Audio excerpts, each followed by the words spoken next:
Hello, hello, beautiful people of the internet.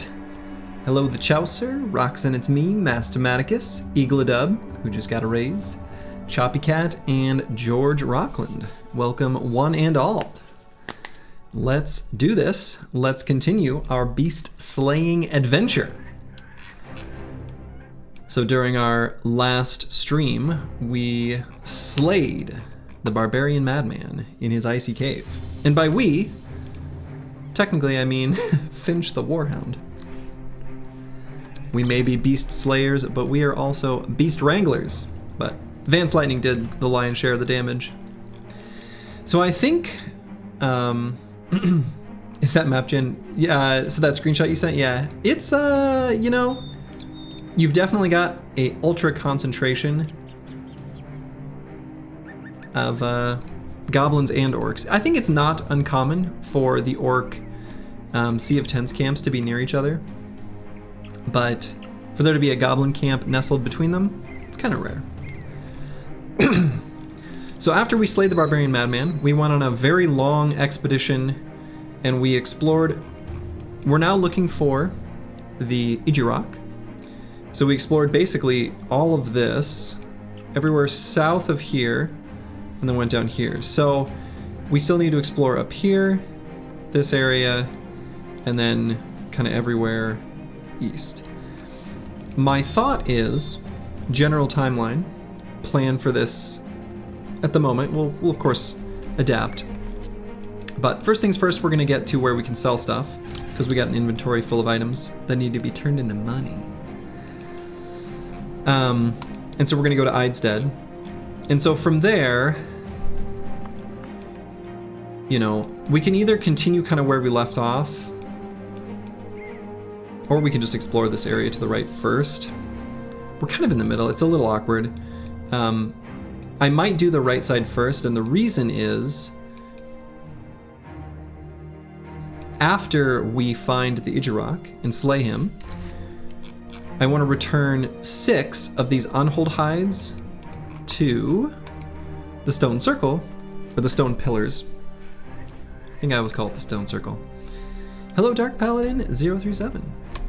Anyway, we're going to return the hides to the stone pillars kind of after we slay the Ijirok, so that we can get the next quest, so that we can, you know, slay the Kraken, because we want to make the Potion of Oblivion.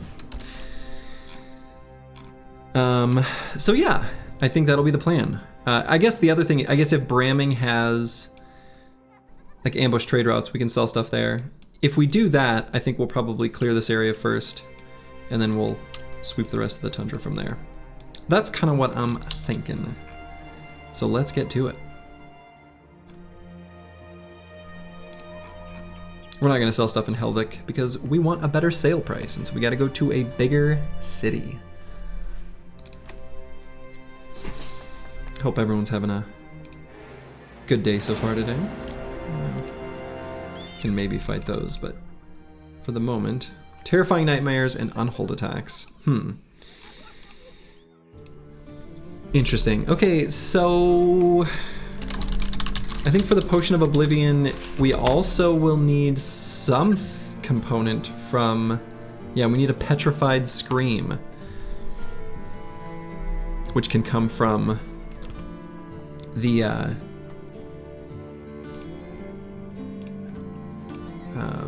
what are they called? The things. The whatever that enemy is from fighting, ending the nightmares. Oh my god, my brain cannot remember the name of it. Huh. What are they called?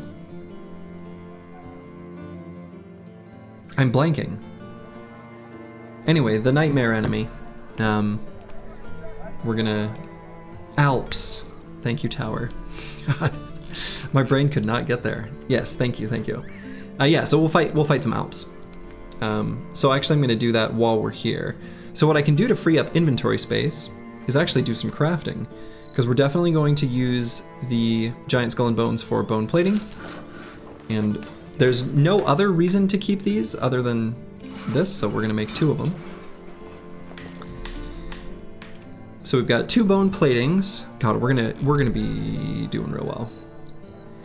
I'm gonna make 1 direwolf pelt mantle. And we have so many unhold hides. We actually have enough that we can make some heavy war dog armors as well. Because all we need to do is return 6. We're actually gonna fight more here in a second too. You looked at the wiki because you blanked too, yeah. Oh, and I want to buy some warhounds. Yeah, is that just here? Yeah, Norwald. Okay.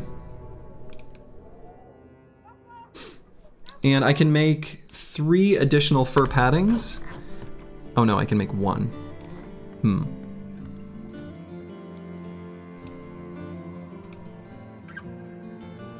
I wonder what type of unholds we'll fight here. Maybe what I choose to do on that kind of depends on the unholds we fight, actually.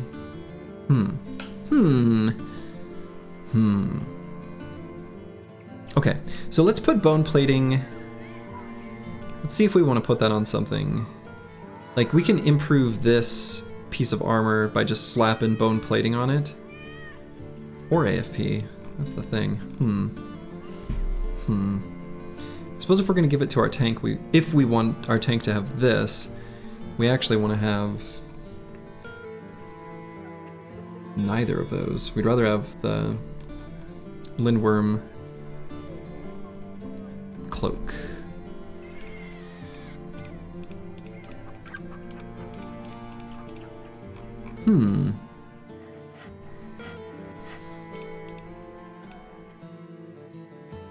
This is your holy phase, no more emo. Yeah, definitely turned into the preppy kid at the high school. Yeah, looking much less emo. In fact, this is a very kind of holy warrior kind of setup that Roxanne It's Me has got.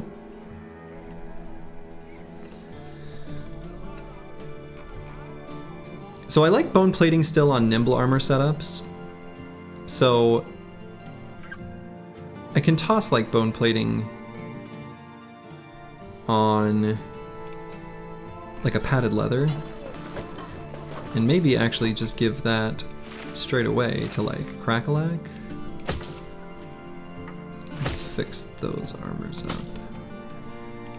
Crackalack's been taking a whooping last few fights. Maybe I can hang on to these at least temporarily.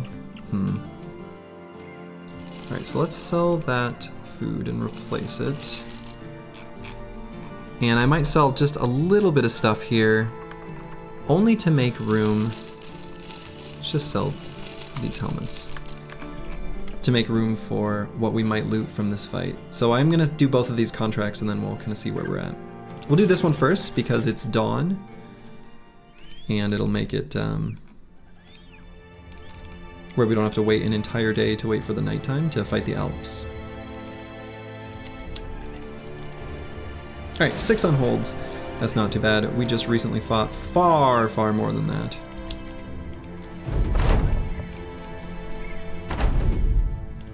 And then we're gonna see how many crafting components we end up with at this point. Boy, B&B Slayers, kinda nice.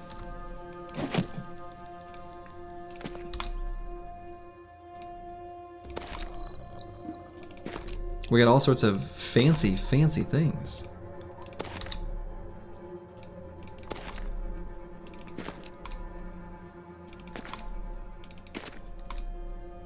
Alright, so we're just gonna do a little backup, let them kind of form up so we can decide how we want to engage them. Yeah, I figured they'd occupy that high ground hex. That's kind of a, I don't know, almost always a given. So let's line up, let's see which one's still gonna go. Oh, not in sight, okay. We're gonna make a line like right here. I think that'll be what I want.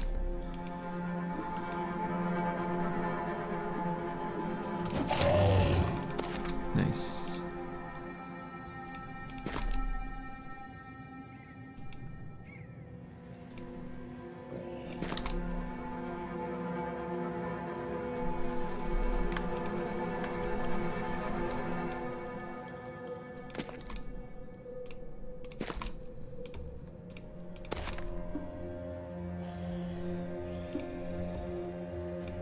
Actually, I might put eaglet up all the way there. Okay.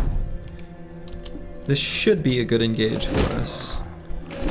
Kind of big stuns there. More than we would have liked. So who should I concentrate fire on? I suppose this top one. So rock send it to me. Let's indom and go to here. Lock up that one.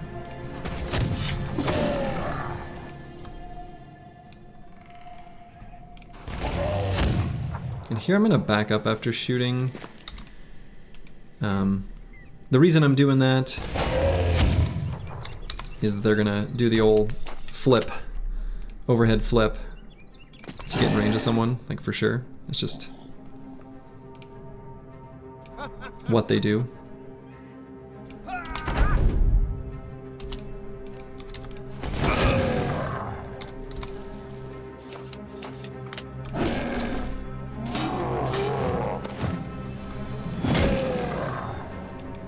Good old greatsword does good damage against beasts. I'd say the damage is pretty great. Yeah, scoot and shoot on the first turn is pretty common, I suppose.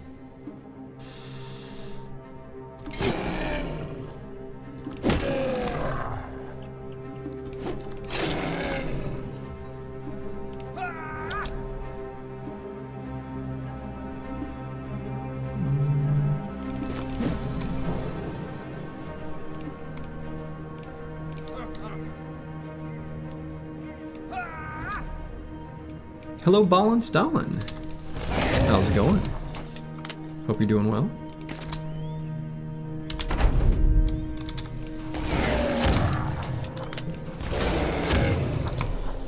Okay. One on hold down. Gotta get some vampires at Go-Go Dust? Yeah, well first we have to turn in the, turn in the other one. So you can't prematurely collect your materials, otherwise they just increase the amount that they ask from you. So you went through all the Barb Madman fights and that is the best cleaver we've ever gotten? You know, honestly, that sounds right to me.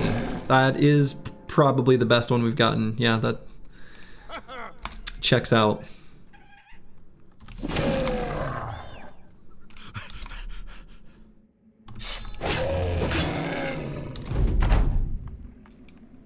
You can sell them in a nearby town and buy back after receiving the quest. Oh, chop, yeah, that's smart. That was smart. Assuming the shop doesn't restart, right? So you gotta, I think that would normally work. In our case, the stone circle is really far from a town. Which makes that a little bit trickier.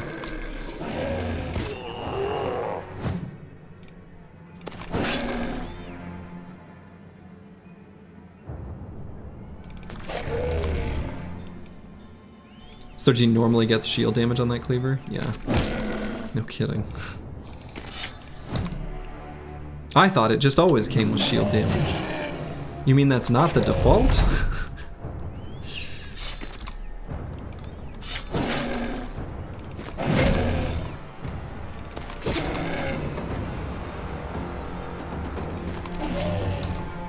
We have rolled ignores armor before? Yeah, that sounds right.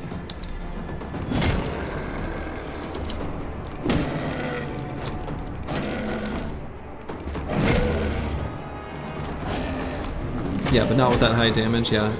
Yeah, it's a good roll in both, right? I mean, it's not like a max roll, but, I mean, like, it's still two really good rolls in two things that we care about. Hard to beat that. All right, we got more fancy crafting components. God, we have so many unhold hides. We're gonna have the most, like, swaggy dogs. All right, so we're gonna get here, make sure we get here in time to get here to do our nightmare ending quest. We max rolled ignore armor on one. Okay. Interesting. Yeah, but without a damage roll. You know. Without a damage roll, what's it even for?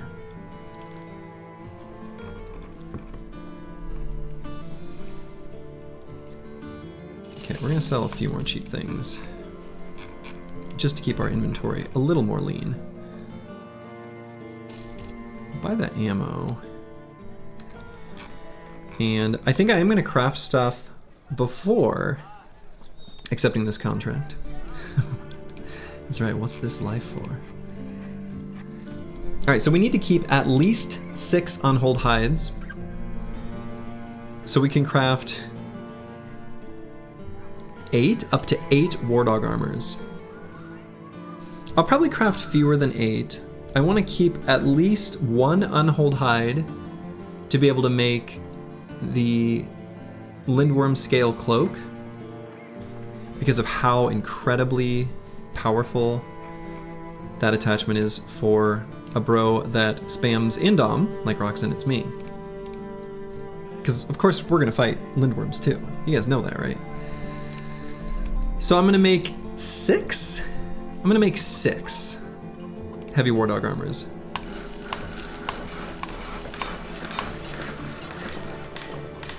And the reason I'm doing this crafting now is we're gonna be leaving this town at nighttime because that's when we're gonna be completing the contract. So do we need to update? Oh yeah, so let's see. Ancient statue found, ancient temple not found. Black monolith found, yes. So you're right, black monolith found. Other than that, I think it is looking correct to me. Yeah, just black monolith. That's the only one we're missing.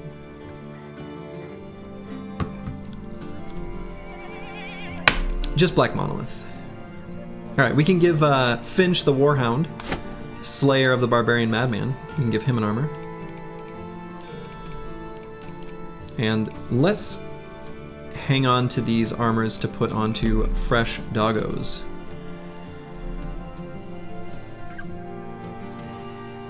Let's see, I don't need 3. I'm gonna craft 1 more. Okay.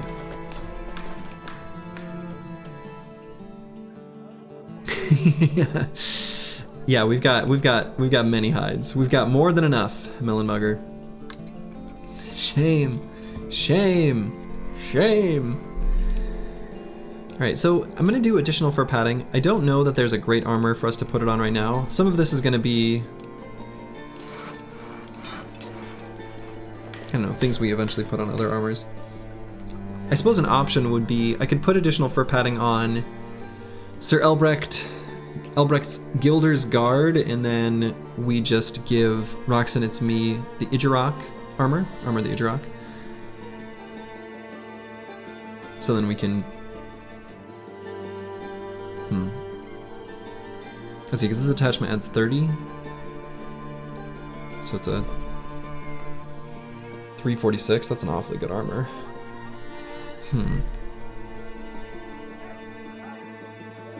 No, I think we are gonna keep this. So, yeah, we're gonna hang on to some attachments, whatever. I mean, decayed coat of plates.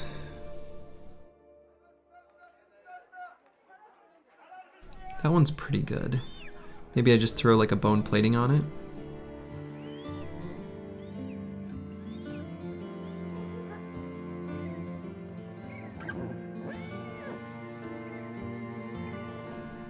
Because we've got like 3 other good attachments. At some point, like, I don't know. Yeah, so let's throw bone plating on this. Maybe for our nimble tank, maybe it's on this brother that we do something like this. Give the tank the direwolf pelt mantle. I think that makes a lot of sense. Because we want this bro to get surrounded, and it doesn't have a fatigue penalty. Yeah, I like that a lot, actually. Metademo Chaucer's pay. Well, we gave Eagledub a raise. What do I look like? I'm made of money. All right, so let's accept this contract, ending the nightmares, plaguing them at night. I don't know whenever, you know, when else you'd have a nightmare. So unfortunately, we're gonna have to kind of hang out here for a little bit. So we'll just chill here.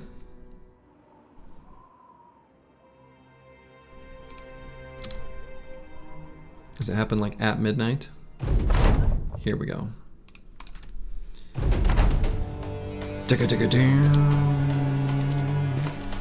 More camp followers? Wow, that guy got all the way in melee? That is shocking to me that he would do that.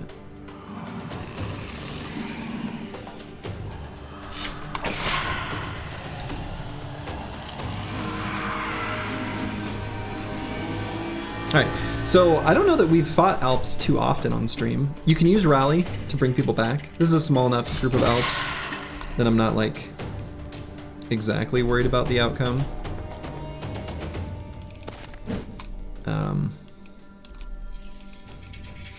As long as you do a lot of like strategic waiting, generally speaking, you'll be fine. They've got really good range defense, so ranged weapons are not very good against them. But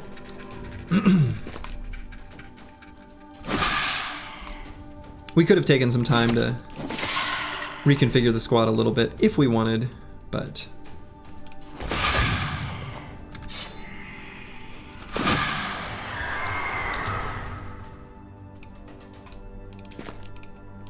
I don't know if taunting actually works on them. No idea, actually.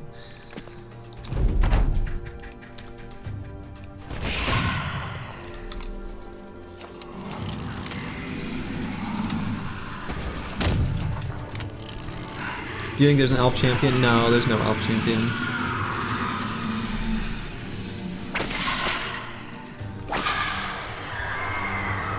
Crackalack, cracking the Alps to death. That was satisfying.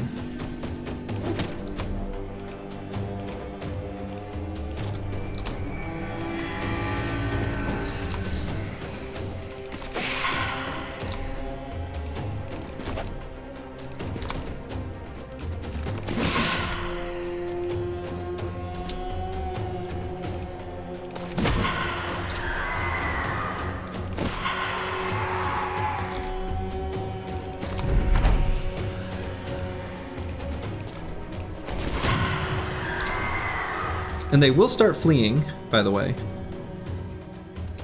once their numbers get low enough. But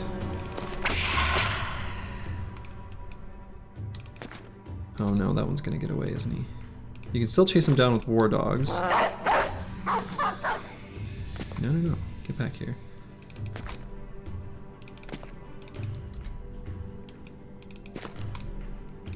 See if we can get him. May not be able to. Maybe could have done that differently to be able to get him. I'm not sure. Oh, okay, nice job. Wardog got in range.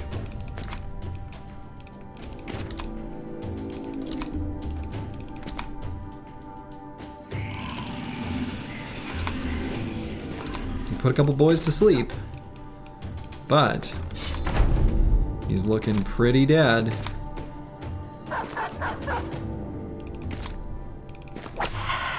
There we go. Crackalack just cracked him to death. All right, and all we needed was a petrified scream, and we got a bunch of them. Very nice. So we're going to be hanging on to one of these petrified screams. So from the Potion of Oblivion, we're going to need a Heart of the Forest. We don't have it yet. A Poisoned Apple. We do have it. An Unhold Heart. We do. Nacho Brain. Not going to be too concerned about that right now. We'll probably be able to get one. Maybe the next one we find we keep. Poison Gland, which you get from Webnex. Not too concerned about that one either. Petrified Scream and Severed Tentacle. So realistically, we've got the difficult ones to acquire other than Severed Tentacle, which comes from Idjarok, and Heart of the Forest, which comes from Treants. Shrats. Ents? Whatever they're called in this game. Okay. That's right, ants. That's how you get ants. Alright, Master Maticus gained a luxury level, a swag level. We'll go ahead and pump his fatigue up, or excuse me, his hit points up. They're looking a little low. Lord of the Rings is calling, exactly. Ooh, good roll by Vance Lightning. Go ahead and pump up that resolve. And let's see.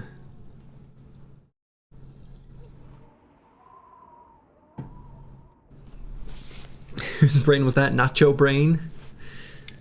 It's weird that they keep the brains. That's the creepy part. That's right, fuck them trees. Let's see, so Vance Lightning, how do we want to round out this build? He's going to have sufficiently high melee skill where I don't feel like I need to patch his attack with like backstabber or anything. We definitely want to make sure we've got sufficient resolve, so Fort Mind is for sure in his future. Soji, what should your armor attachment be? You know the hyena pelt wouldn't work. Anything else? For what kind of brother? I mean, I think different attachments have different value in different situations. So like Nimble Tank, it's going to be hard to beat the Direwolf pelt attachment. On, you know, any bro who takes dodge, hyena pelt's a great choice. Whether they're forged or nimble, kind of doesn't matter. If you've got a forged tank that's spamming Indom, the Lindworm Scale Cloak's a good choice. Any other bro, like bone plating is like always good. So like lots of good choices. For your bro, oh, we're gonna be looking to get the Lindworm Scale Cloak, I think. Yeah, Unhold Fur Cloak looks best, and we're gonna be giving that probably to our banner, actually. Yeah, so back to this guy, Steelbrow. We could do Steelbrow. His hit points are a little bit low. I actually don't hate that.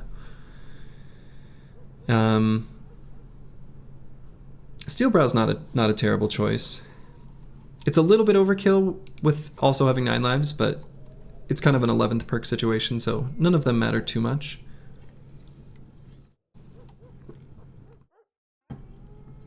Was the Madman Cleaver good? You missed that fight? Oh, Crackalack is beautiful. It's very good. Is very good. We got a damage roll and a damage ignores armor roll. Both of them like above 50%. Like they're not like top rolls, but they're pretty good. This is a disgustingly good weapon. So yeah, so I think we'll just go Fort Mind here on Vance Lightning this level. May come back and just get Steelbrow.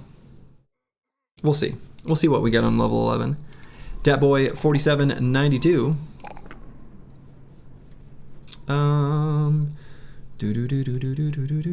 Let's just grab a little initiative there.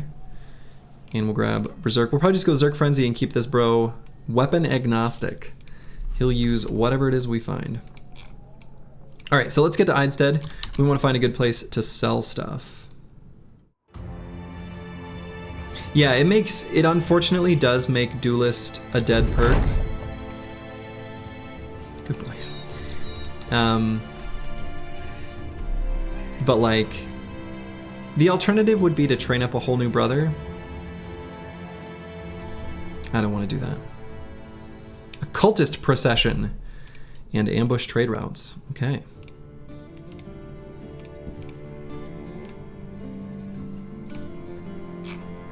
All right, we'll take a look at what they've got for sale. Probably nothing, but Barbarian Encampment, Walking Dead. Oh my.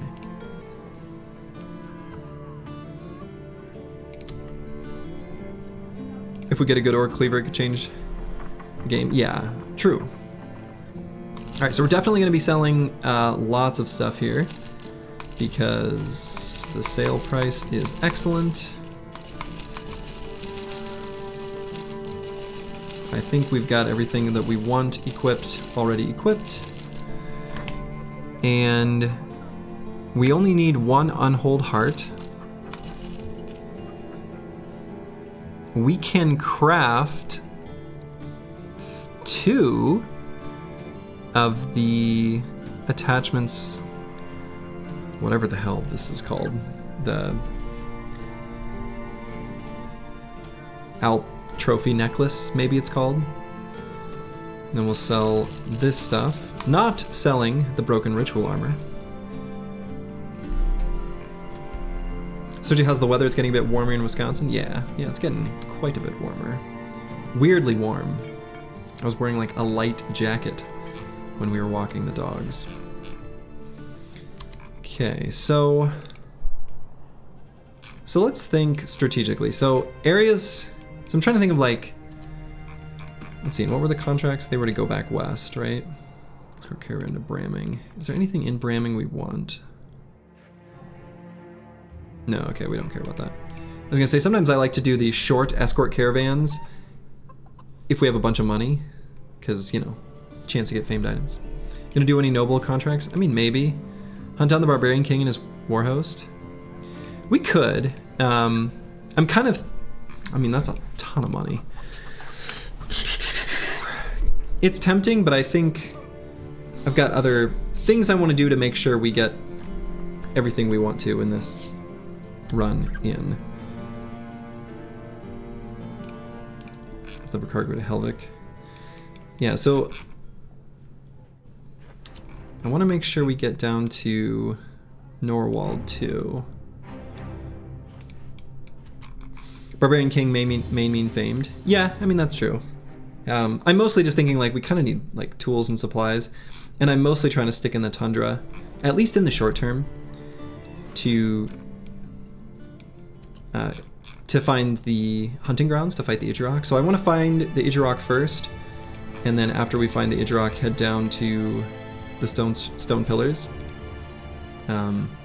So I mean, we could pit stop for it. It's a lot of money. It's a pretty big payout, so that means it's going to be a pretty big army that we fight.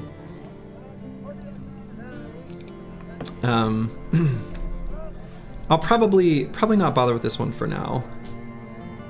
We're not really wanting for money at the moment. Hello, Deep Space Cowboy. I'm gonna buy these tools even though they're pretty expensive. I guess I'm gonna leave those contracts up in case we want to do them when we return. Let's see. I'm wondering if I go to Norwald now, if we do like an adventure through the tundra and explore all this area to look for the Idurok, if it would restock by the time we get back. So I might do that. How many? Oh, no, we killed a lot of unholds. Did we clear the witch hut? No, not yet. Not yet. Alright, so let's quickly go down to Tonderborg, and then we'll head down to Norwald, and then we're gonna do a 2-part sweep to get that kind of, this section of the tundra explored.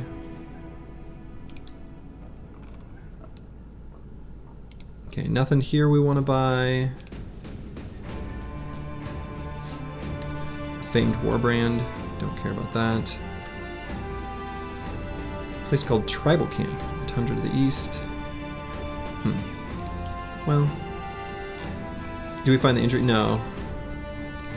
Nope, have not found that. Oops. Buy a hammer? I don't know that we really need a hammer. No real reason to get one. I think all our fatigue neutrals already have items or weapon masteries lined up. We got 1 flail, 1 mace, 1 axe, and 1 that's going to be a sword. So I don't think we don't need a hammer, bro. I'm not. It's kind of a whatever weapon anyway.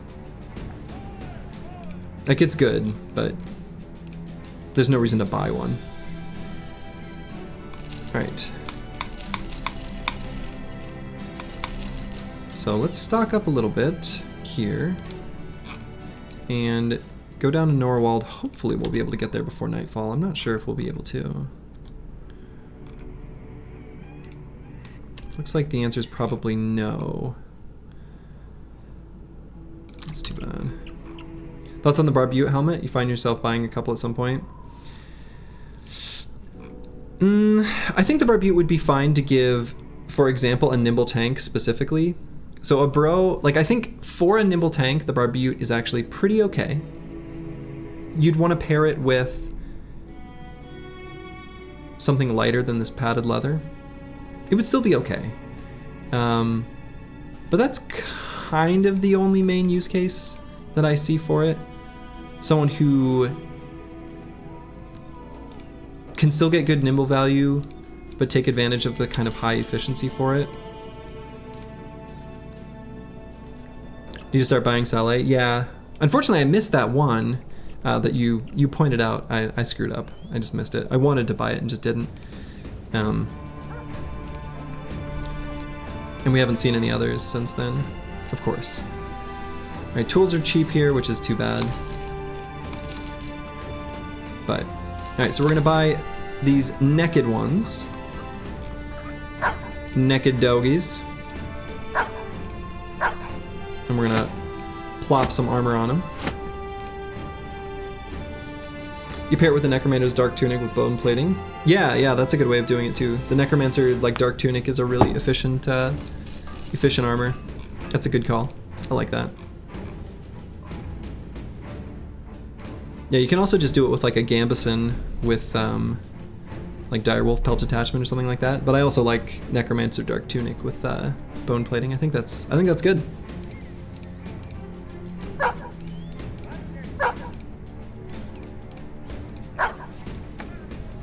Looks very goth, yeah. All right, I think maybe I will just buy these 3 regular war dogs and plop war dog armor on them. I do prefer the warhounds, but we'll take what we can get, you know? Oops. Oh, okay, no, sorry.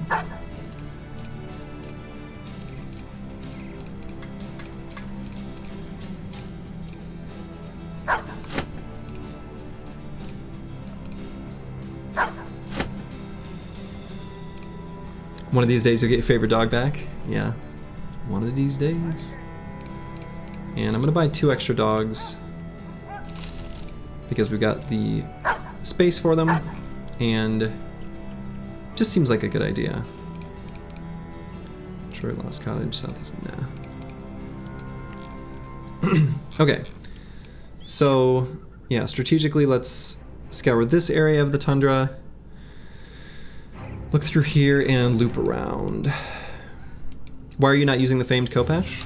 Well, because you've got a famed sword that's even better. That's why. That'd be why.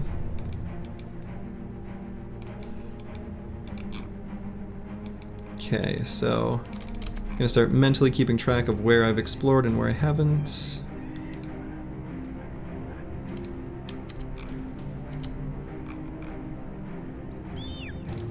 Looks like, okay. We can fight camps along the way. We don't want to squander these opportunities.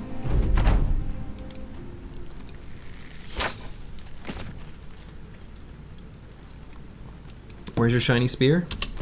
You know, it's sitting, some goblin craftsman is currently, you know, making it right now. Pretty sure.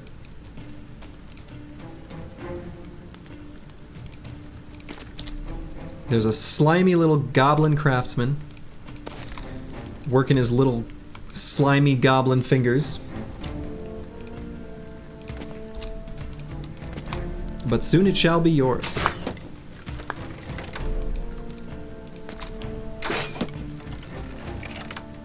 Hatless Briggies. There are a few Hatless Briggies here. That's libel. I plead the fifth.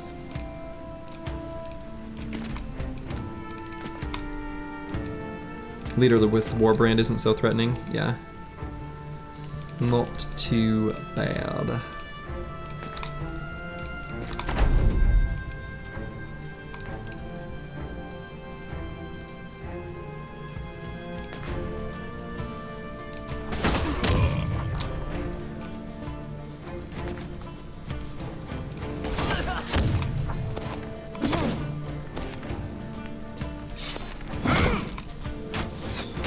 And he doesn't have much for armor. Like, his helmet could be nice to have. I guess. I mean, it would be fine. We're okay letting it go. We don't really need it.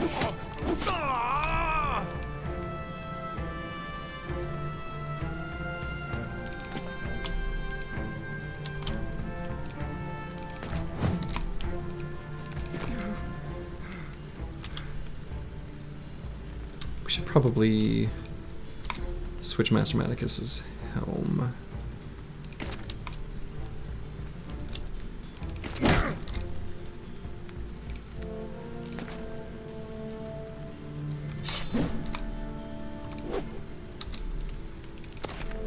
Evasive Briggies. What is going on? Ridiculous. Not allowed to block my attacks. It's cheating.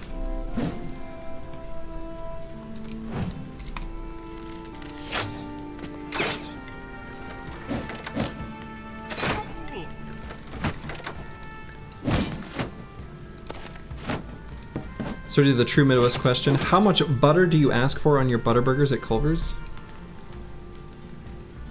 You can ask for an amount of butter on the butter burger? What? That's a choice? I've never specified.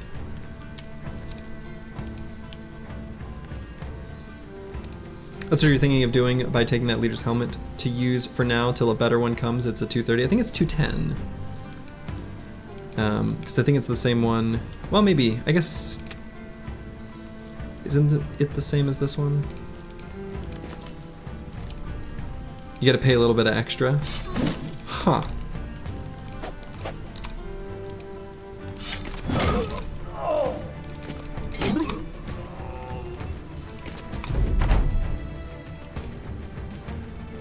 Slurgy, I hear you are the guru of Battle Brothers. You have a question if you don't mind answering. Is there a point in the game where if you lose a few members of your crew is no longer salvageable? Curious if you're unfamiliar with the scaling in this game with Time Bros.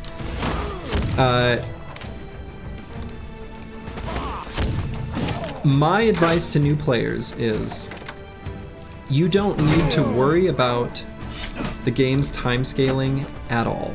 And if you lose bros, it's fine. You'll recover just fine. Don't worry about it. Just keep playing and rebuild. Unless you like desperately want to restart for some other reason. But yeah, you can absolutely rebuild a company.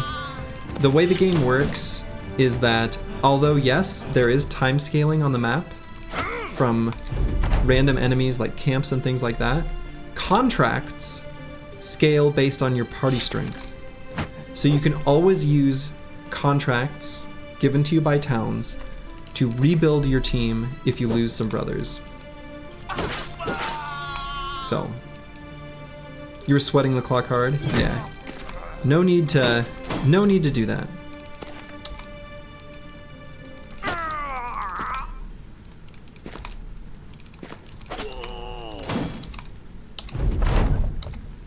The time scaling is not very penalizing.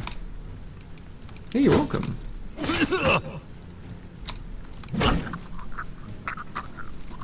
Yeah, and there will also still be small camps on the map, as Crackalack has stated. It's a good point. Yeah, if you throw your entire crew away in a crypt somewhere, you'll be fine. A crypt or a goblin city, you know. Okay, so I think we've explored here. Should kind of keep track. So let's get up here. This is the best Yoda of Battle Brothers. We got a little tribal camp. Want to do that before nightfall.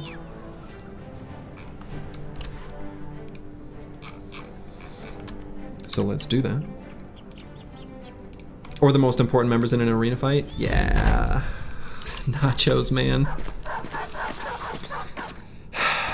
Nachos.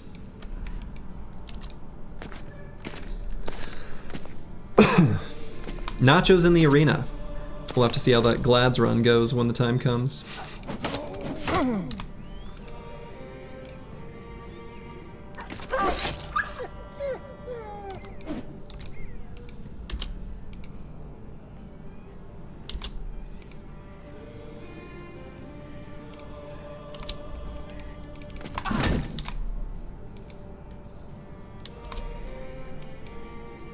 Or bleeding kills a god bro before you get 9 lives on him. Yep, that can also happen. All these things are merely hypotheticals, not drawn from real world examples, which is nice. We're just purely speaking in hypotheticals. We'll let the record officially reflect. Oh, I actually had that's fine.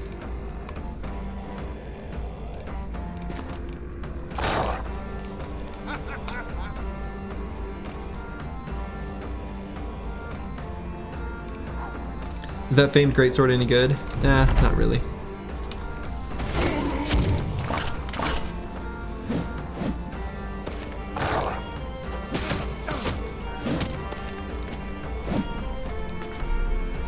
It's okay. I mean, didn't roll any damage, so. Mostly it's just like a nice light weapon. That's true, it is shiny. It's shiny and it's a base type that we like. So, from that perspective, it is useful.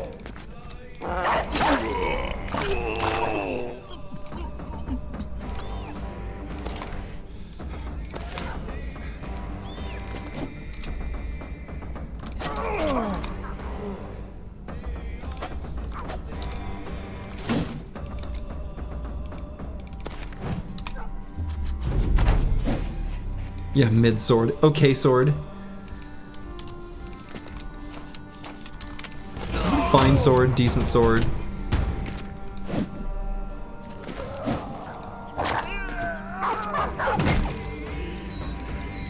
But you'd be hard pressed to call it a great sword.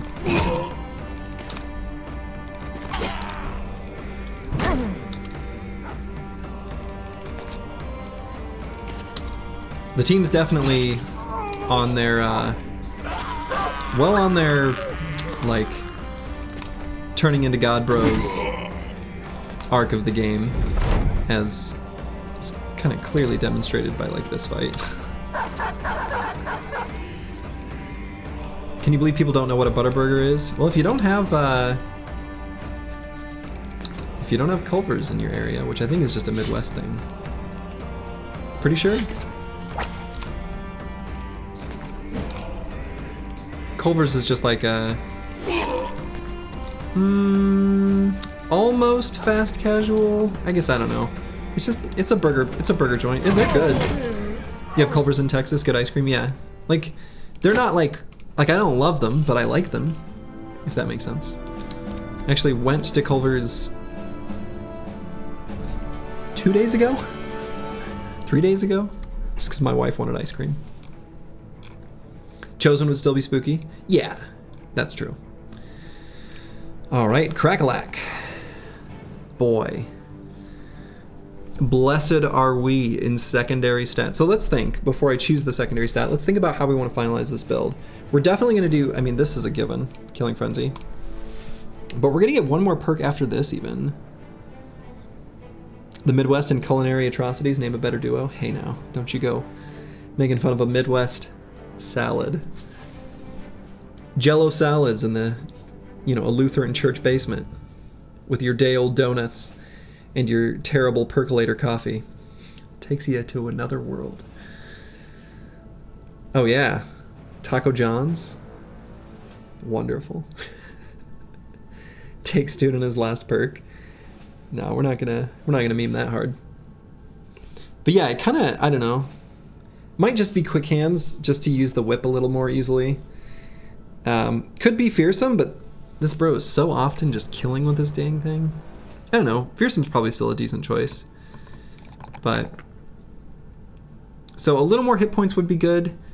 We have a ton of fatigue to work with. It's a very expensive weapon. Honestly, any of these would be fine. These secondary stats are all good. Like, they're all incredible. We don't need any more of any three, but we'd take some of each. Like, they're all reasonably in balance for what this bro's needs are. I'm just gonna go hit points because it's a little bit safer. Recover. I mean, do we need recover with 94 fatigue? I don't think so. So do you finally did the Berserk Killing Frenzy combo? No, we've even got it on we've got it on another bro already.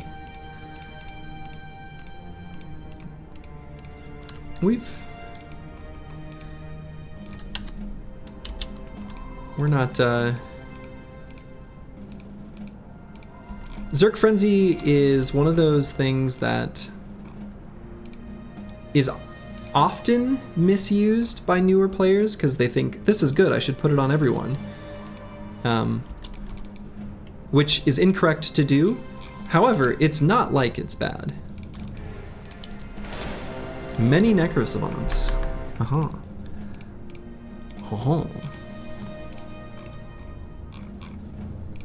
What do I have for nets? None?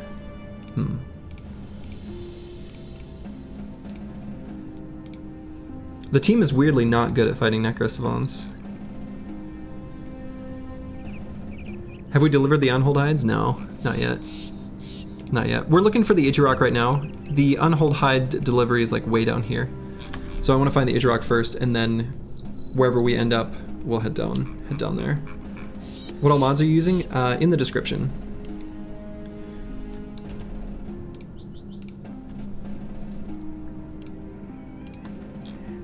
Yeah, without any nets, I'm like kind of meh on doing this fight. Just because we have two bros that are like terrible for this fight. And a little bit fragile. And I don't like putting in their replacements because they're also fragile. You don't like this fight? I kind of don't either. Like, it's fine. I don't know. When is Zerk Frenzy less good? You seem low forever. Yeah, like for example, Master Maticus. He doesn't need Zerk Frenzy. Advanced Lighting doesn't need it. Eagledub doesn't need it. These gunners don't need it. Banner doesn't need it. Tanks don't need it. Right? So we're taking Zerk Frenzy on 1, 2, 3 bros of this whole 12-person lineup, and that's all we need. And in fact, even like this one is maybe debatable that I shouldn't have, but you can protect them. We do have taunt, which is nice. We probably can do this fight.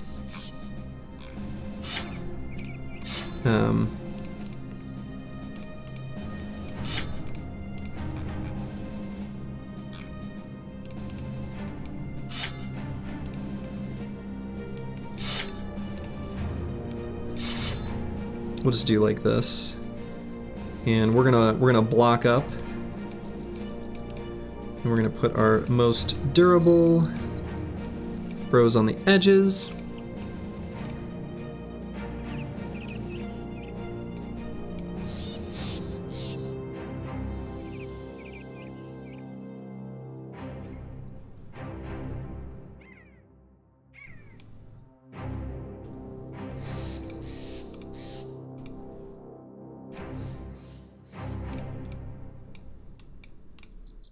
Yeah, something like this I think should work. Taunt has become a slurgy usable perk now. Yeah. Yeah, taunt has always been usable.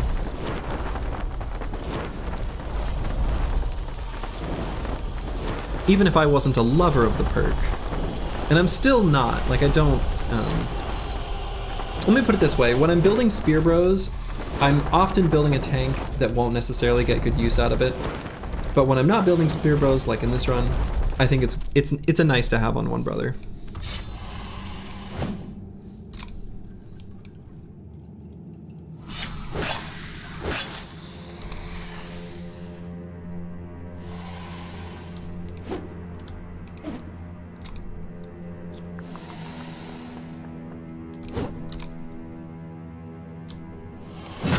Not off to a great start here in this fight. A lot of missing going on. A whole lot of missing here going on.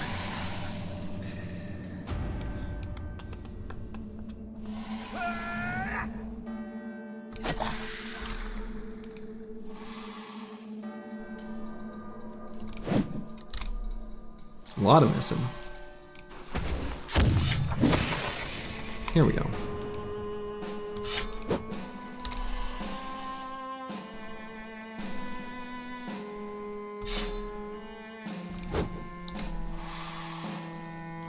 So let's taunt like this one.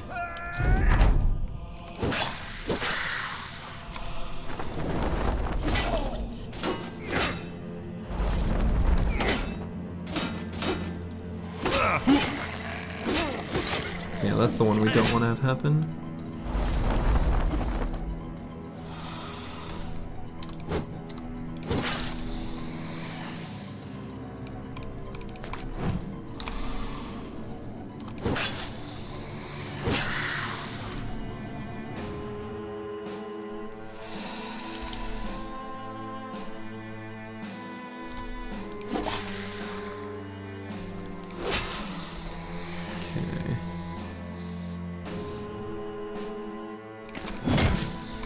Alright, 9 lives proc there is good. 9 lives proc there is good. Is it normal that some of these guys spawn with half HP? Yes, that is in fact completely normal. There are 2 different types of Necrosavant in the game. There are upper and lower Necrosavants, as there are with many different enemies in this game actually. Anyway, the lower Necrosavants spawn at half HP.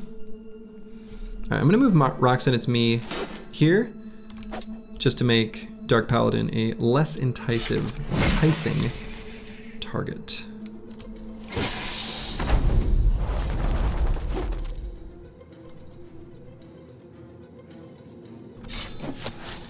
Alright, got 9 lives procced on that one.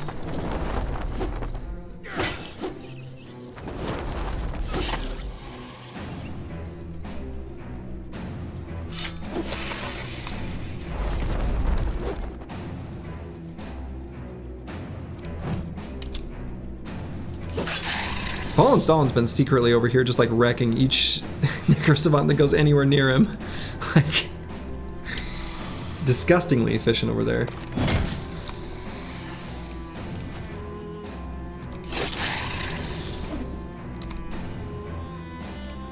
Hello, Rupak Nation. The number of times you've taunted a mob and that mob proceeded to ignore the taunt and go do someone else in trying to save nears 100%. Yeah, taunt is more like a amplifier to the enemy's normal target priority more than it is a modifier. Like, or like modifier is maybe not the word I'm looking for, but like, they can still attack that bro. Like, or a different bro, like.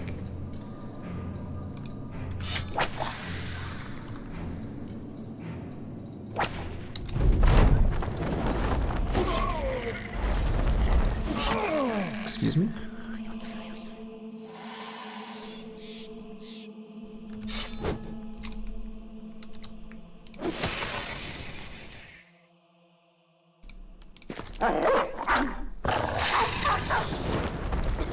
But like, this guy taunted him, and he is honoring the taunt.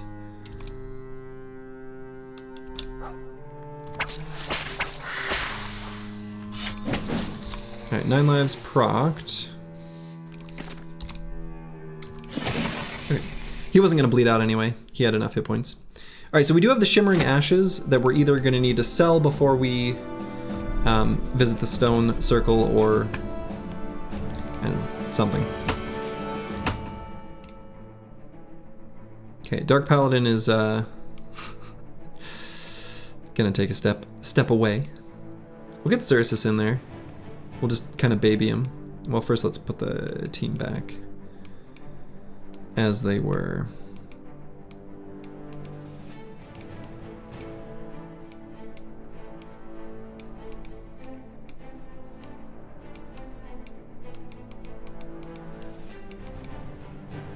Something like this is fine.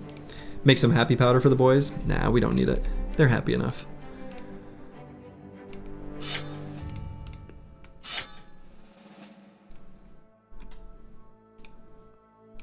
The team is, you know, they're happy. All right. So Galumi is going to follow in Dark Paladin's footsteps, and we're going to be grabbing... There's two perks we really want on these bros, and that is Relentless and Quick Hands. So we're going to grab Relentless now.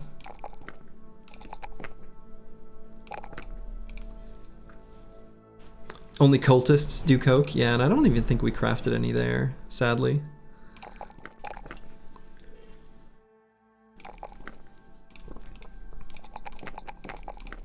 Okay, so here on this level, if we're gonna be moving through Goblin Land, and we wanna go through Goblin Land to get our ambition completed and the Goblin Trinket, I don't know that we're gonna level up before then, so let's go ahead and just grab Anticipation now, because we're gonna be positioning him differently in the formation when we approach our Goblin friends.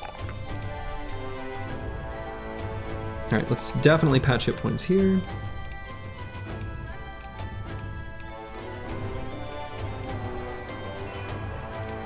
Okay. Is level 10 then bags? On which brother? No, I'm not taking bags on anyone this run. Oh, maybe on the banner? Yeah. Actually, yes. So, yeah, level 10 is probably bags and quick hands.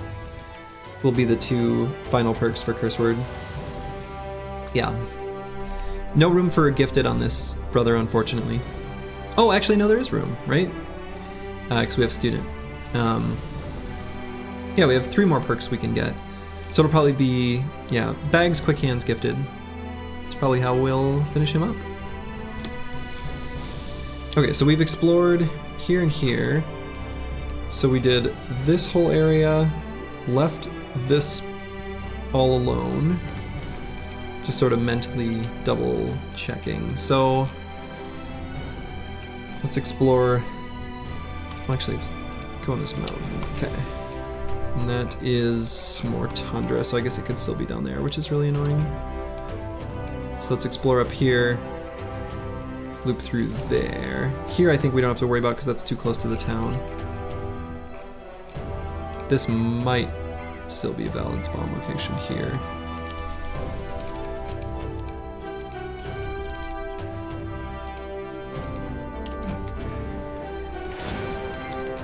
So again, we're looking for the hunting grounds. Taking fights that we see along the way that are good for us. All right. Speaking of fights that are good for us.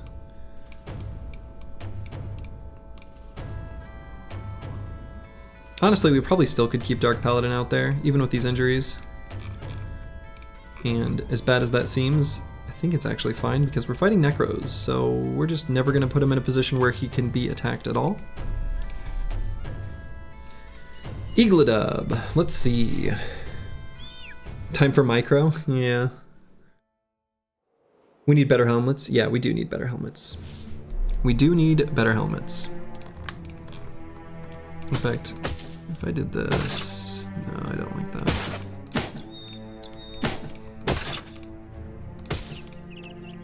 Actually, let's do...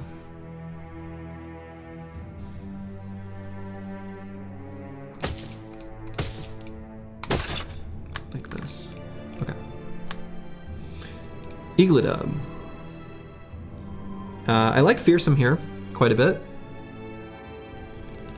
I like that on my axe-wielding fatigue neutrals, since they get 2 Fearsome procs I'm kind of the opinion that any bro that can proc Fearsome only once per turn, I don't know that it gives a sufficient amount of value, even though I love Fearsome. But any bro that can proc it twice or more per turn, absolutely. And since we've got a couple like Fearsome specialists, the other bros, they're relieved a little bit, but I'm still gonna take it on this bro.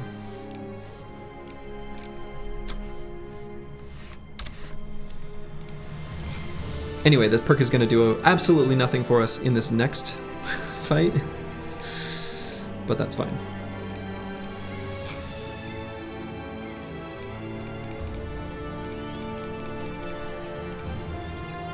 Okay. Alright, we'll do a quick warm-up against these undead, I guess, since they've been wandering around. So that also applies to OK Swords.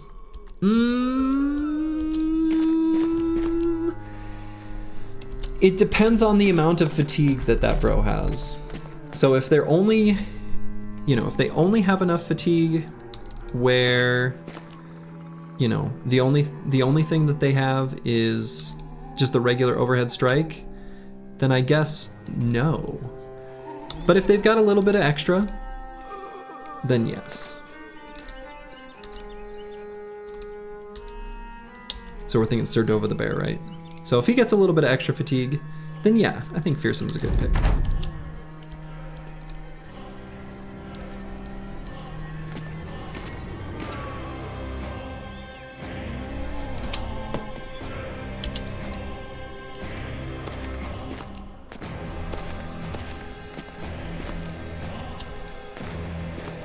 In the future, we could do predictions with points on how many bros we might lose in fights. Just something to do. Oh boy.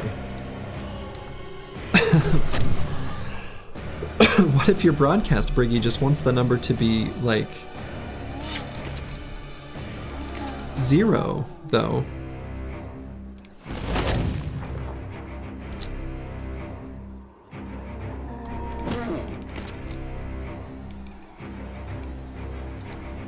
Does Fearsome activate twice with axes? Yes, it hits both head and body. The split man attack, yeah, it hits both head and body.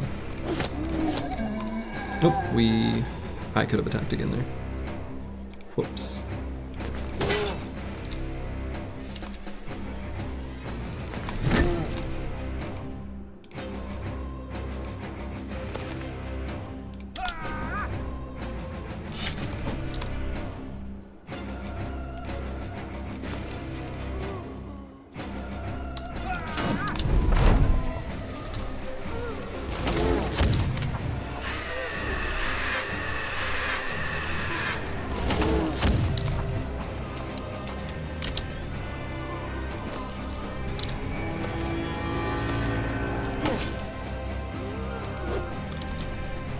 That guy would live.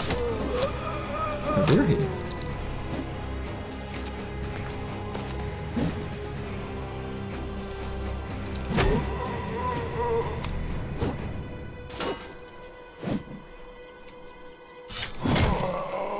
Sorted.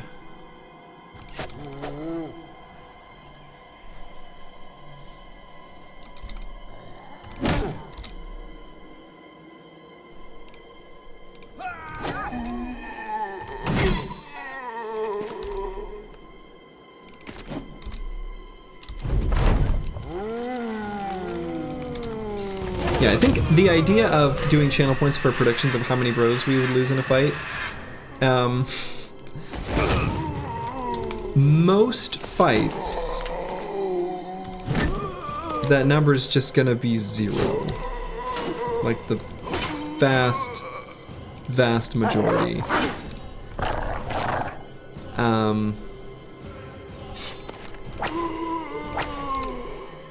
The only kind of exceptions I can think of really would be like legendary location kind of type things. That could be interesting. Like maybe when we do Black Monolith. The last several Black Monoliths have been completely clean. Squeaky clean.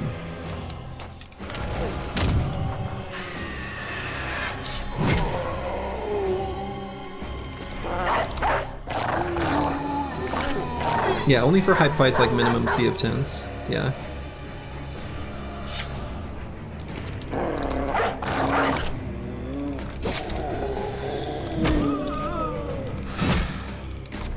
Just one enemy yet remains.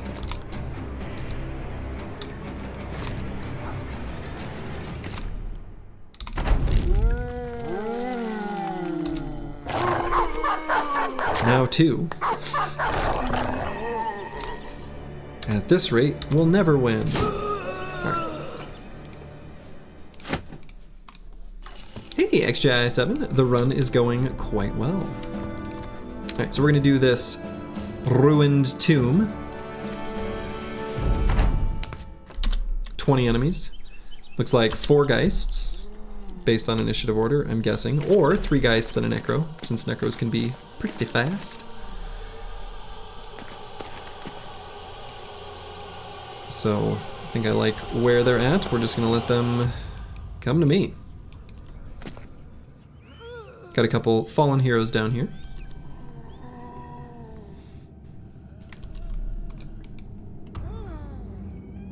Maybe could try to get Master Maticus and Vance Lightning to kind of swap.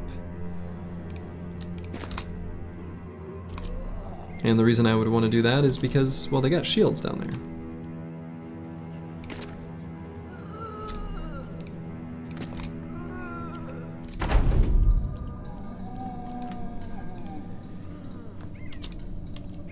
So, kind of push them that direction as they fight enemies.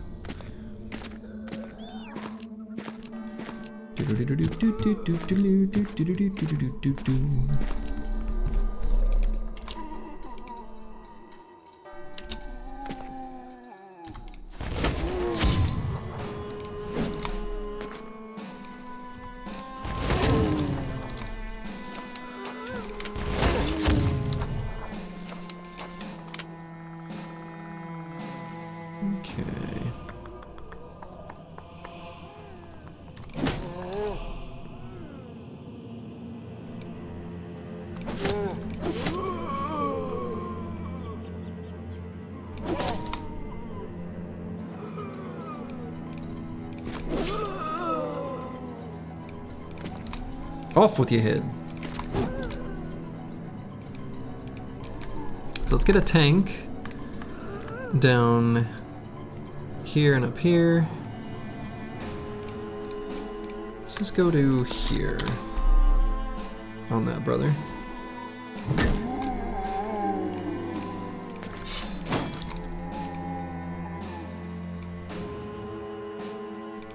Let's just get Roxanne, it's me right up there.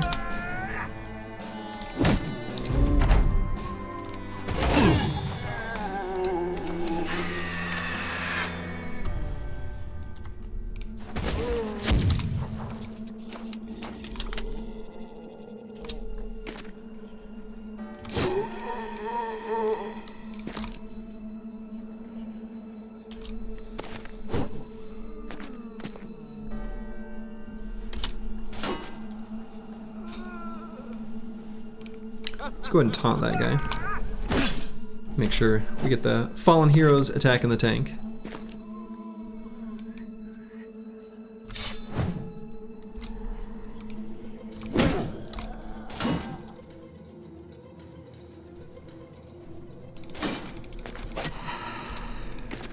Scout Roxanne, it's me out there, not afraid of no ghost.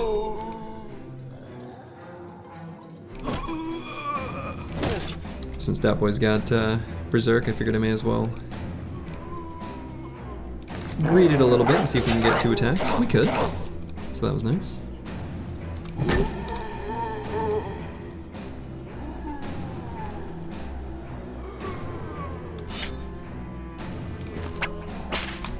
We're gonna get Ball and Stalin up there to see if we can whip crack some ghosts to death.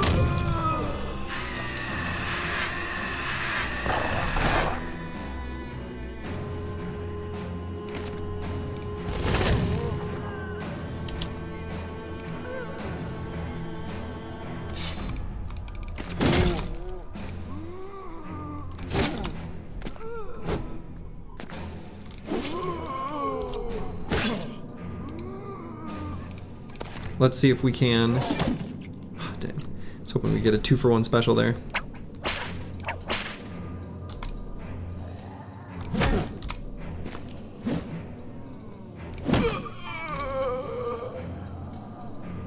Alright, we're gonna actually taunt both of them. The undead can, apparently, be taunted. They're very emotional.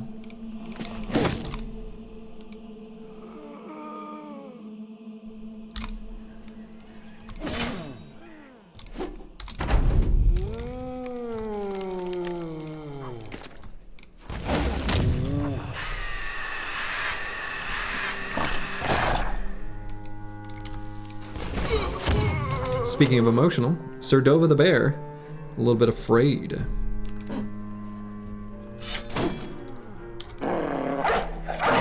Soji, how do you deal with the tier 3 gobbo camps?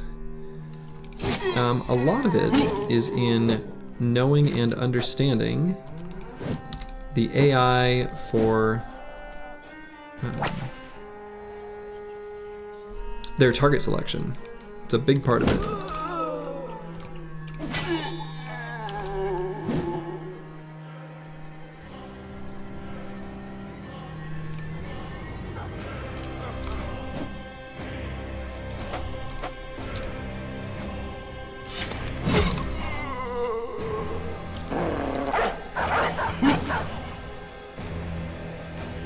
Once you understand that, and you can make it so that the first several turns, you know, they're only attacking into bros with anticipation or kite shields, then you can deal with them a lot more safely. It still usually results in some amount of, hey, the gun sniped a ghost, you love to see it. It usually still results in some amount of tools loss.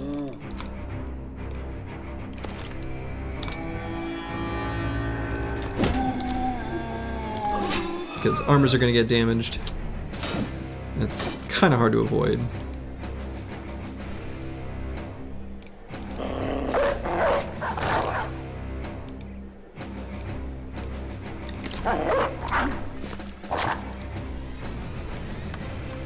Because you can deal with the overseer and the shaman, but ouch, the skirmishers.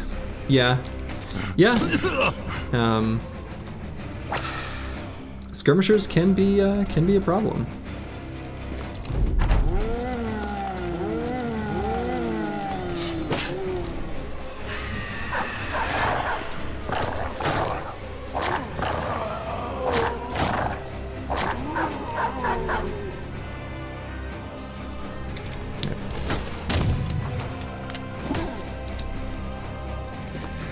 Well, hey, little Suze.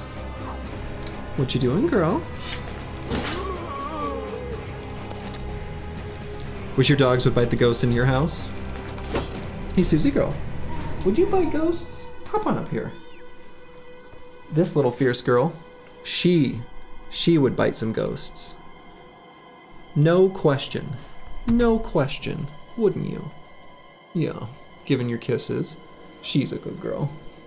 Doggo stream, best stream. 311 chew toy. Good name. Oh, yeah, did you smell something on my keyboard? Is it because my hands are grubby? And I sometimes get snacks and then yeah, okay. Yeah, you're a good girl.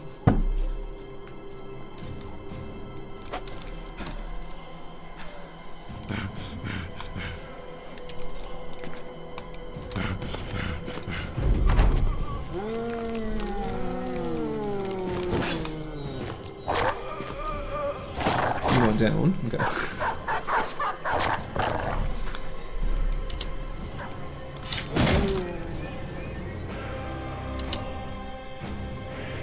Yeah, good old Susie. She's a good girl. A little angel.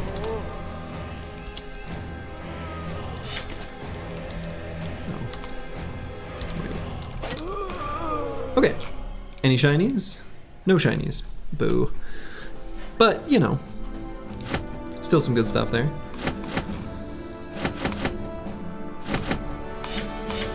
Alright, we can leave all that behind. Okay, so we've explored this whole section.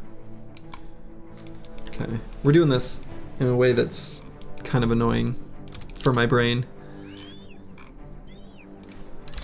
But that's okay.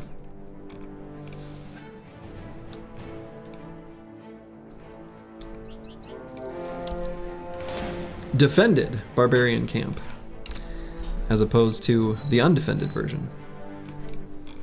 So now in this fight, Dark Paladin would be a liability with his lower health. So we would have to cycle him out. We could put Xerxes out there, kind of a bro in training, but if we're gonna do that, we're gonna give him a bit better of a setup. So we can actually put this on Ball and Stalin. And everyone else is good.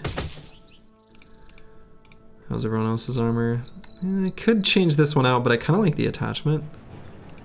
So I'm gonna leave it.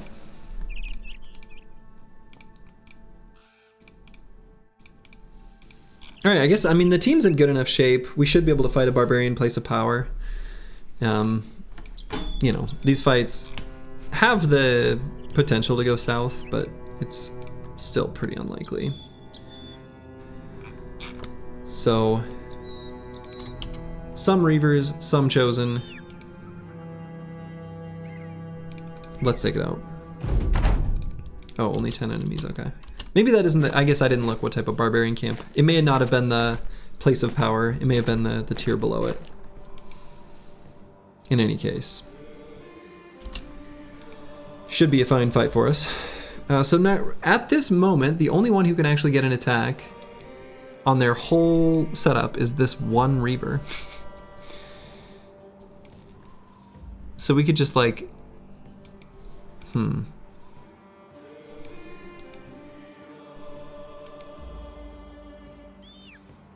Yeah, but I like where I can put my tanks, so I'm still gonna push forward. How's Mango doing though? He hasn't become a mango popsicle? Nah, he's inside. Don't.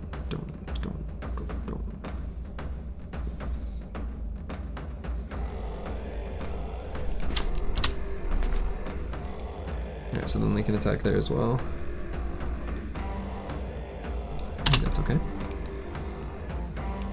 So we're gonna move this guy up here now. Not gonna move Roxanne, it's me up quite yet. And the reason I'm waiting on him is I want Galumi to be able to attack with the gun first. Might just go for the armor destroy? Yeah, I think that'll be better.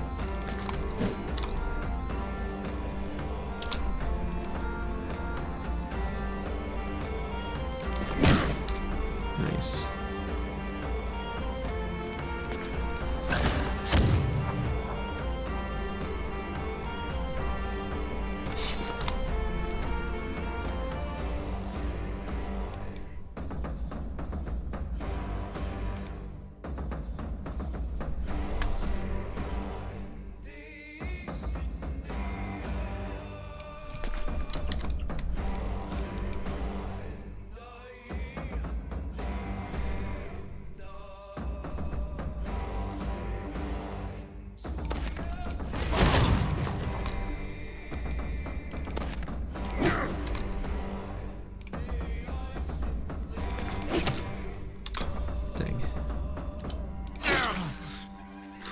Okay.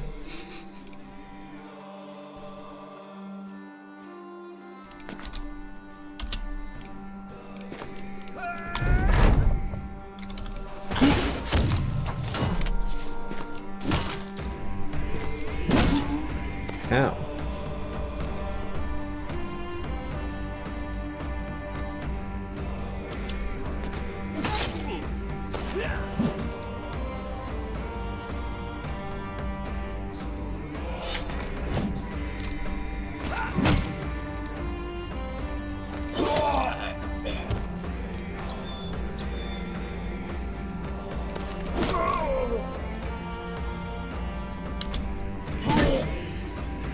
Nice. Headhunter active.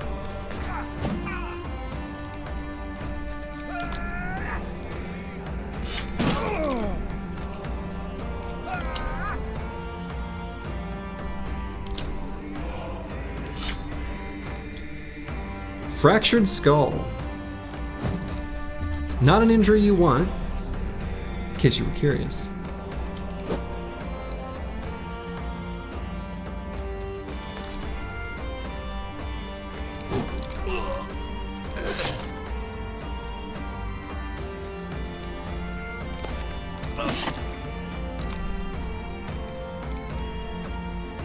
Alright, since that guy did adrenaline, let's get a boy up there.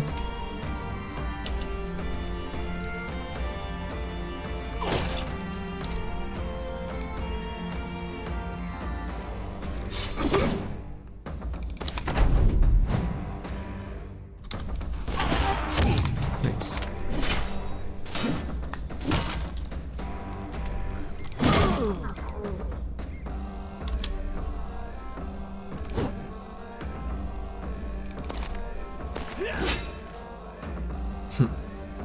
Bone plating. Pretty good attachment.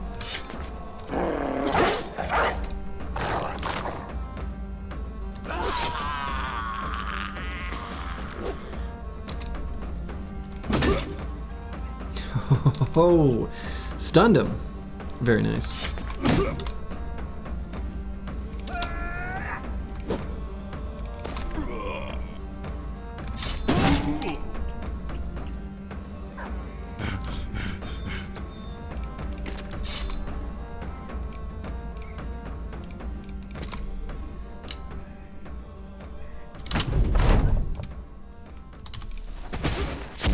Alright, and that one's now fleeing. Don't you destroy my shield, that's mean. I like that shield. That one's a good one. Crackalack just like one-shot that guy. Wow. Okay.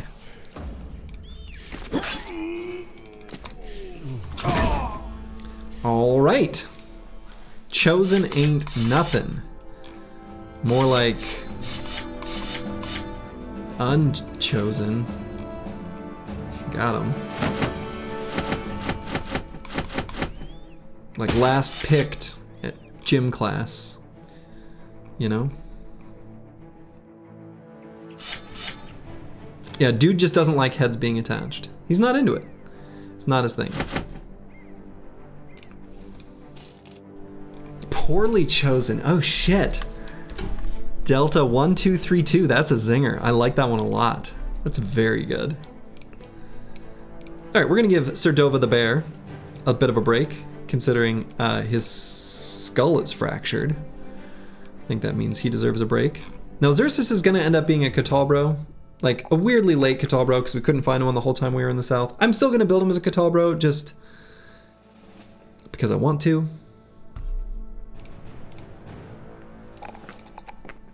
Because it's neat to have one, I guess. He's a little Johnny-come-lately, but whatever. So do I just grab Dagger Mastery? I mean, how long is he going to be out here on the battlefield? At least a few more days. Huh. I could get something... You know what? Why don't we do this one? Since he's going to have to catch up later anyway. We'll just grab Student. Okay, so... I'm gonna make sure I explore this whole area. Where are you, Ijirak? Give me your armor upgrade.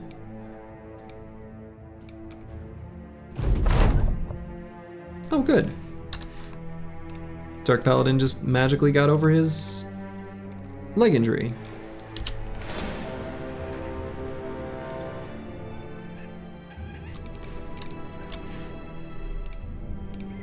Alright, I guess we'll fight some more barbs here. Curse word had his guts ripped open a little bit. Fractured ribs.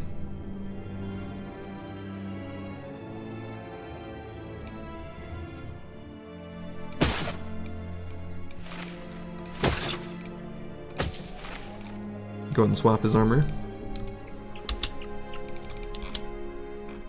So... let's make sure we explore this whole area here. Okay, and then that's just swamp. Boy, if it's down... Okay, I'm gonna make a mental note. I'm not gonna go all the way down through the swamp to here, but if we can't find it later, we have not explored this section. If it ends up being there, I'm gonna be very upset.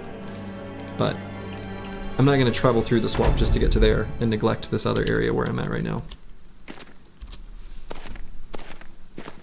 Are there ways to treat permanent injuries, and if yes, can it be done multiple times? Or there is one way to treat permanent injuries, exactly one, and you can do it exactly one time. Sergi, you do also have a notepad on your other screen? I do. That's true. Yeah.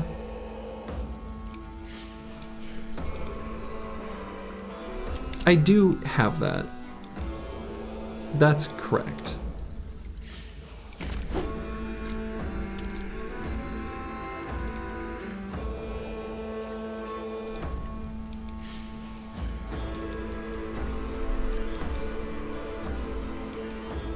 It's more entertaining when he forgets.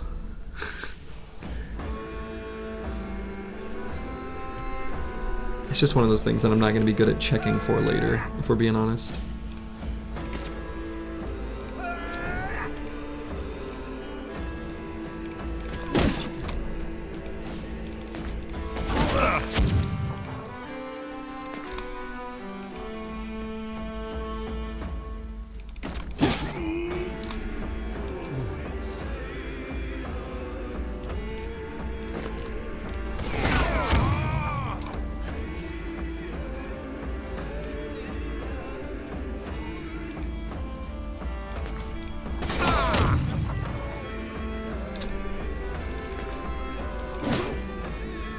Alright, took his helmet clean off. Maybe Ball and Stone will just hit him in the head. Oh, he did!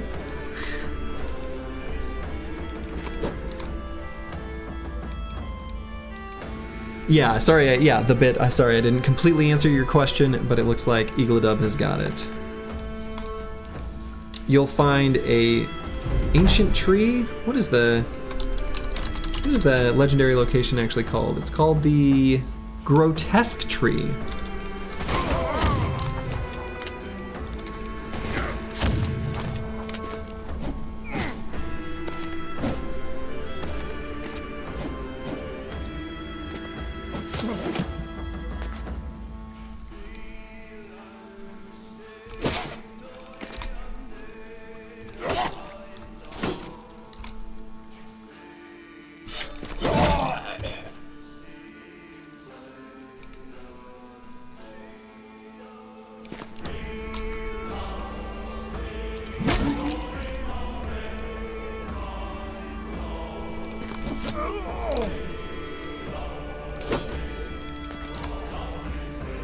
Yeah, don't be greedy at the tree. Take just a little.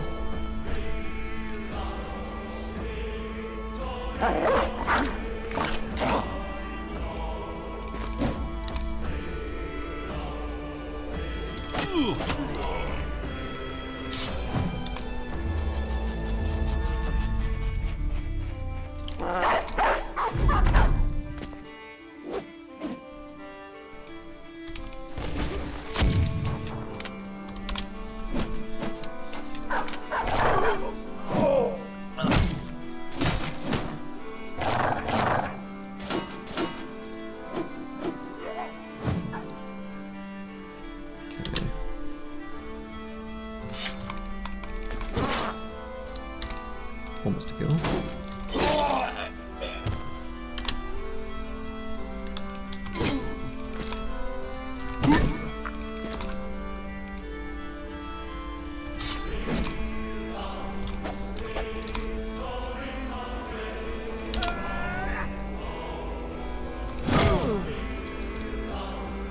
Fearsome. Pretty good perk.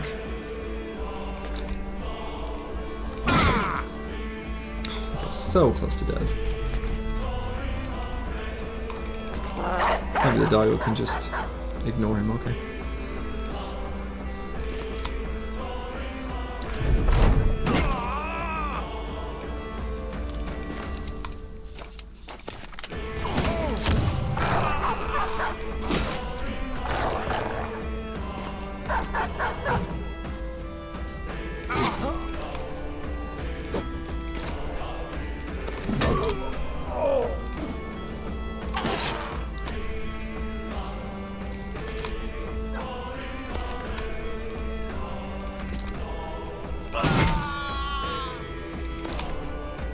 How's our shield doing? Okay. I say he had chonked it a few times. So even though it's not a great, you know, shield destroying weapon, it's still, you know, I don't know. Will do enough damage eventually. Sipars are pretty durable. Why do some of your gunners in this ROM not have throwing axes? You know, we're just trying something a little bit different. That's basically the answer. We went with a different build. We grabbed crippling strikes. Was it worth it? No.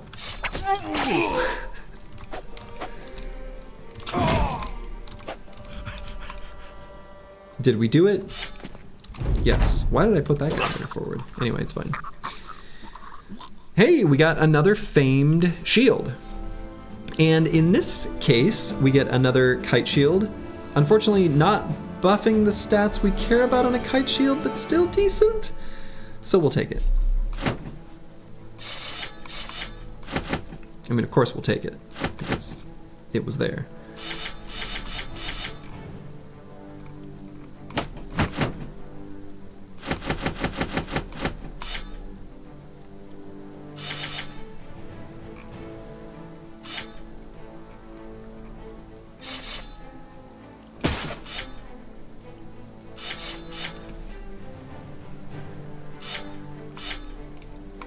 If you decapitate an enemy, does it ignore the head armor so that you have a good chance of hitting a head? Actually, decapitate, I'm pretty sure, does not actually attack the head. It just removes the head if you get the kill. It's just an attack that does extra damage based on missing HP. And will remove their head if it's a killing blow. A little deceiving.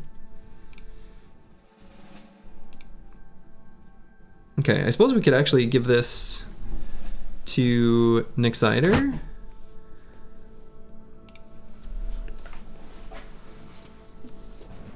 We'll have Roxanne Me start out with. They this is kind of cute. They each have like, they got matching shields, right? They got a ranged one and they got a, this is cute. It's cute. How delightful.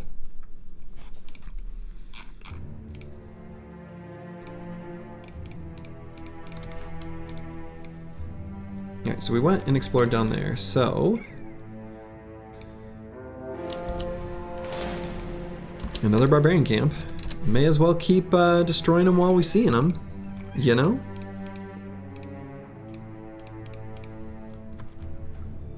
Twinsies, exactly. Actually, what I might do... Oh!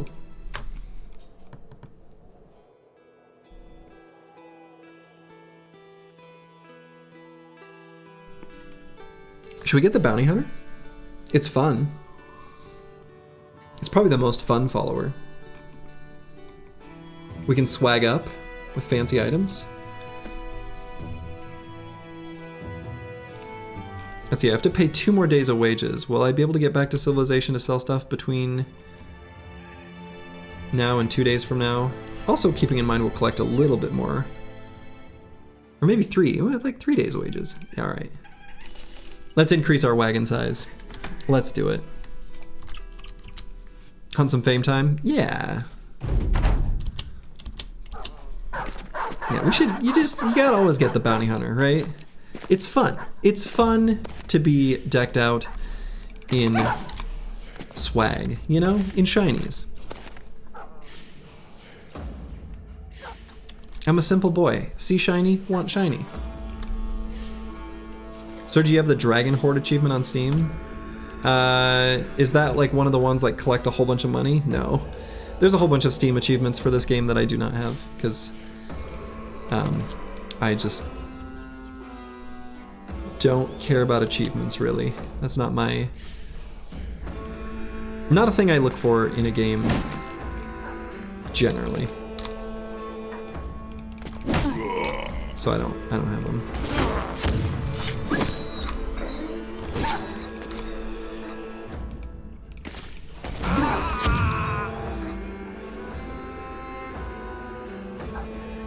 How often do you get the surgeon?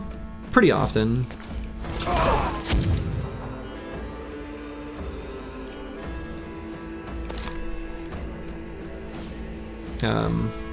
Yeah, pretty often, actually.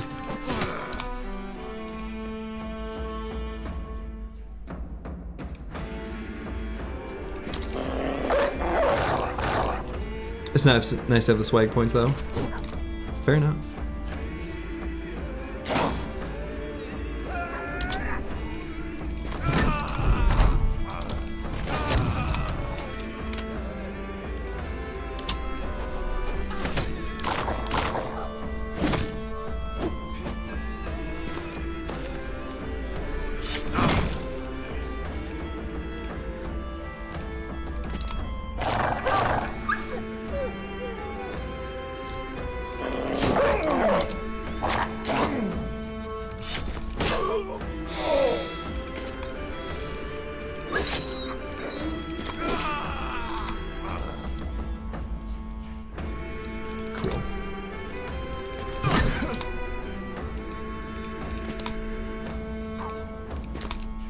Yeah, the team is pretty strong.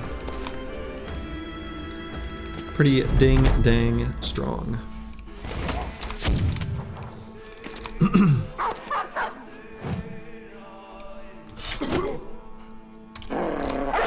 He's running away. What a coward.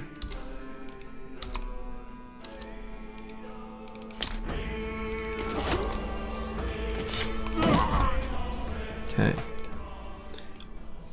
Ooh, we got a shiny. This is an interesting one. We're gonna have to do some serious thinking about this one versus the Zerk chain. We're probably gonna use it, but we'll look at them side by side.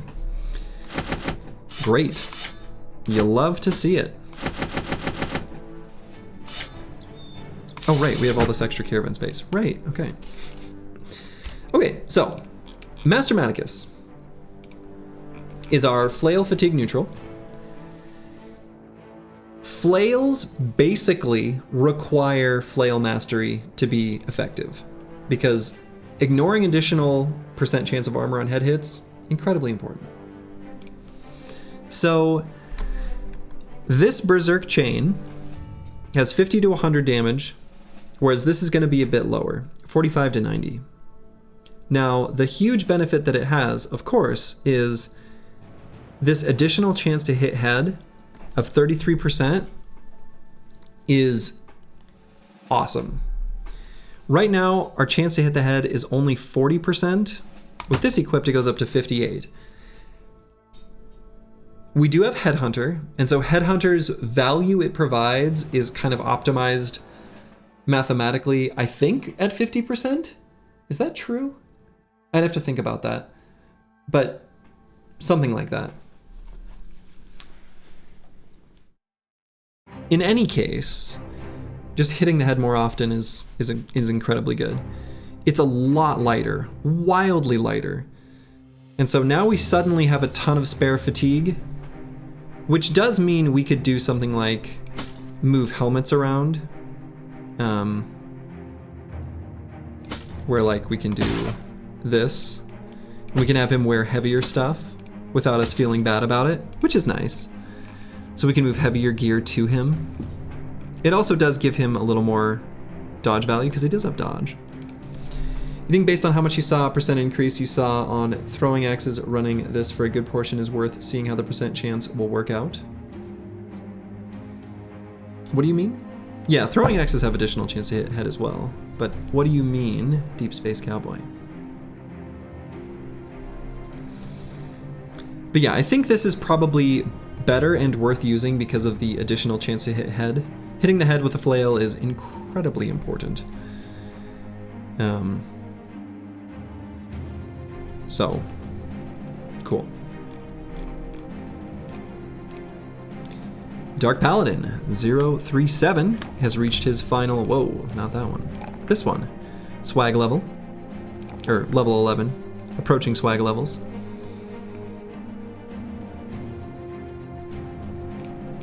He's a master debuffer. I am still gonna grab quick hands here, because sometimes he needs to hit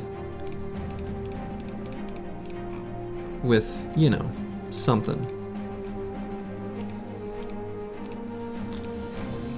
Probably best to give him something with some oomph. % increased chance to hit head for the flail, similar to your % increase to hit you saw on famed throwing axes last run. Oh yeah, I see what you're saying. I forgot about those. Well, actually, wasn't that just additional chance to hit? I think is what they rolled, right? Or did they roll both?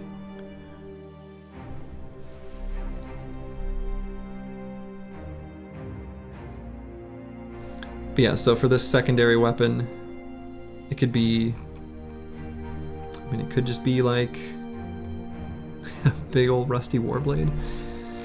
Or even, don't we have, where did I sell it?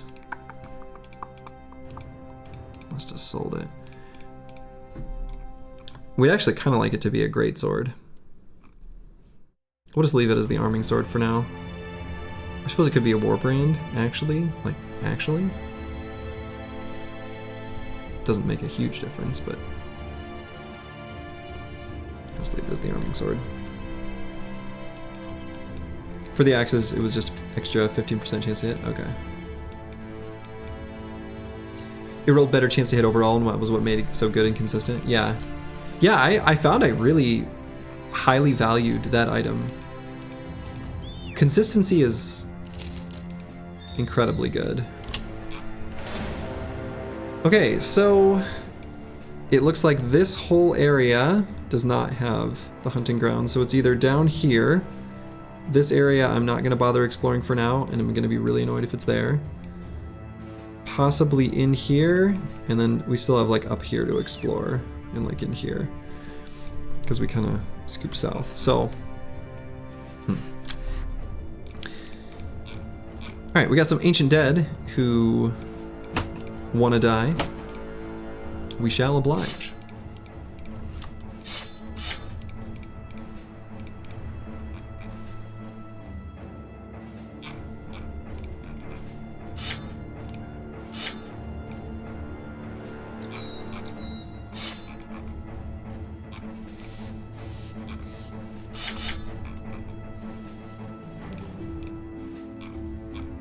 Okay, we're keeping some extra, like, small bundle of throwing axes. The regular ones, we're actually keeping those specifically for the library.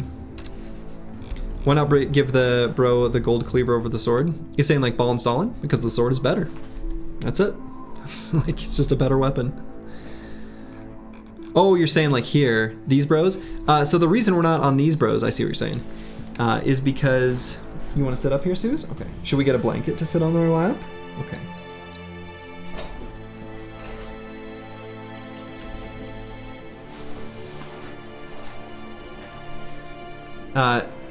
Honestly, because their attack skill is so low, like,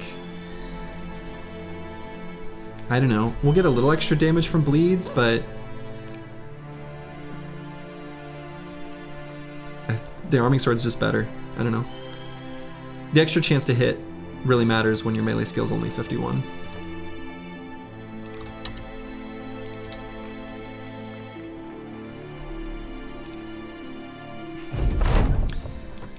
All right.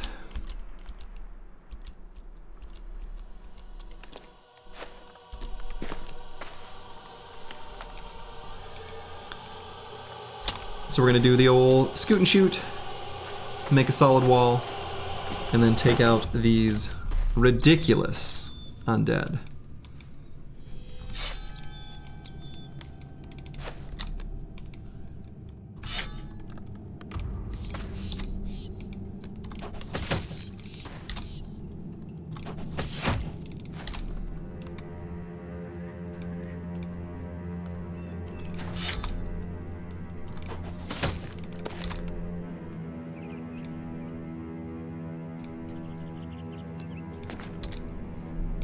A war scythe could be nice for the area attack.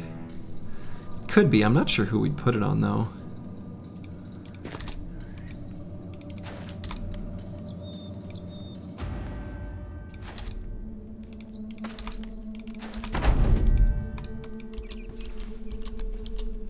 Maybe best would probably be like Datboy 4792.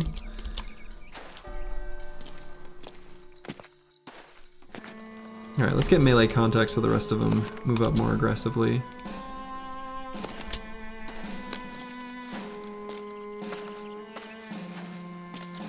Get in here. Get in here, you nerds.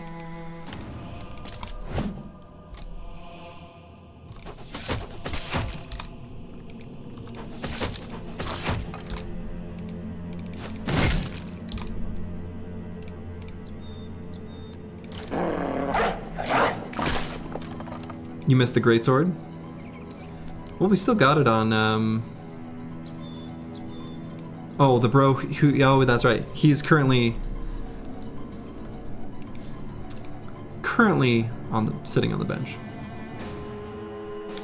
Let's see. Let's move Cracklack here. We'll put a dog here so we can't get surrounded as easily. We don't want that bro to get surrounded. Ka-chonk! That was pretty nice. Our new weapon's first attack was a good one. It's your favorite weapon? For a good reason. Alright, putting ball install on here would be a bit sketch. Guess we have an exciter to do taunts, so we could taunt. Yeah, I don't really want to put ball install on right there.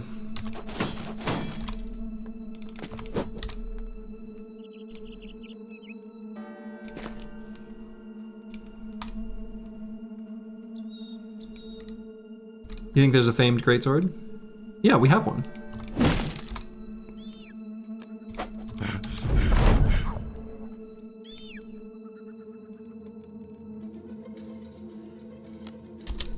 Or do you mean, do we think that this camp has one? We hope so.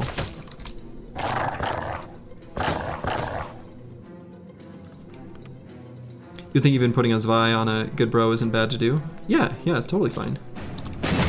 Totally fine.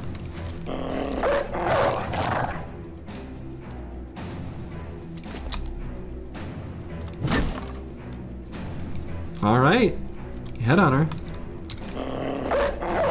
And this new flail. Is that a famed two-handed flail? You betcha. We just found it too. So, pretty sweet.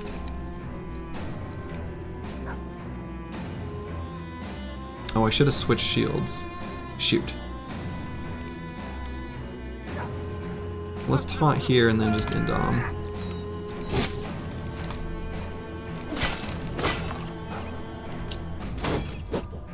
We've still got our anti-ranged attack shields on.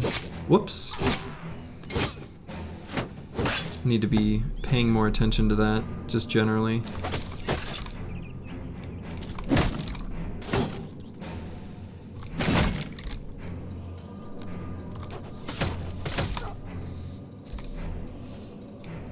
Can probably put Cracklack here now that their numbers are thinned out.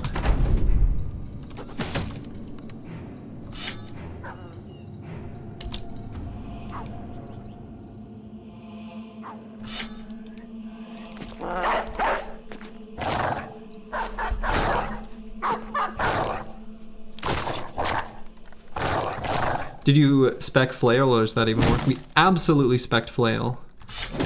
And I would say that if you're gonna use a flail, it is practically a requirement. Because in addition to the whole fatigue savings, like you'd find on normal weapon mastery, the pound ignores an additional 10% of armor on head hits is incredibly good. Pound being this, you know, default attack of the flail. So we absolutely did.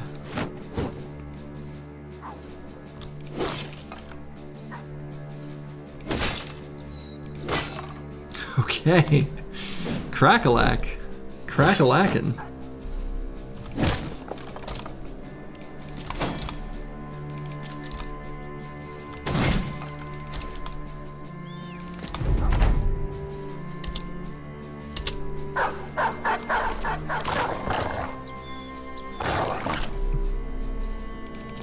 Now our dogs have kind of gummed up the works here a little bit.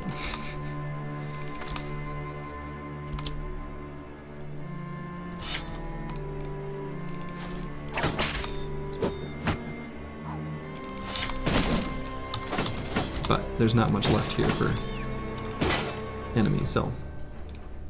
Okay, no shinies here. Boo.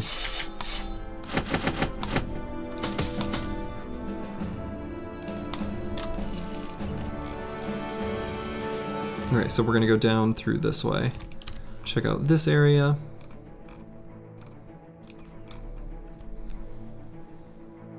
If your melee defense was like 30 plus, you would consider your bro a god bro. I mean, you're pretty dang good. I would consider this bro, yeah, I mean, I guess I wouldn't call it a god bro. We don't really have a god bro on the team. Which, we don't need god bros. We just need good bros. And we've got good bros. So do you have a true mystery for me? How do famed throwing weapons come back when you've thrown all of them? Ooh, a great question. Maybe the power is all in the holster. It's all in the bag.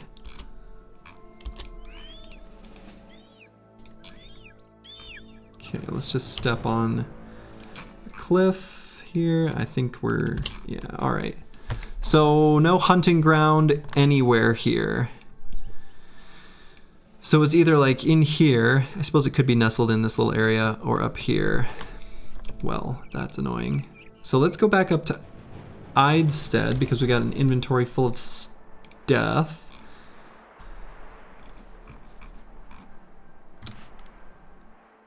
Okay.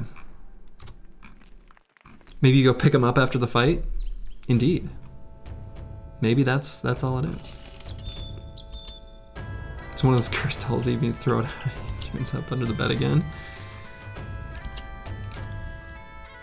We have a long-standing joke with some friends of ours that we've got a creepy doll that gets passed around very infrequently. It like shows up years later.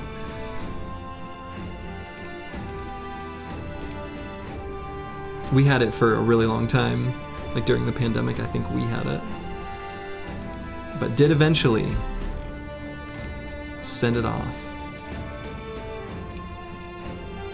All right, Idstead looks like still has ambush trade routes, which is actually good for us. So we're gonna stock up on a lot of our supplies here. Food's expensive, but I suppose this is long-lasting food. Screw it, let's just buy a bunch. And I'm gonna buy this rondelle.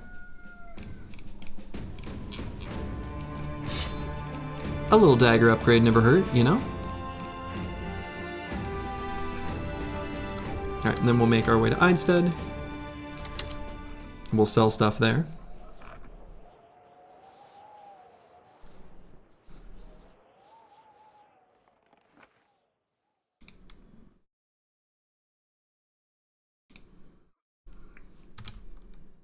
All right, we'll take a look at the contracts first. They want us to find something, I don't know, whatever. Drive off barbarians, you know, we could.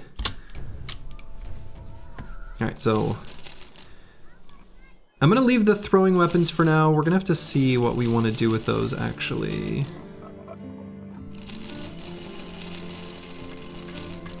I thought them hurting was the whole point. True, you do want the daggers to hurt the enemy.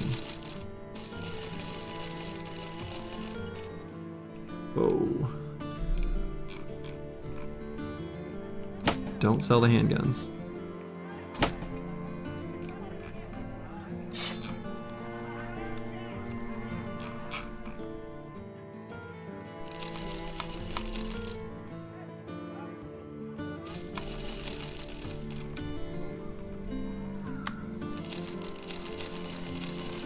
Don't sell the broken ritual armor. Okay. So how should you make a duelist dagger bro? Well, we're gonna make one on Xerxes. So I guess you'll see when the time comes. We need a Catal. That's the weapon we're hoping to use. So I suppose we probably have enough of the bundle of throwing axes. How many would I want total? I'm only keeping these literally specifically for the library because they can still one-shot the urns and they have better hit chance. So we can give those to like our gunners when they run around. You're back? Did you miss anything for the past 20 minutes? No, we still haven't found the Idjarok.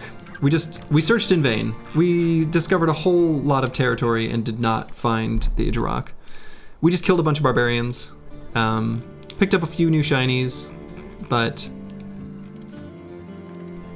you didn't miss much. Yeah, we got a two-handed flail, a famed two-handed flail, which is pretty sweet.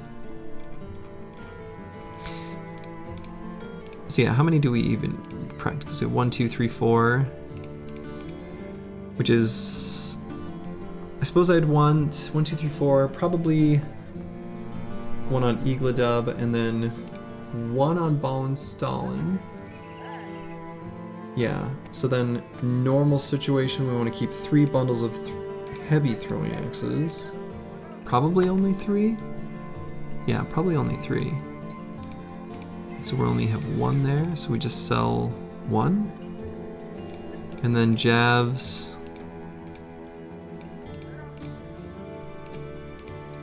2, 3, I guess just those 3. So we can sell 1 of each of these. Okay. And I'm gonna sell the Shimmering Ashes.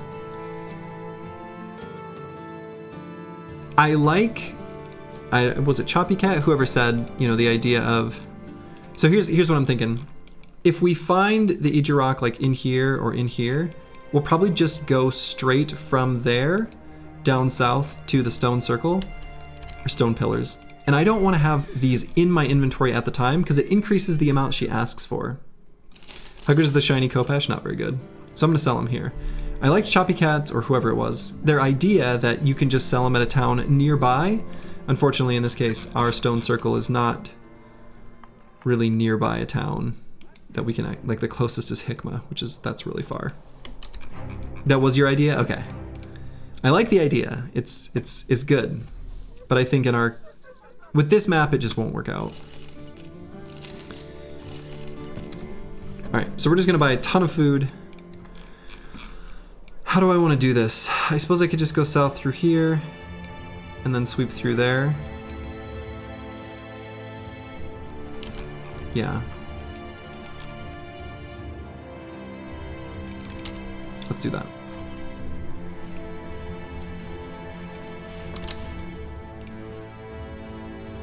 Oh, and did they have a temple? They did. Shit. Do I go back? 3 to 7 days for Serdova the bear to set out, which sort of sucks. Time to put pins in. Well, we don't have to search through the forest. This one spawns on open ground. Only open ground. So we don't actually have that concern this time. So I think that's all here. Think it could be down there, but I'm not gonna go that far for it.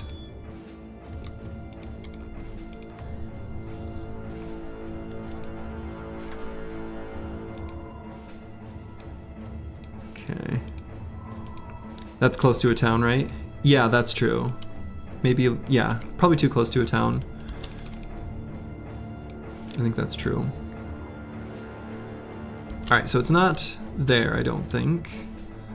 It's probably also too close to a road or town, maybe. So now let's head up to the northwest here. This is the area we skipped in our initial, like, whatever. This whole area northeast of the Mossy Pine Woods. If it ends up being up there, I'm gonna be very annoyed because we could have found it a long time ago. But our inventory was getting full, like we had to choose a time to sort of cut and run, but I don't know.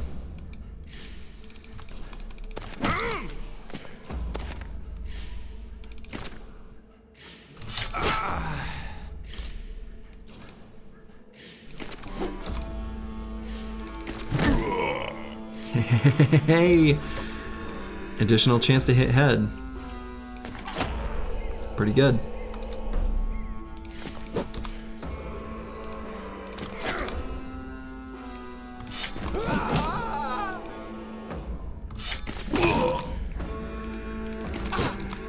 This is such a pitiful little camp.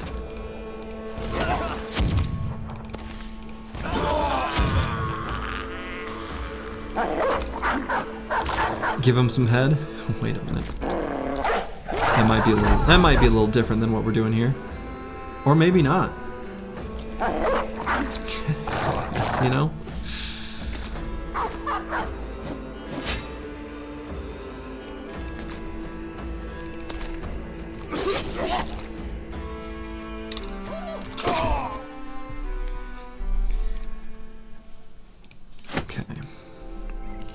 My dog is very, like, she's on edge. Sitting on my lap. Okay.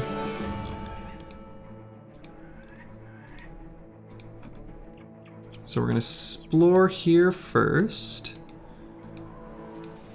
And, all right. Oh, 10 hexen with many nachos. Now we don't need to fight hexen anymore because we already have the apple. Since there's not much area left to explore for the Ijirok, let's not fight these just in case we beat the crap out of each other. Soji needs to calm down. Mango's good for that, yeah. So let's explore up here. We still actually haven't done that. So I guess we'll go up here and then go east from there. Yeah, because we've already explored south of that area. On-holds pass through here. All right, so we'll go on this mountaintop quick, and then I guess east. Oh! Okay. That was like under a cloud, so I almost didn't see it. All right, we found the hunting ground. Lovely.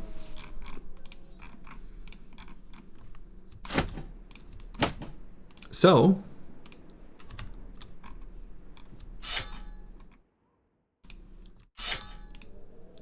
we're gonna do this camp. Oops. Camp. This legendary location that I just casually called a camp. But I suppose. All right, I guess, why do I have daggers on these guys, actually? What am I doing there? Is that dumb? That's dumb. All right, and then the whip, I think Ball and Solon just having one stack of the heavy jabs actually makes sense. The whip is pretty good against Ijirok. So we can clump up here. The bro with taunt, which is an exciter, actually can be super useful here.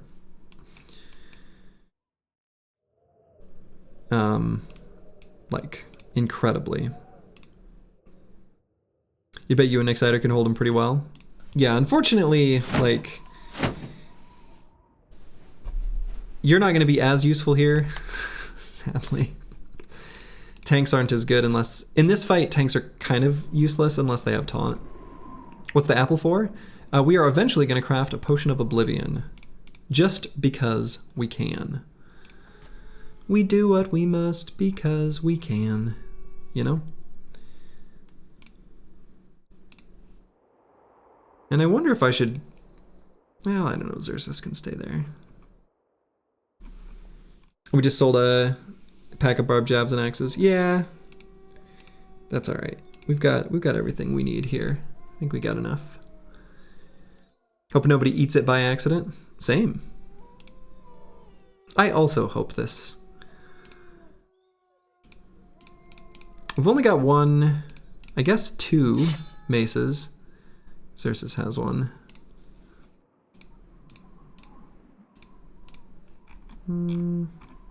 Yeah, we'll go like this.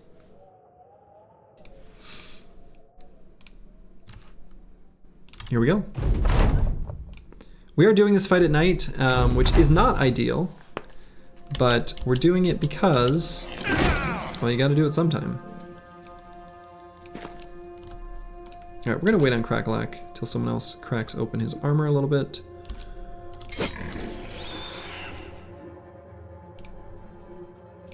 Just get an exciter here for surround.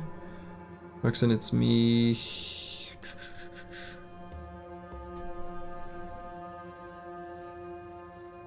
Here for surround. Advanced lightning. Excellent.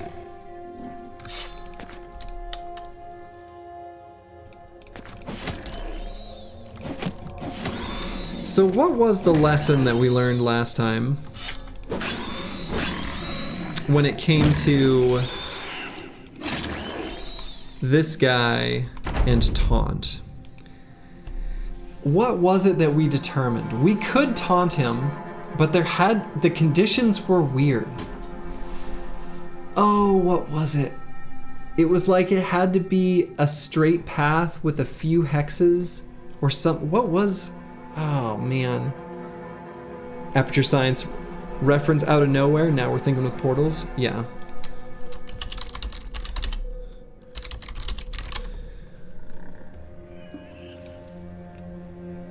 If you want to see an ancient slurgy, an ancient slurgy, make an aperture science reference.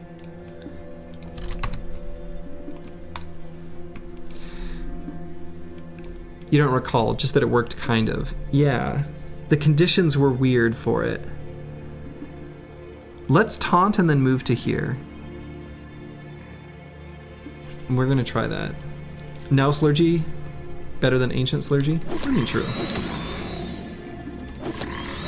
But we keep ancient slurgy around for posterity.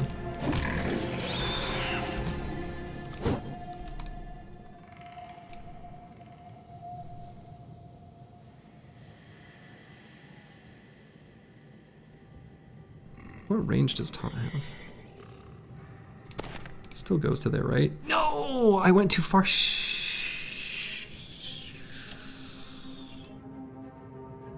Well, we'll see.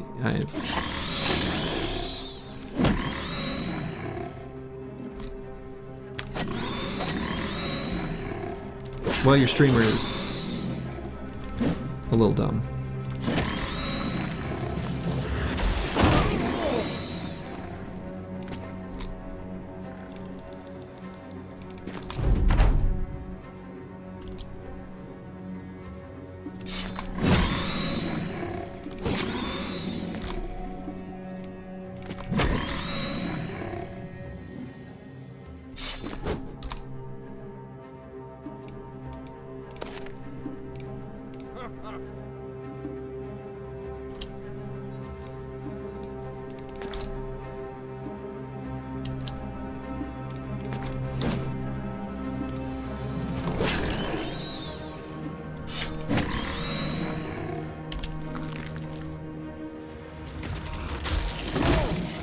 Okay, that taunt did not work, though we did get the every once in a while disappearing Ijirok bug.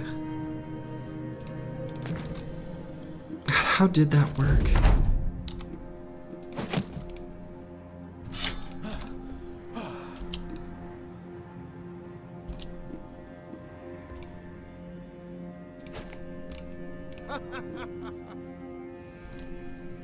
Does it undisappear? No, I think he just stays this way for the rest of the fight. It's really dumb.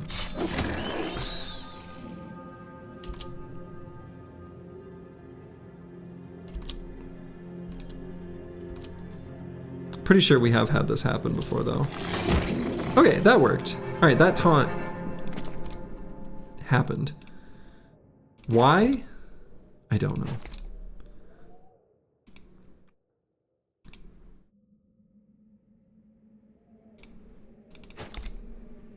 Yeah, almost every fight with Brigfoot.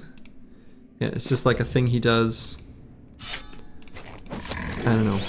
Is a weird enemy. He's weird for all kinds of reasons.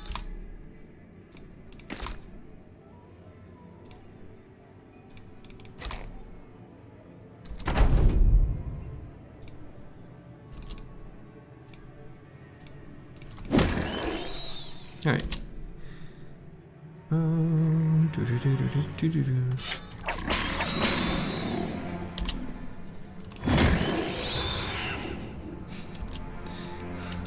So funny since we can't see him.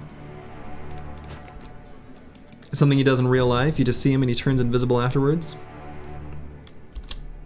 Some IRL Ijirok lore. So let's taunt and go here. It worked.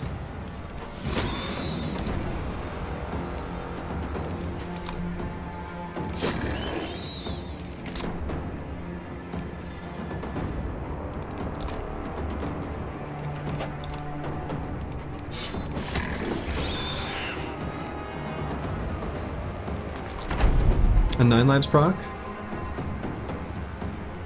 Wait, what? Who?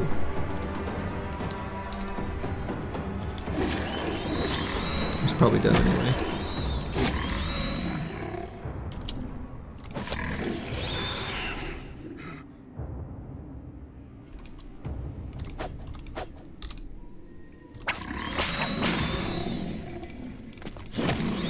Hey, okay. And from this, we lose the broken ritual armor, and we gain the helmet of the Ijarok and the armor of the Ijarok. They are forged armor pieces that heal the wearer, which is, for obvious reasons, quite good. So one of these we're going to be giving to Roxanne It's Me. Probably the helmet.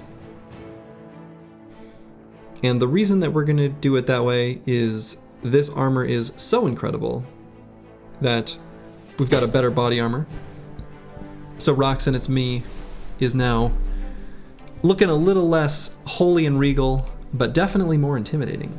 Can you have Rock's hat? Probably. Probably can.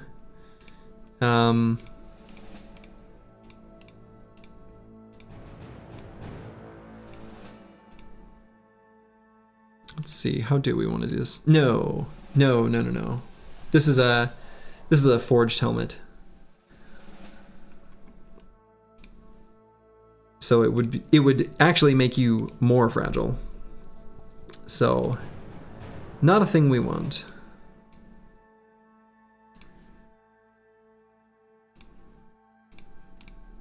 So we're gonna put guns back on our gunners. And I'm actually gonna keep them equipped like this.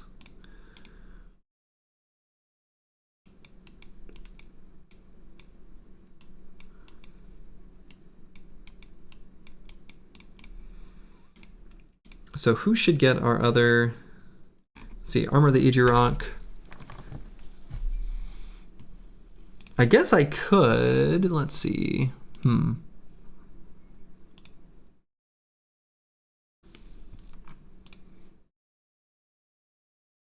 Give it to EELI.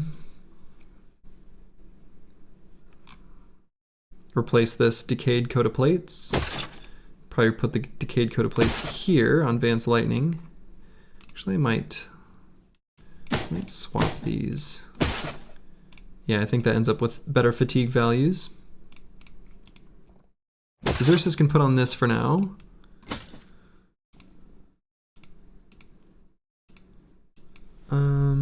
Let's see. If we're gonna go into Goblin Land, let's go ahead and swap our shields. So then we've got one of these helmets. We can just put on Vance Lightning, or maybe even Master Maticus.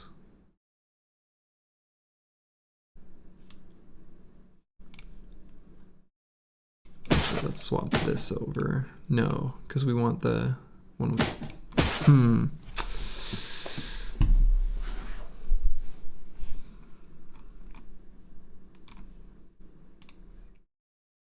Some of the armors are a little awkward here to move around.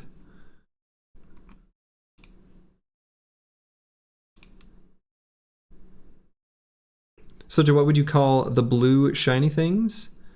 I know some say like legendary stuff. The blue shiny things. I don't know what you're referring to.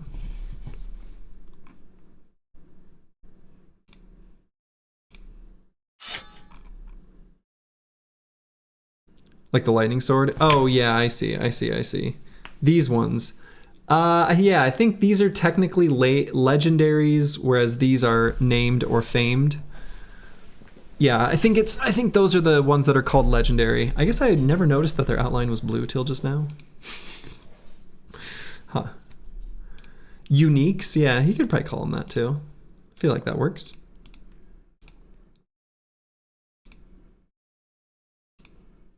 I think they are technically the ones that are legendary, but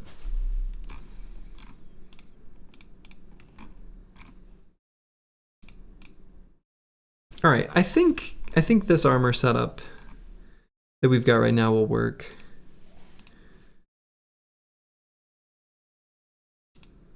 Works for me anyway.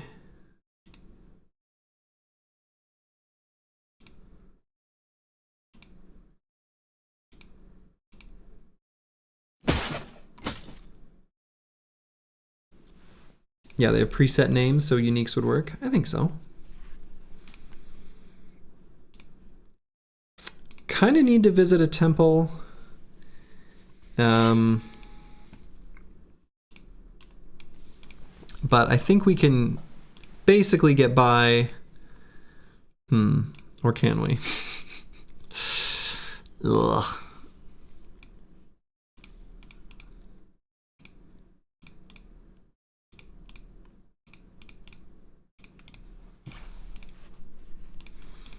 Yeah, Serdova the bear having this fractured skull just sort of sucks. Just sort of sucks.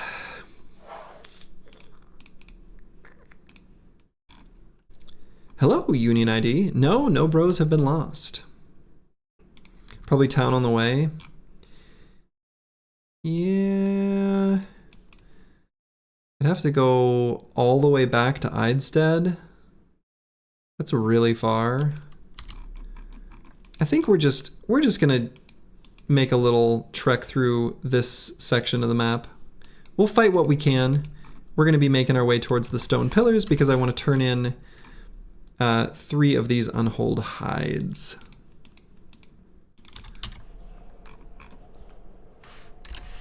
Oh, and do I want to put an attachment? I could put additional fur padding on the armor of the Idjarok. It's not my favorite thing to put on this armor specifically because, you know, protecting HP damage doesn't matter as much when you heal it up after taking, you know, the bit of HP damage that leaks through. So I kind of would rather put like bone plating or something else like that on the armor of the Idjarok. So I think I'm still going to hang on to this additional fur padding for any forged armors that we find. Isn't bone plating better? It depends on the enemy. Additional fur padding is still like really good. Like always, but sometimes it's better than other times. All right, I mean, I guess I could just fight with 11 bros. That feels a little meh, but that's what we'll do for now. They'll gain more experience. These fights we could do with like 3 or 4.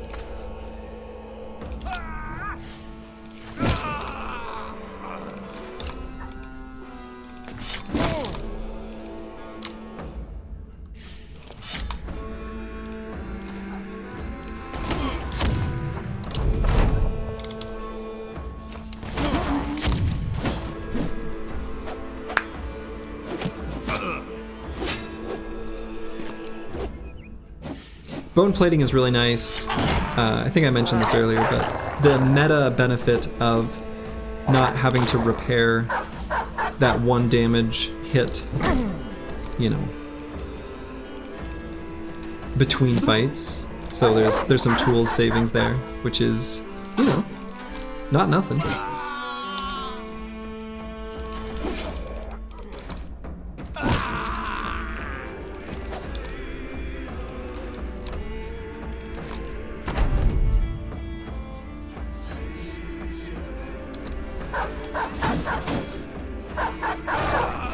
Is bone plating too good? I mean, I don't know. I think the answer to that is no, it's not too good, like from a balance perspective, because it's only too good. It is optimal in some ways, but is not going to provide you the same protection against like armor penetrating weapons as additional for padding. It's not going to be as impactful on a bro using Indom as Lindworm Scale Cloak. It's not going to protect you against range attacks like the Unhold Fur Cloak. It's not going to, you know, I think like each armor attachment has its niche. So from that perspective, it may be one of the most useful, but I don't think it's out of line. Okay, so here's some gobos. We do want to bust 4 goblin camps. I should have added a comedic pause. We do want to bust 4 goblin camps.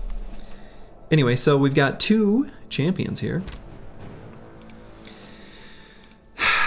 Makes me want to bring Dark Paladin back out. I guess these injuries are like, okay. He'll recover well enough. So now we are going to change our entire formation just a bit. And we're going to put Curse Word front and center with Anticipation. Bustin'. Make me feel good.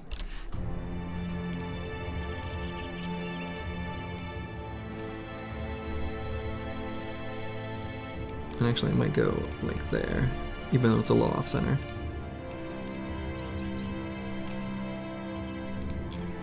I'm going to swap these 2. Yeah, that's better.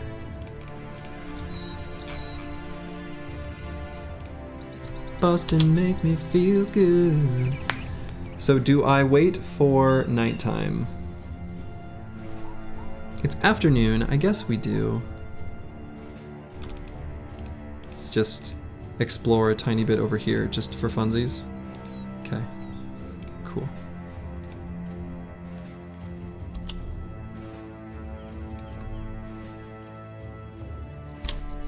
All right, well, we waited for nighttime. It makes fighting against shamans a little more cozy. Would it then be good to put a anti-range damage attachment for the banner? It would. It would if we had one.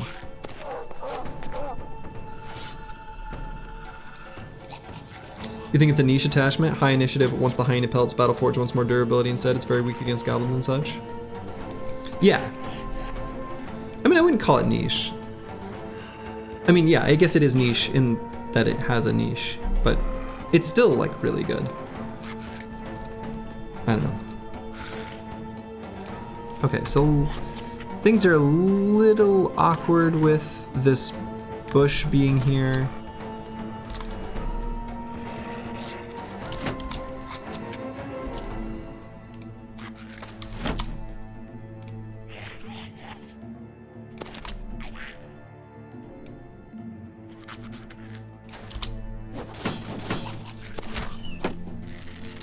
But we got our kite shields raised.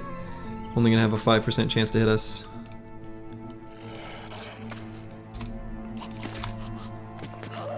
And then our anticipation banner right there, so. It's niche in that it has a niche, I mean, right. I mean, sometimes people say the word niche when they mean usually bad, which is probably, I'm just, you know, putting words in Britnoth's mouth. That's probably not what they're saying, but, you know. Is good. Is a good item. A good item attachment. It's probably best for arena for obvious reasons. Yeah. Definitely.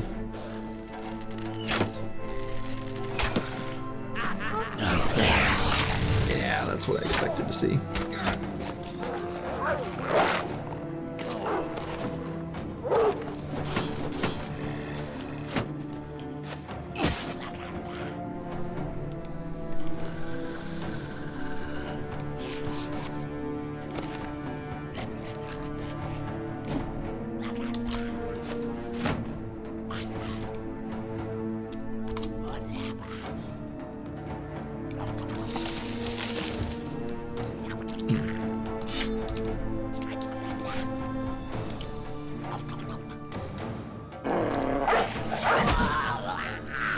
Nice. Smash that little goblin's head in.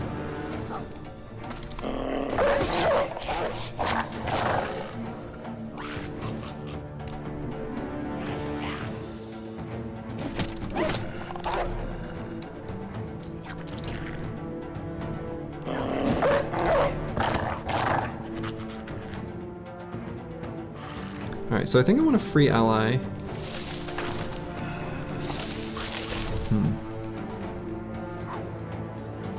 Let's get Roxanne, it's me, way up there and in the shaman's face. If we can. And we can.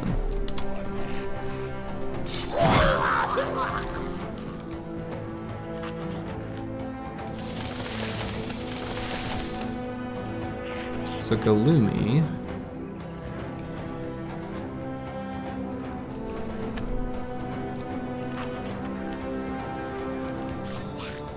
I mean, I can put him here, but then it puts him way too dangerous of a spot. We do have Relentless, so he's going to be faster than everyone except for the champ.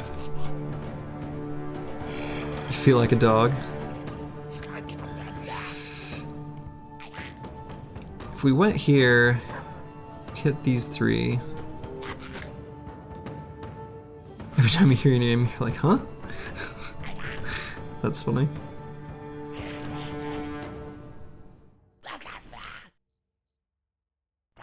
Maybe I just go here?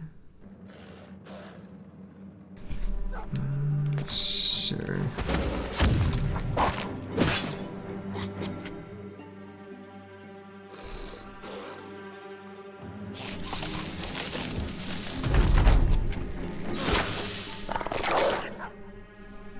So that's our other champ. He's got a sword, an S-word.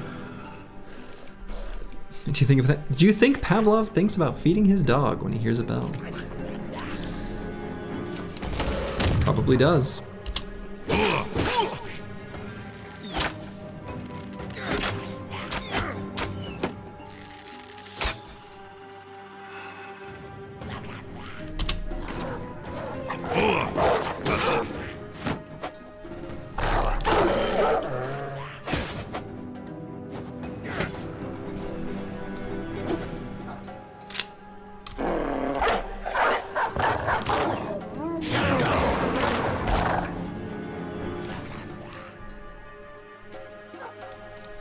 We got the goblin poison, so we can't see a ding-dang thing.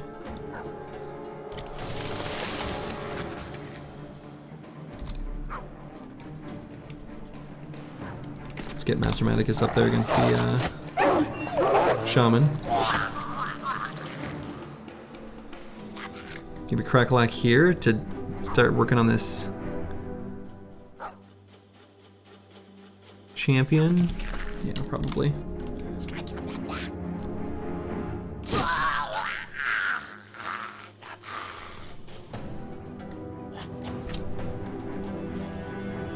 The most important thing here is to get a dog down attack.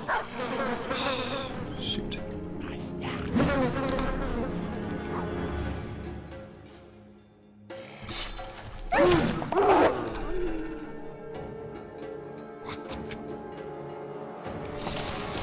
Break free.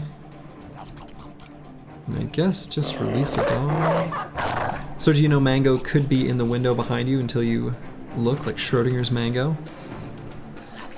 Schrodinger's Mango.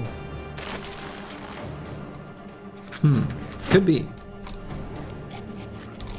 He is a mysterious, mysterious little creature.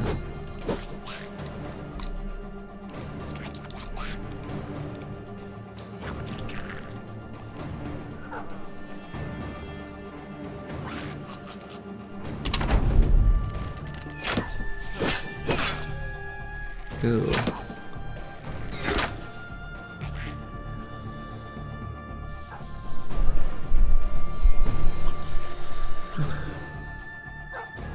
I don't like my attacks with Galumi quite yet. So actually what I might do is release a dog, reload, and then just wait for next turn.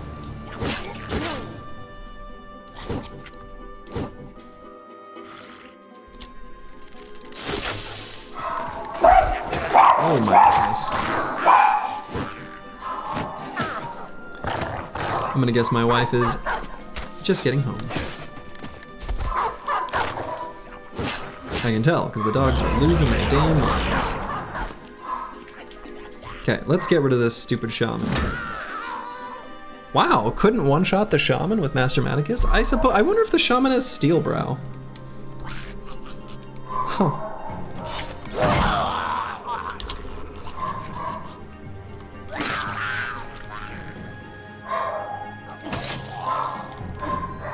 Okay, good attacks there by Crackalack. I suppose the best thing here is probably release a bro, put a dog down.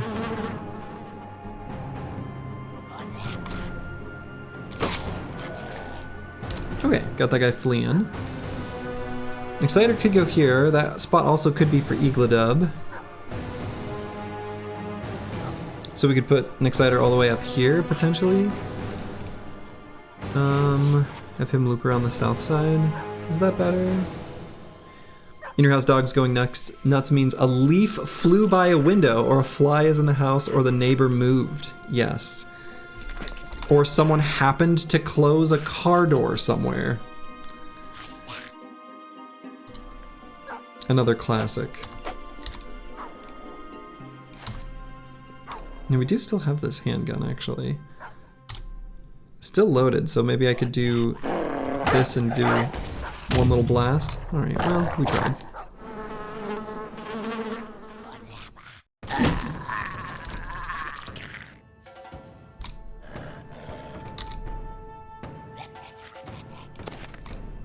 Or you accidentally touch the leash in their field of vision. Yes, yep, that's another one.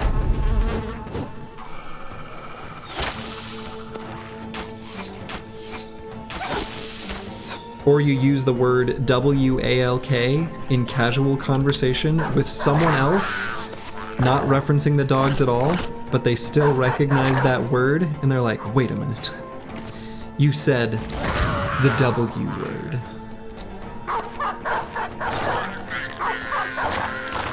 Alright, looks like they're all finally basically breaking.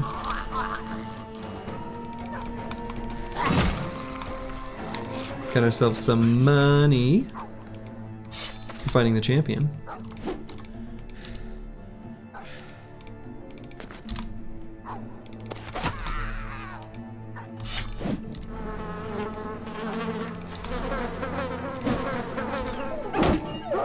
And of course, we're obviously not letting any of them get away. Like, you know. Duh.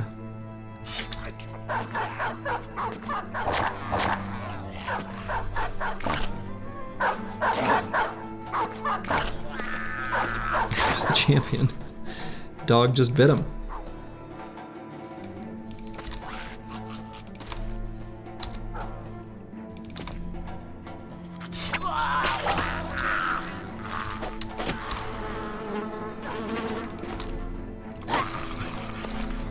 That's why you prefer the cat? Only loud when it actually matters? Like they haven't, like their food bowl is like 80% full?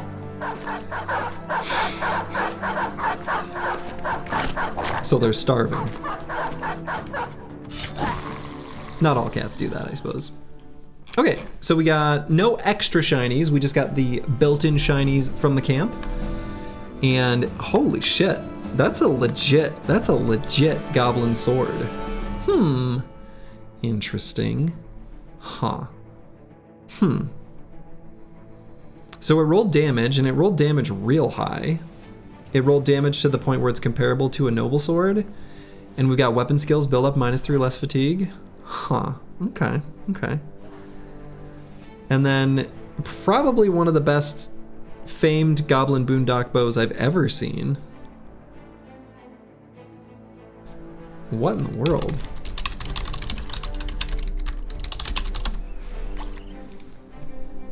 What's the best this can possibly get? Okay, that's literally the max possible damage. That makes sense. I thought that seemed really high. And a really high roll on damage ignores armor. Okay. Ha.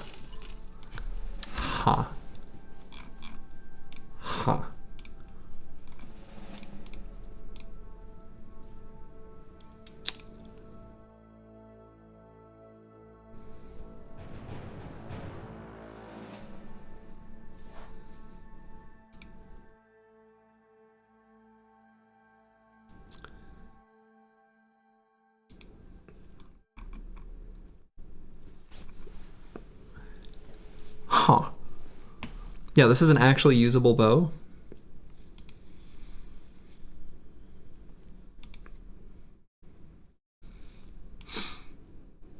Could give it to like Snoozy 702.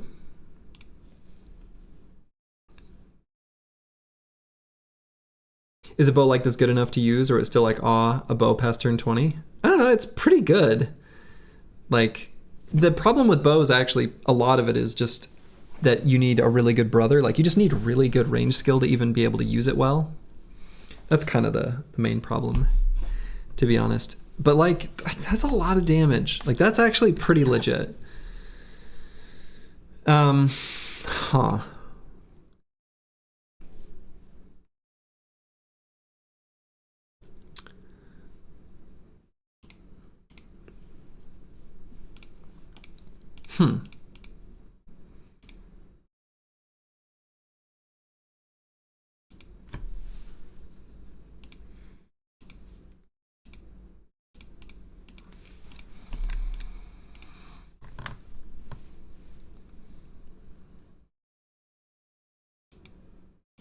Time to find ourselves a hunter. Yeah, we're probably not really bothering with any new recruit or like recruiting at this point, though. We don't really need to. We've got all the bros we need already on the squad. So Snoozy 702 just got himself a new weapon, I guess. And this Spiky Swiftblade. God, what a fun name.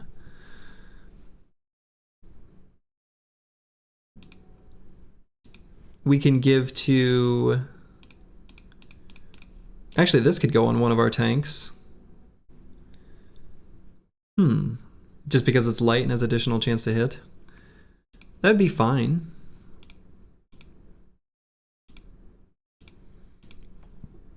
Could also debatably just give it to Ball and Stalin. Damage is a little bit lower. This weapon's pretty good. So I don't think we do that. But it is like only 7 fatigue to swing. Literally fatigue neutral. Even without mastery, which is comical.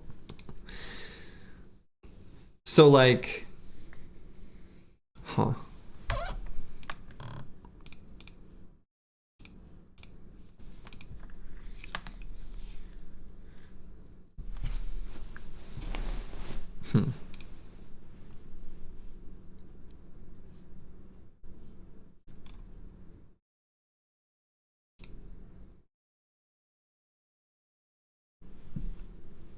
So what perks, how many perks? Let's see, hold on. Let's think about something for a second. Serdova the Bear, actually legit, could do...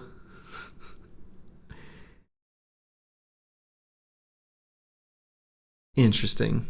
If we wanted, he could do Zerg Frenzy Duelist Battleforge and just use this thing.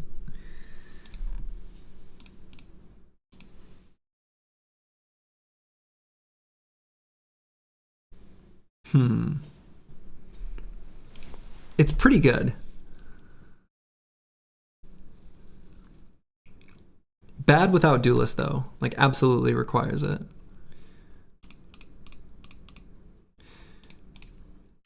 We'll just keep it in the inventory for now. But it's legit useful. Which is weird. Huh. Okay. Xerxes is leveled up. Our Catal bro. Who maybe that's not what we do with him. Maybe we pivot. I mean, at this point, right? We don't have a Catal. We don't necessarily aren't going to end up with a Catal. This bro can still be fast. But he's so made to be a Catal bro. I mean, he is, but you know, when life hands you lemonade, you know?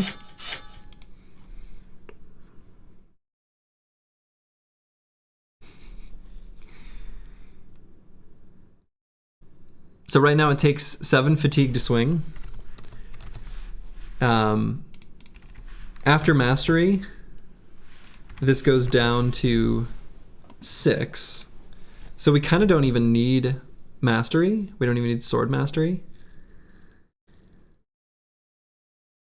7 is fine.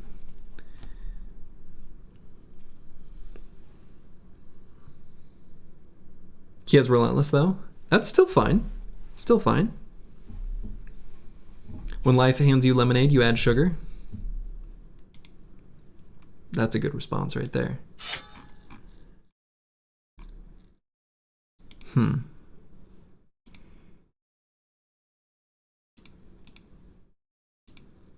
We can still have a bro with some speed. That's fine.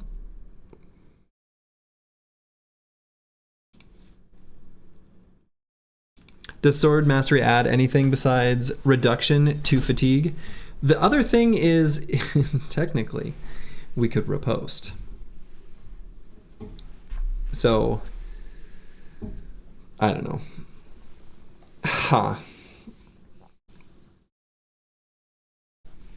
But no, I mean, sword mastery for a one-handed sword, really it's the only thing it really does for a regular one-handed sword, for most situations, is just the fatigue savings, which we don't need. So we could still be built as a Catalbro who just has this to deal with what we could do. Okay. All right. The wheels are turning. I think what we could do, let's see. So we've got 1, 2, 3 perks assigned. So if we did 4, 5, 6, 7, 8, 9, 10. Okay, so that would have to be 11. So if we did no gifted, skip gifted. This brother actually doesn't need gifted. Still do this, and Crackalack, how have you been following since 4 hours ago? You've been here way longer than me. Huh. We'll go here.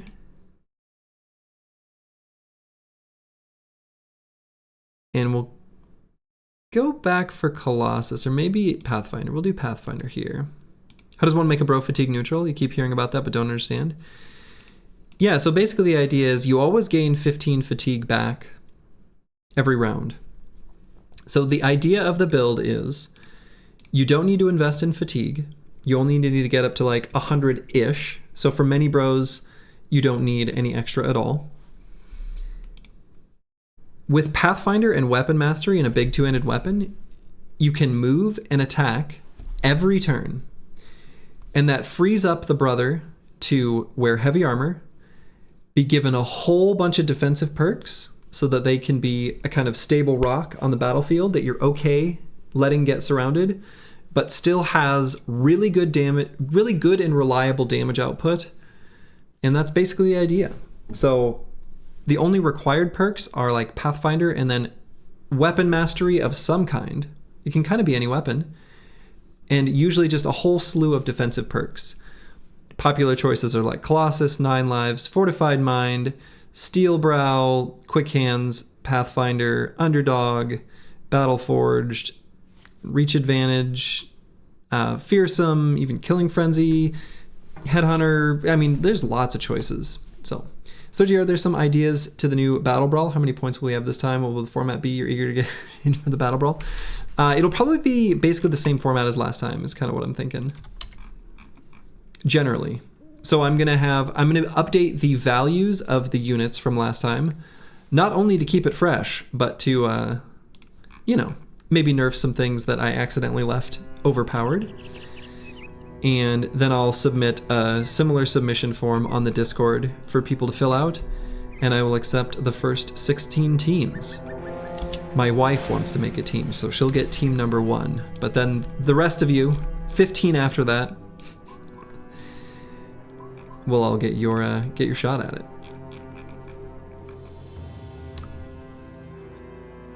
All right, let's bust this simple little goblin camp. We can do this one during the day, I think that's fine.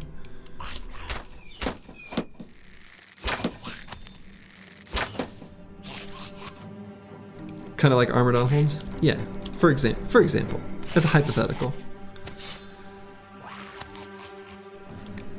Okay, so we've got this obnoxious set of obstacles here again. Let's try this bow and arrow out. Let's go for a snipe right here. Dang it. Will your wife get the streamer button option? Will she have a normal list? No, she'll have a normal list. And she'll probably pick things that look cute, so I wouldn't expect her to necessarily do all that well.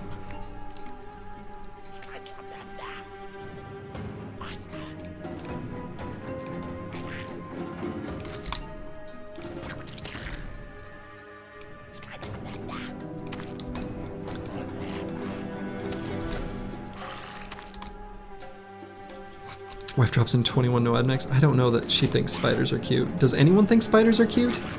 Who are you monsters?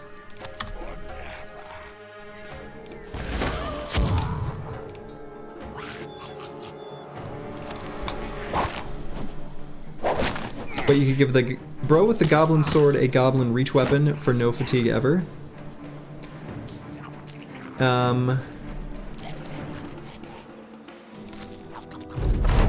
What do you mean?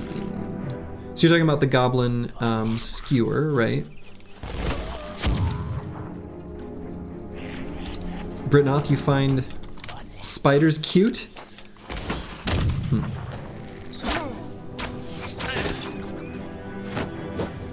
Used to have an orb spider on your front porch named Spider Bro. I don't know. Grounded taught me to be afraid of orb spiders. It was a fun little Honey, I Shrunk the Kids survival game. Legit really fun game. Despite how weird a description that sounds.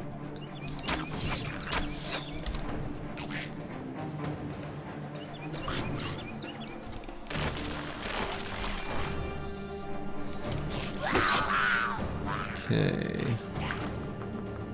Let's get Crackalack all the way up here, maybe?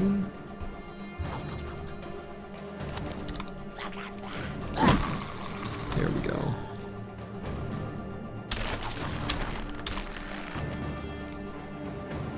Get Roxanne, it's me up there.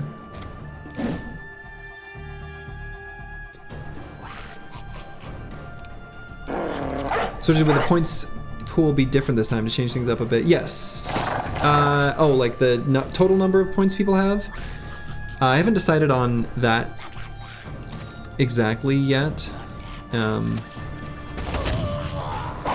The only thing I've decided for sure is just that I will be changing the point values of units as far as the total number that people get to draft with. TBD. I don't know if I want to make smaller squads. I don't think I want to go a little bit bigger would be fine, but not much bigger than the previous size.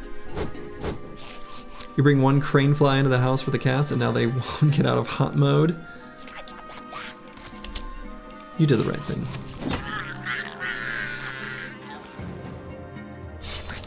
The flies must die.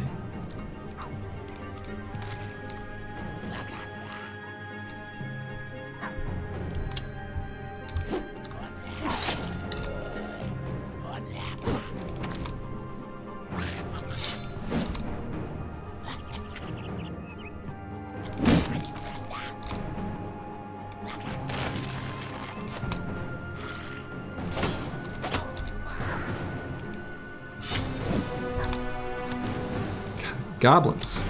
So annoying. Snoozy not having Pathfinder really sucks.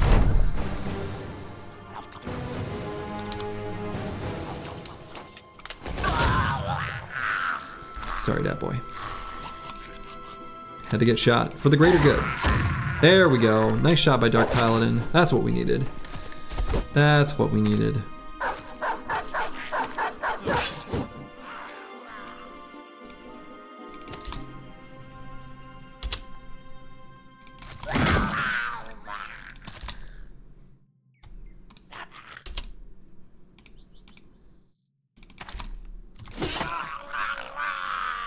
Go. Okay.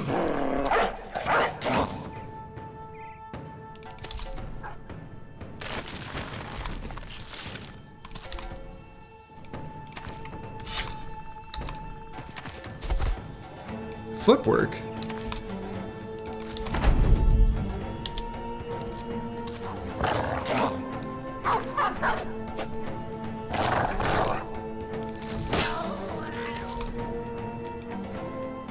Make a stanky ass team and name it the Yeast Machine.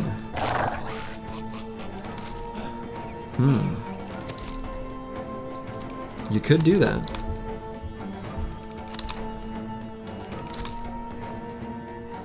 I'll say, now that I have been making pizzas regularly, I've come to really appreciate what yeast offers our lives, you know? That's right, scream, you little goblins. The last but not the yeast. Wah, wah, wah, wah.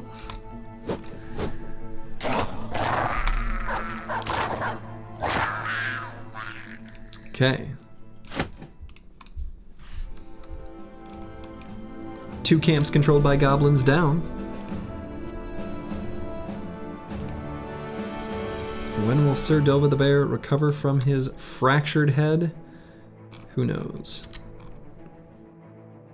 Fractured skull, whatever.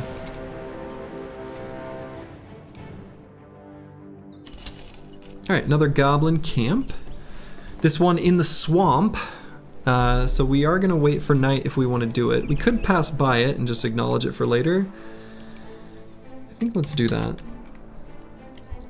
A shaman in the swamp. Gonna wait for nighttime to do that, so we'll just pass on by for now. Real name of a band, by the way. Met the leader while traveling. Grunge is so weird. Grunge is weird. Searching on that list pizza you showed, that it was made to be square. Are you sure that was a circle? I don't know. I make the pizzas, I'm figuring, you know, I got a square pizza stone, so I try to fit, I don't know, whatever. I don't care about the shape. All right, so now she wants 3 piles of ashes. So we have returned the unhold hides, and now we need to get 3 of the shimmering ashes that are dropped by necro savants. Now we scoot back to, yeah, we'll head all the way back up to Idstead. No, the vendor will have reset by then. So I think we just continue on south for now. Making round pizzas at home is kind of try hard. A little bit. Oh my.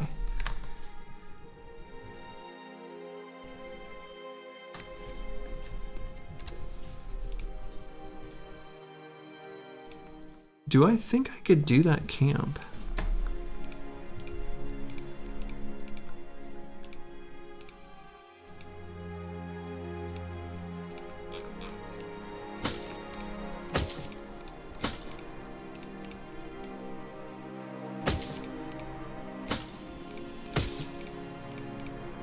I think the team's armors are in good enough shape.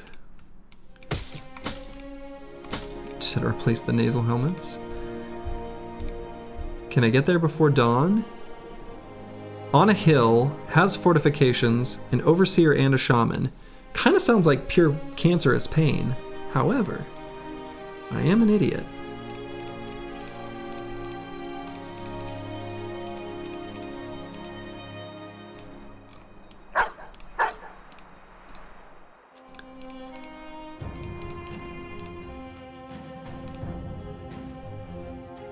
Okay, Ballenstone's healed up from the injuries that we care most about, so let's put him back out there. That's the spirit, the show must go on. Yeah, I mean, right? Let's keep it spicy, you know?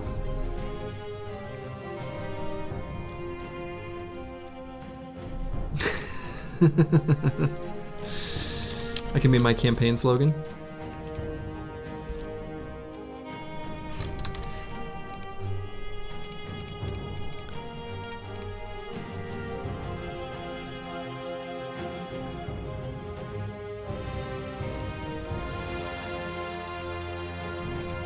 It's a spicy meatball. It's a spicy meatball. It's a spicy meatball. Oh my god, this hill. Oh my god, look at this hill. This is disgusting. We're in a pit of despair.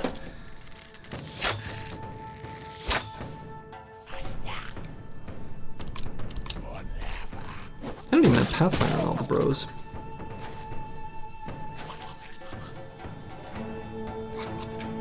Doom doom doom doom doom doom doom doom.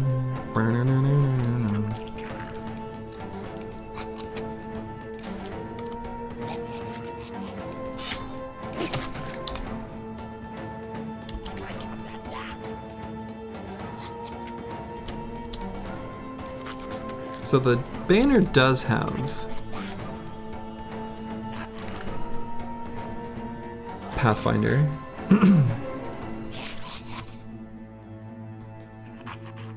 They'll keep throwing while they have the throwing weapons.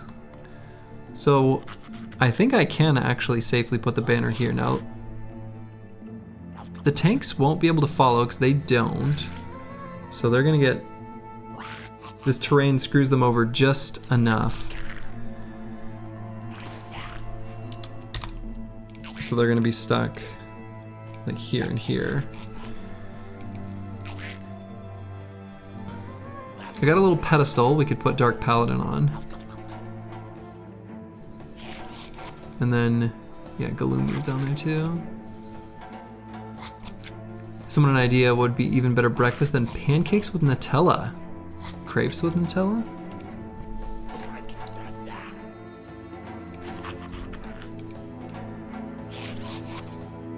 Or is that cheating? Is that against the rules? Alright, let's get Vance Lightning all the way up there, I guess. So Rock Sentence Me is going to be stuck there.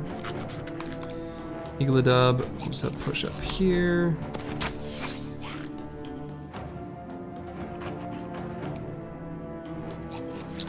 So I could put like Dark Paladin here, and then Galumi over on the other one. Up here. I think let's do that. So he can actually shoot, and will. That's a great place for a shot. It was great. Maple syrup beats all other pancakes toppings. No contest. I love Nutella, but I think I agree with this. I think if I'm doing Nutella, I want it on crepes. Or crepes. But, because of course I had to be pretentious.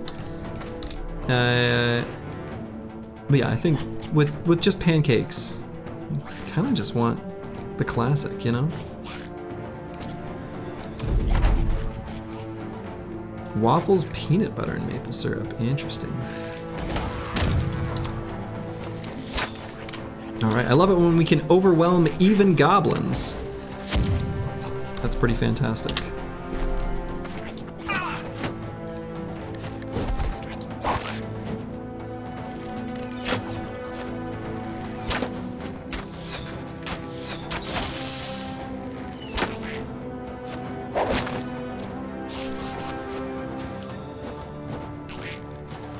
Classic is best. Hipsters will try anything to avoid being basic, yeah. As someone who's got just a little bit of hipster in him, I kind of agree with this. Here we go. Okay, good shot.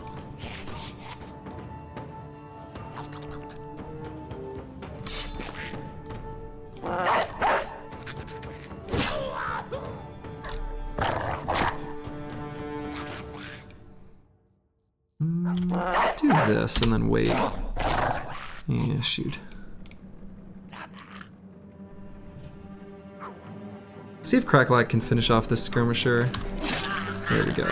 And I think now that he's got Killing Frenzy, can one-tap another.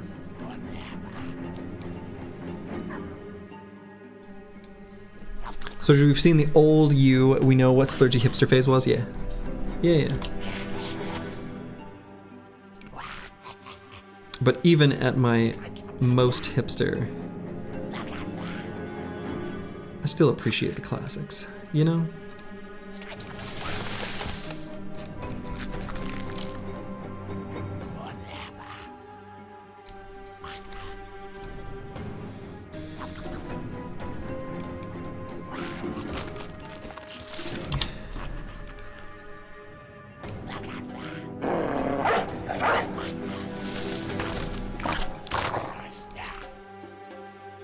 Never in a million years would you have suspected guitar portals. I'm making a note here. Huge success.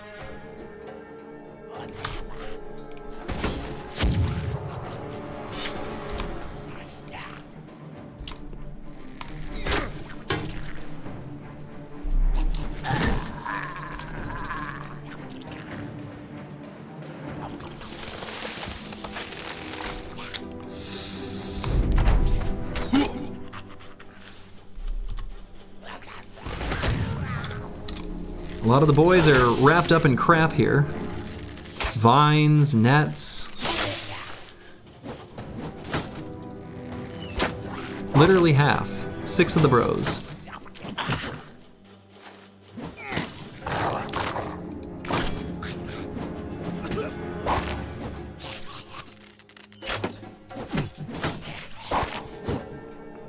Since you live in Germany, you're not sure what's a pancake and what's a crepe for you. It's all the same. Oh, interesting. So you don't have the same one. The thin, soft ones would be crepes. At least that's the I mean, I don't, you know, I know that would be the American definition. I have no idea if that accurately reflects other cuisines of the world and how they would define those two things.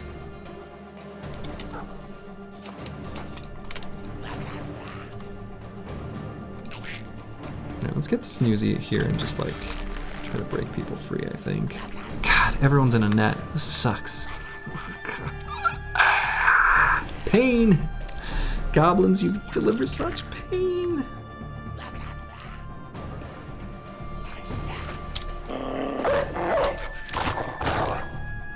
You think thick pancakes are an American thing? In Europe they are thinner? If you want to see real thick pancakes, Japan. They got the ultra thick. THICC. Thick and pillowy. Pretty cool.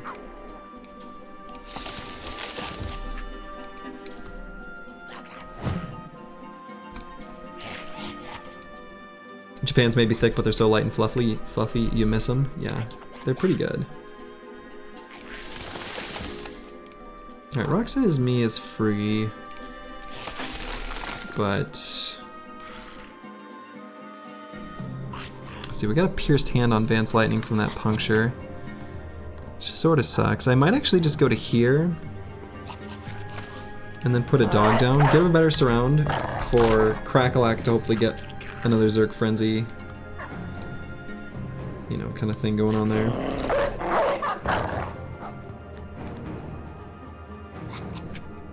I suppose Ball Install will just break free.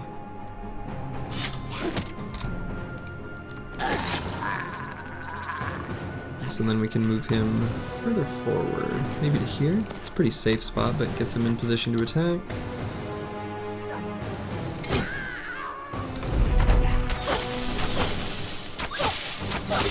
Oof. Doggos. My little doggos.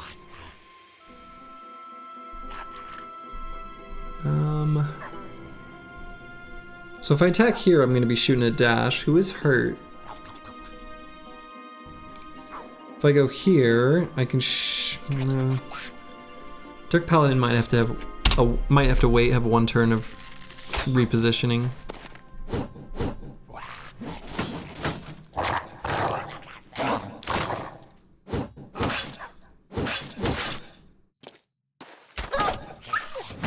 Where's my dog?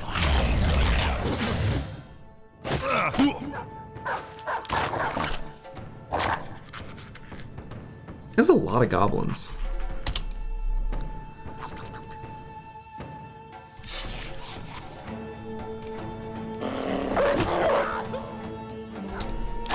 This fight just sucks. Kinda true. But we're starting to make some forward momentum, forward progress. Kind of, sort of, here a little bit.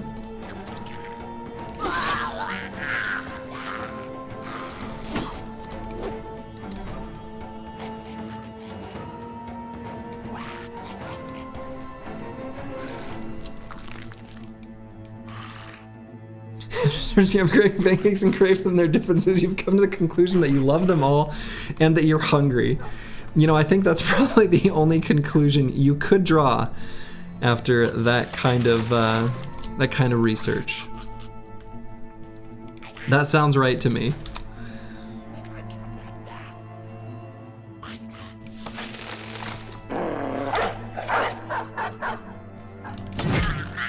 Okay, that was good. Dark Paladin further forward. Finally, Galumi's free. Have him move forward. Ball and Stalin. Get him up there.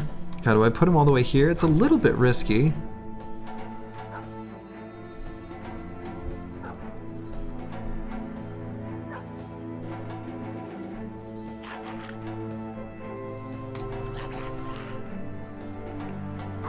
Maybe just here.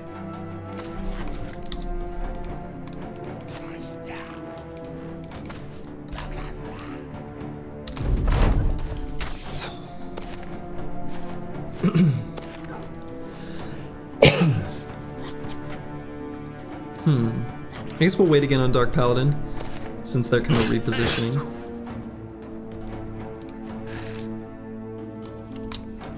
Same with Galumi.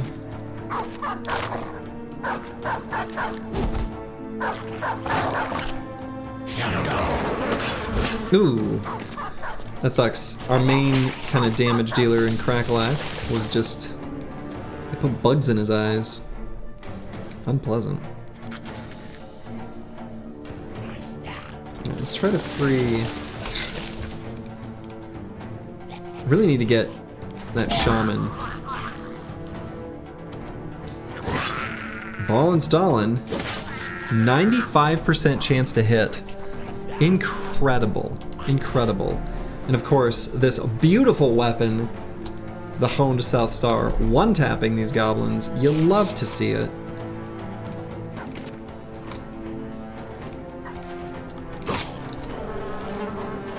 Why would I not attack the shaman there? Should've.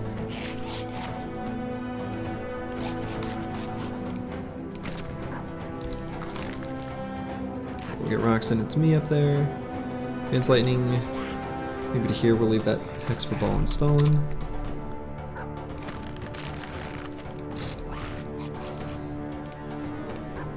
So we'll just nestle Dark Paladin in here. And get Galumi up here. Yeah. Insect swarms. It lasts a really long time.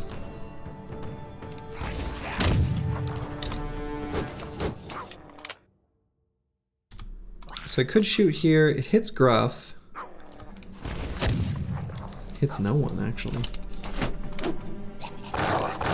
Only 10 goblins left, though. So...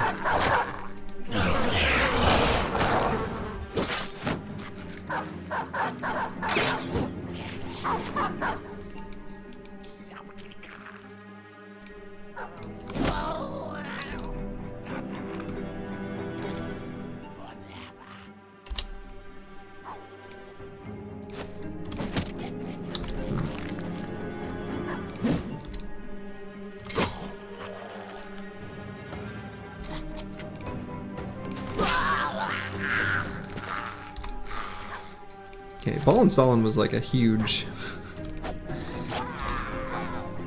contributor to this with his melee damage once he was actually able to get in there. Do I put Crackalack here? I guess 2 of them are fleeing, so I think it's probably fine. We're gonna be doing quite a bit of damage.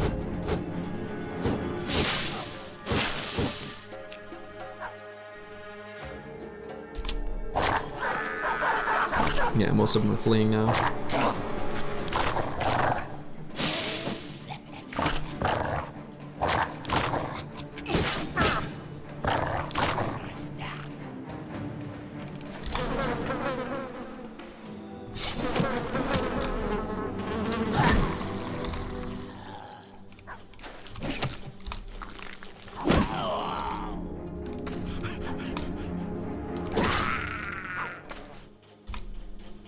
Almost all of them are fleeing.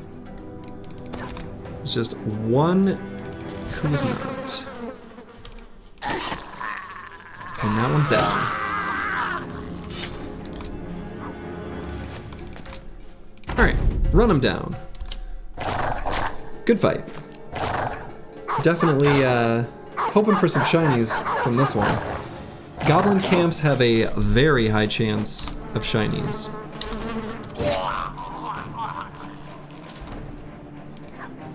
Yeah, let's see the shinies exactly. We didn't do this fight to not get rewarded for our efforts, you know? Also, really good experience from this fight too. Like if you look across the board, you know, like Ball and Solon, getting 507, pretty good. Ooh, 2 shinies, 2 shinies. Unfortunately not a 2-handed mace, we would have loved that. Let's take a look at our helmet here first. Damn, that's a good one.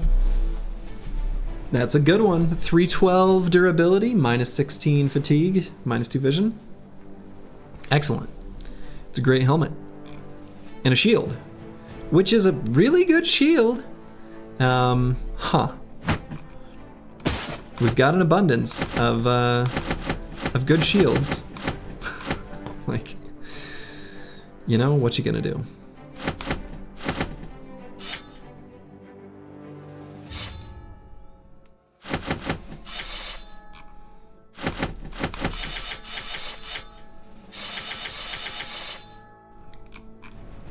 Okay.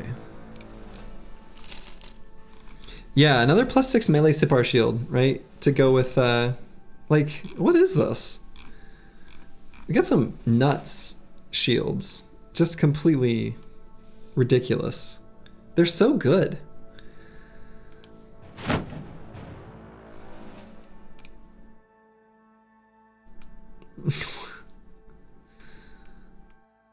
Huh.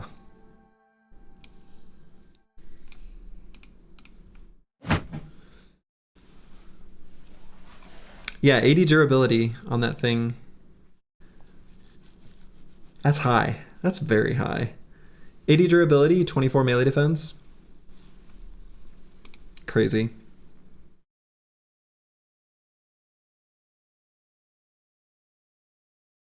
Let your little gremlin hands on it. Sure, actually, I think that's fine. It's probably actually better that way. All right, Nixider has hit level 11.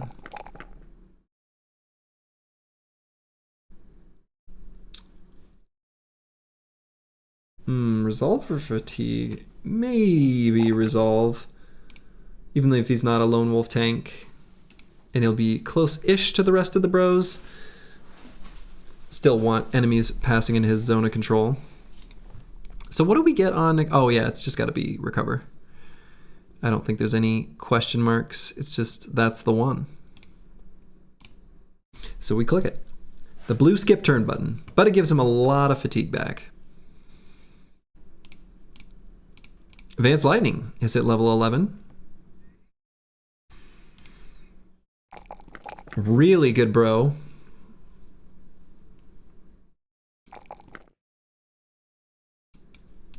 So don't be confused by what we see on the stat card. His melee skill is actually 88. So whatever perk we choose here, the value that it provides will be minimal.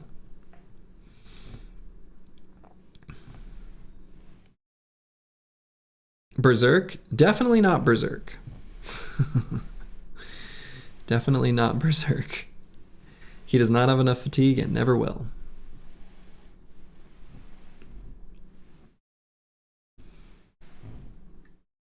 So choices include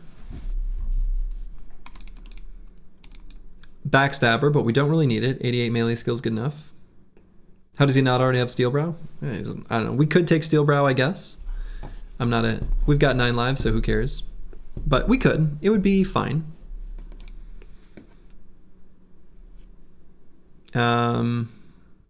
Rotate? No, he's not gonna have fatigue for that. Honestly, Killing Frenzy would be fine. Pretty likely to be able to take things out with the two-handed flanged mace. We could do Fearsome. We only get one Fearsome proc per turn though, which is a little bit low value, but still good. Still good.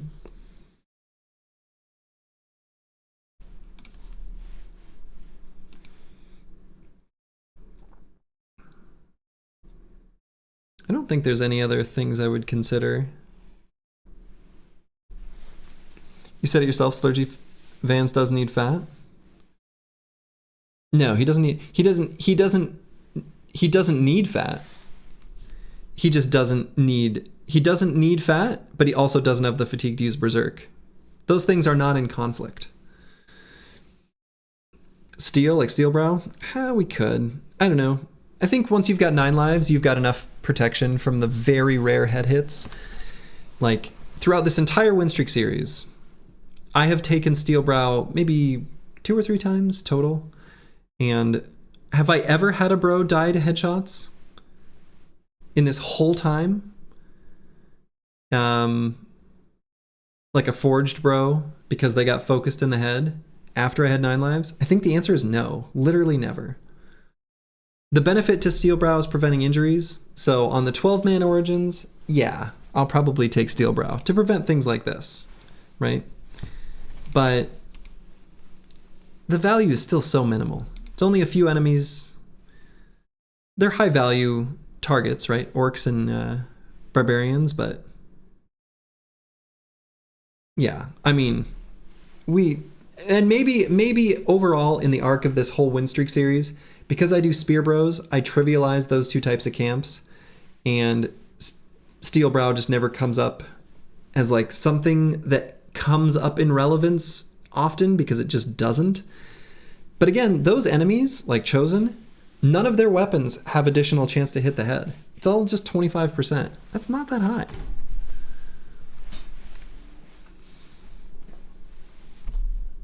So I'm just not...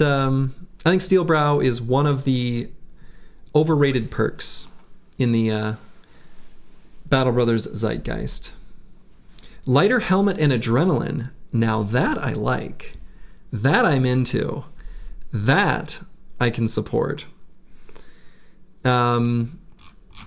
So if he had a lighter helmet on, and actually he's eventually going to have no. Is he eventually going to have a different armor? Probably not. So if he had on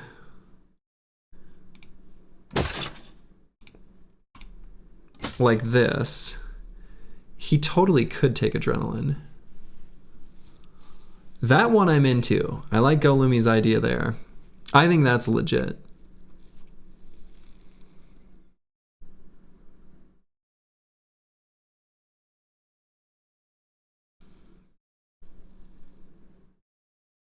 Yeah, put on the new helmet. So with this helmet, and even we can keep this body armor, right?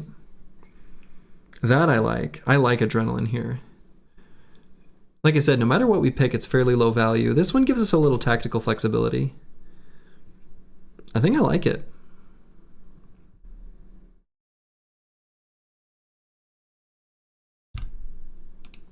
Okay. So yeah, it costs 20 fatigue. So, you know, we won't be able to do as much with like Warhound later in combat now that we've taken this, but that's fine. Cool. Pretty happy with that. And Dat Boy 4792. I think we'll grab some fatigue here. I think he's gonna need it. 5 points for Gryffindor. And I think here we'll just go Killing Frenzy. This bro is gonna be set to murder folk. That's his job. And I'm still kind of on the fence about what to do with some of these other weapons. I could give, like, Serdova the Bear. So one thing I'm thinking I could potentially do is give Dat Boy 4792 this magnificent Slayer. And Then I could give the spiky swift blade to Serdova the bear and make him a fatigue neutral duelist with no mastery. Kind of cute.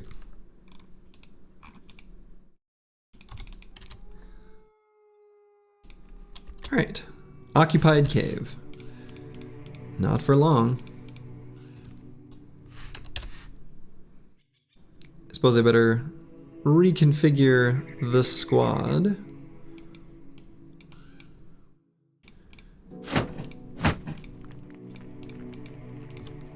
Okay.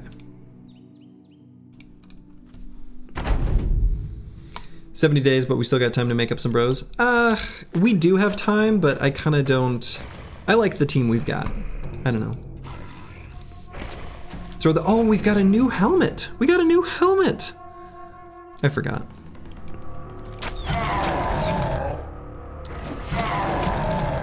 I forgot. I forgot.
Hello, Grib.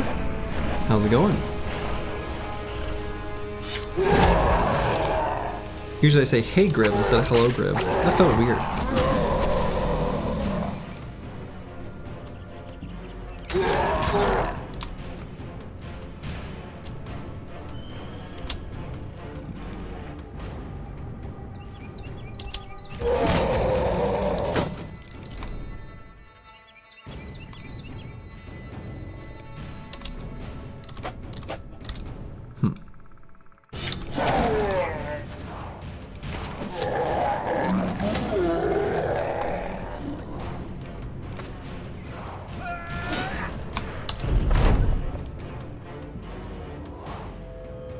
Bullying unarmored orcs. That's exactly what we're doing. An accurate description of what we're doing. Someone's got to bully him.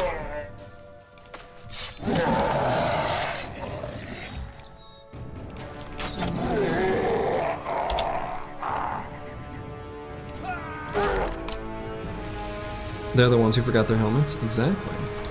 Exactly.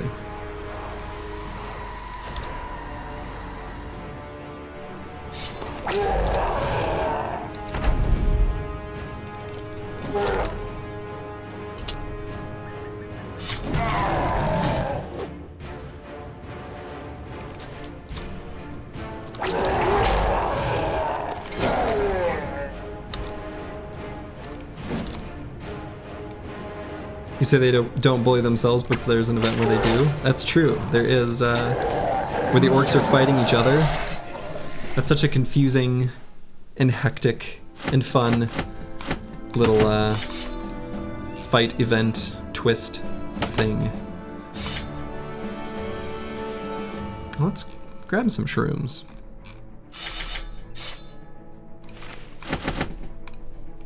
Okay. So, we got that new helmet. Right.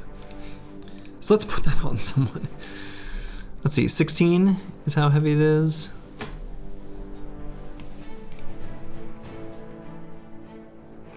I guess we'll throw it on there.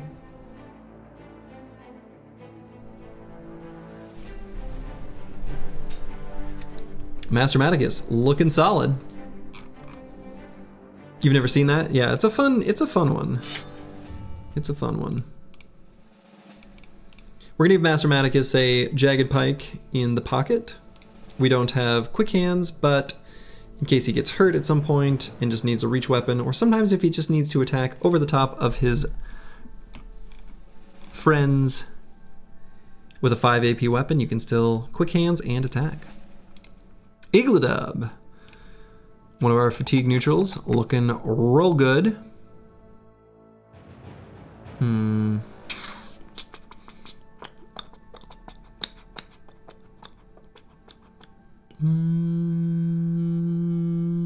Grab pip points. So here I'm thinking final perk's just going to be Fortified Mind.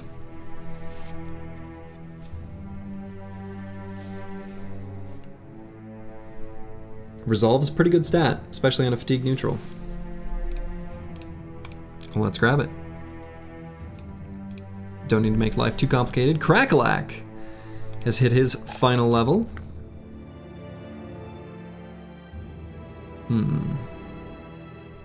39 melee defense without a shield is crazy. Yeah, we got some pretty good bros. We'll take the 4 resolve. What the heck? We don't want to waver at a critical moment. So I previously mentioned, you know, a decent option here might just be something as simple as quick hands to use the whip when the situation calls for it. What does neutral refer to in the FET neutral? It means that they neither accumulate, they don't accumulate fatigue. It remains neutral. It remains in equilibrium.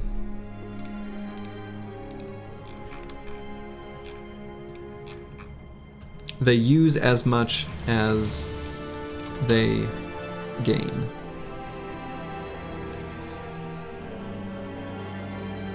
Alright, let's check out whatever this orc camp is. Many young, a berserker, and a few little warriors. Lovely. Hey, you're welcome.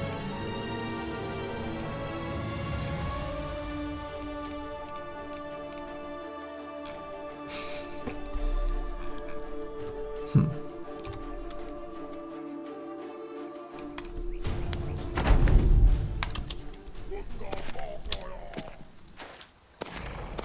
Twelve little orcs.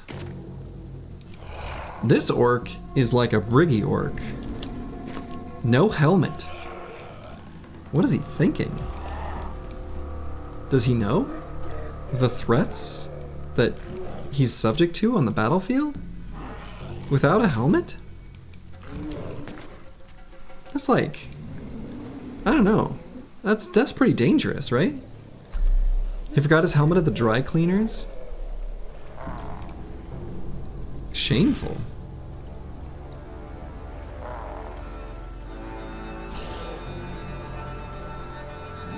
OSHA enforcement incoming. Yeah.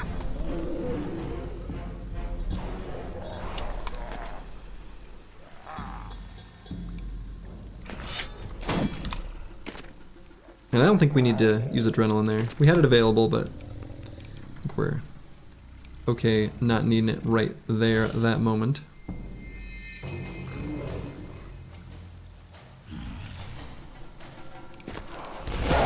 Plus there. Put Dark Paladin actually here, and we'll put Dark Paladin Gloomy in here and here. Nestled, kind of using their defenses against them. Kind of cruel. As an OSHA certified individual, you have it on good authority that this worksite does not call for a helmet.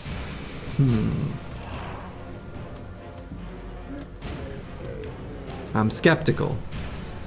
I think any construction site, even if it's not required, it's certainly a best practice.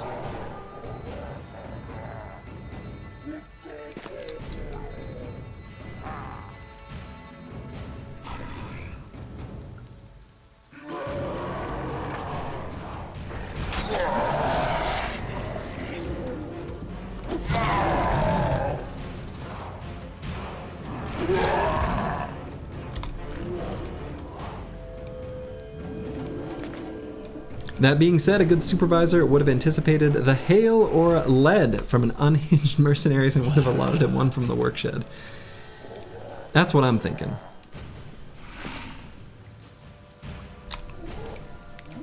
Because we've certainly got a crew of unhinged mercenaries here. No doubt about it. Fearsome. Pretty good perk.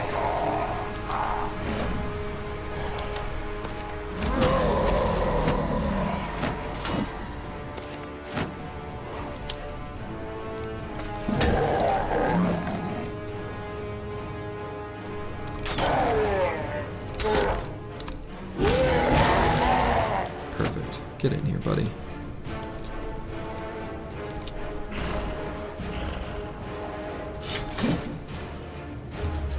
Try that again next round.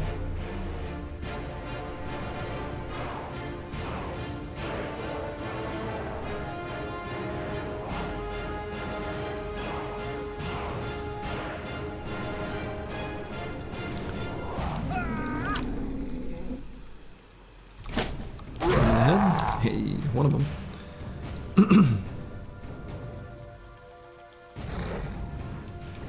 Maybe it's very stressful being an orc. I would think it would be, yeah.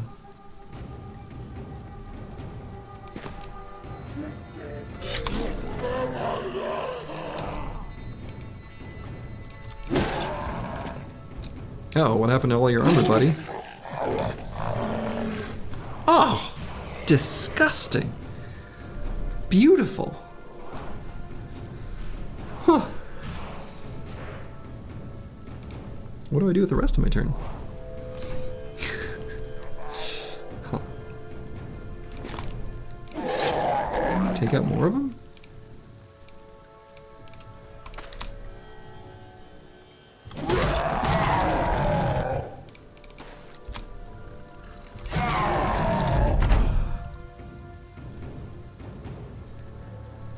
So actually, since I'm gonna gun blast here, it's not really making the best use of adrenaline there, but you know. Let's see. I suppose we'll let this guy come to me.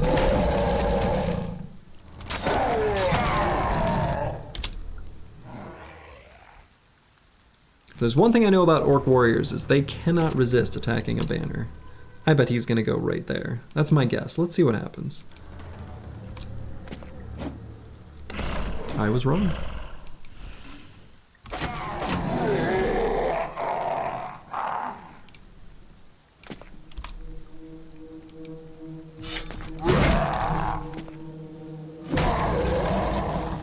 What are these nerds rallying for? Can't you see you've lost? It's over. Soji, why don't you use a cell shield to tell the price? Oh, why don't I keep like a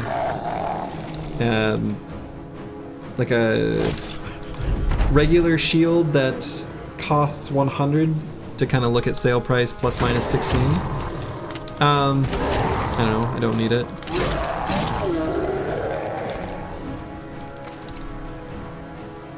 Game over, man. Game over.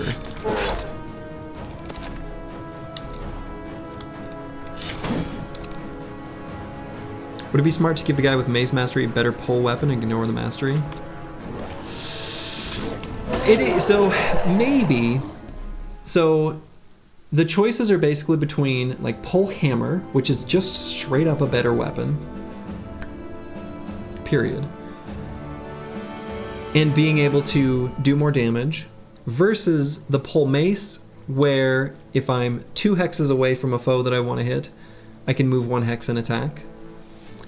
I think, realistically, I don't know which situation is more common or more important, you know, weighting the amount of impact it has on the battlefield.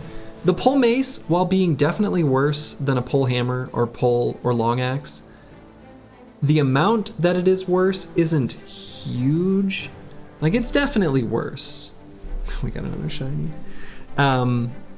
But Yeah, I don't know. I think I still prefer the pole mace for that flexibility, but you could make a case for just using a better weapon, and I think that's actually totally reasonable. I really do. Oh God, that's good. Champion's plated coat. Get in here. Welcome. Welcome, Champion's plated coat. Welcome to the team.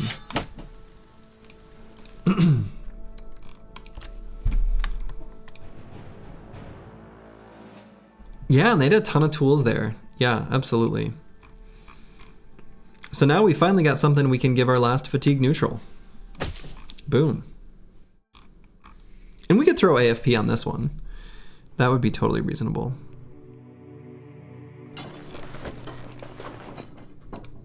And who has the lowest hit points of our fatigue neutrals? Other than Master Manicus. I guess it is still Serdova the Bear.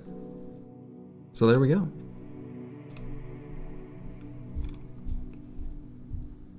Did we find Nexider's armor? No. Nexider, he's a nimble boy. So if anything, we'd be looking for a very light nimble armor for him.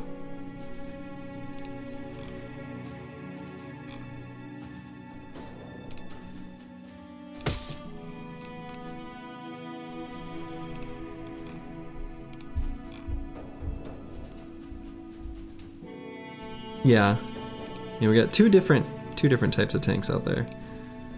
Just gonna assume this fractured skull's gonna go away soon.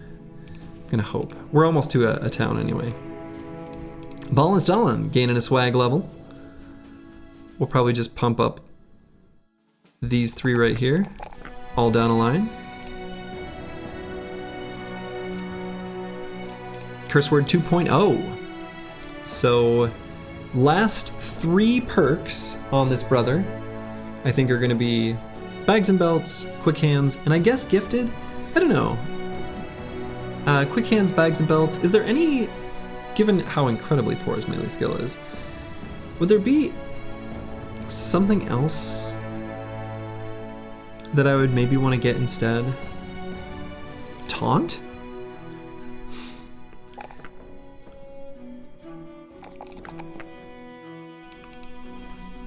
I don't know. Kind of don't want things attacking him very often. He's kind of got a built-in taunt by having rally the troops.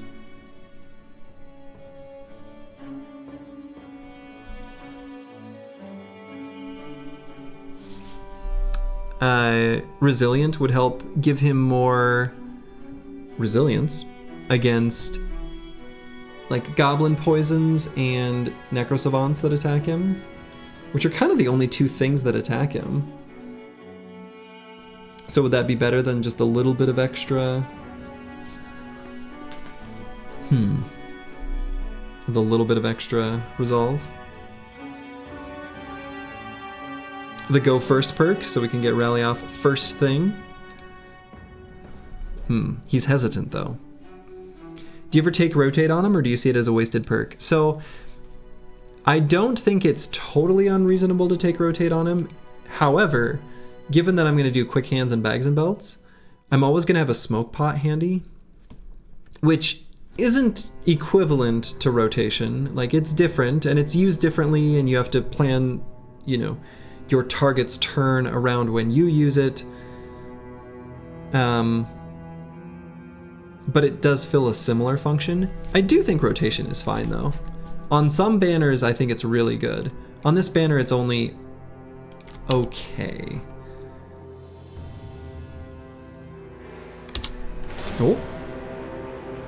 Oh. This is not what I expected to see.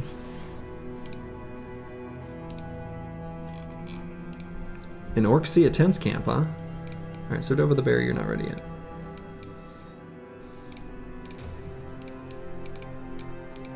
Alright, Snoozy 702. Kinda need to grab Pathfinder.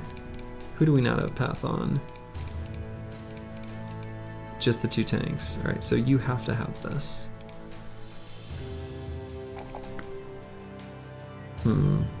Lack of talent stars here showing.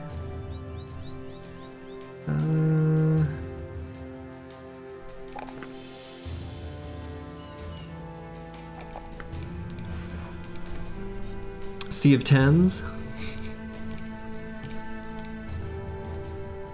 So it's in the forest, which means if we retreat to the edge, the young and berserkers will separate themselves out from the warriors and warlord. In this case, Obrock here. There's always one warlord, so we know he is a champion warrior. It's a pretty big camp. It's a lot of enemies. We're a little bit scuffed. Not terribly, but, you know, we're sort of hurt. Are we hurt too much to do this fight?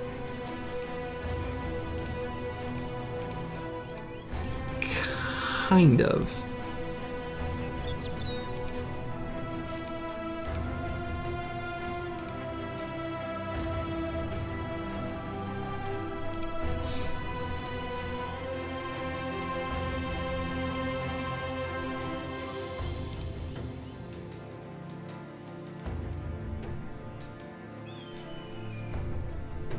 It's a lot of enemies.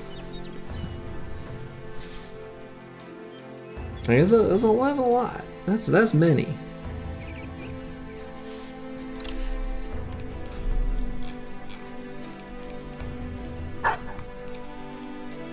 Come back later.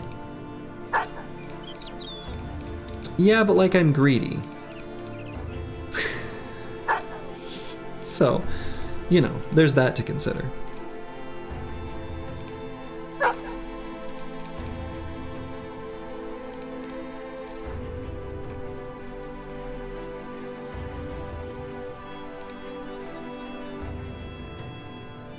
I believe in you, Slurgy. Take the fight.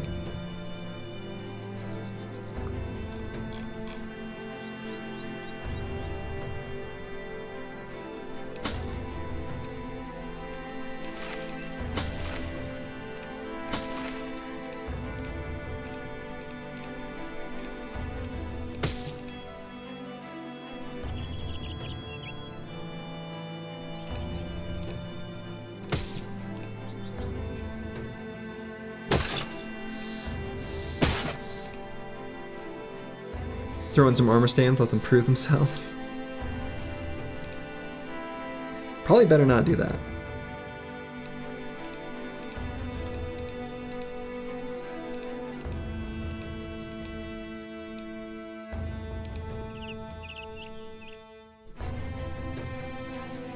We've got a couple bad injuries.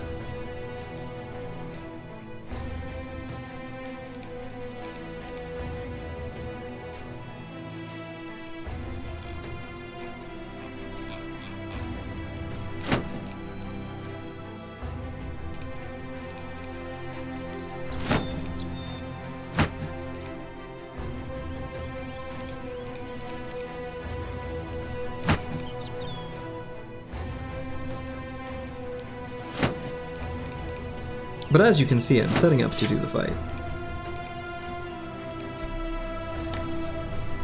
Why did you guys still damage TBD? If he's in veteran levels, what still needs to be determined?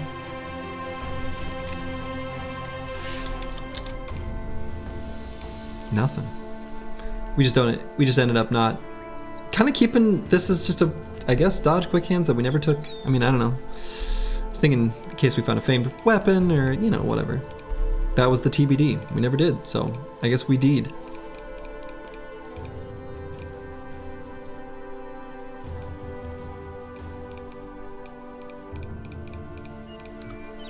All right, let's do this.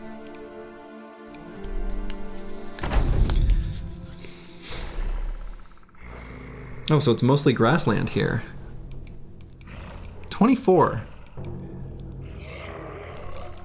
Okay, so there's no forest terrain here at all, actually. So they are not going to separate out naturally if we run backwards. Okay.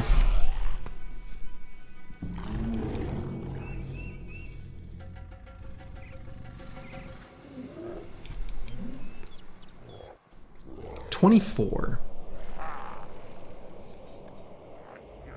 Not great terrain setup for us to kind of manipulate.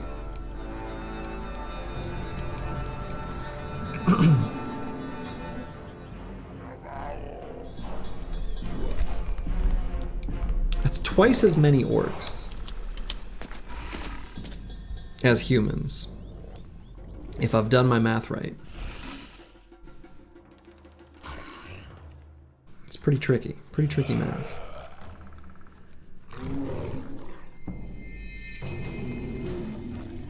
Not as many bros started confident as I would have liked.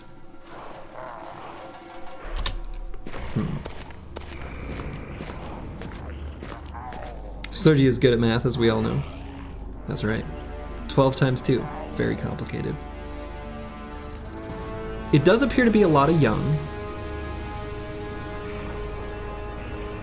So I'm only seeing 2 berserkers right now.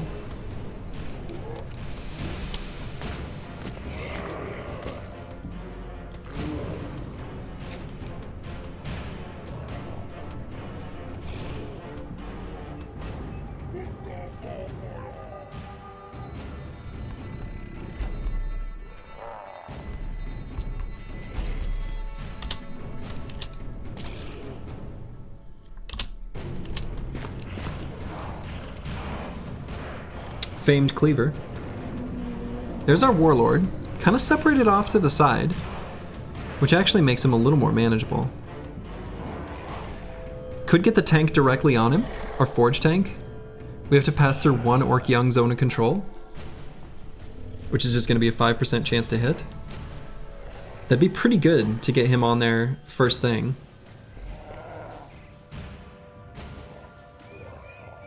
Just shoot them till they die. Easy game, easy life. That's gonna be the goal. Yeah, that's accurate.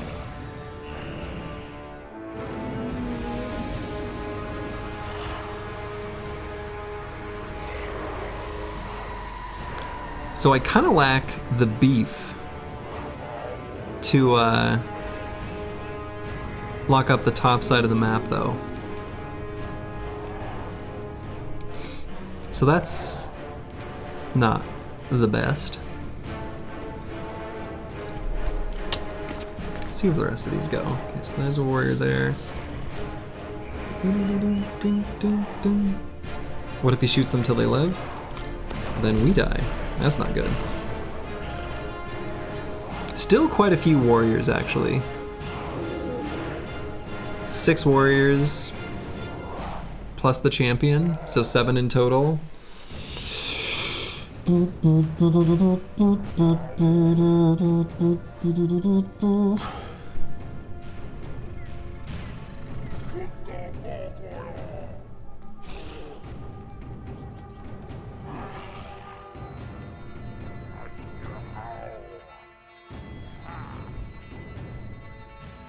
Any fire pots? No fire pots.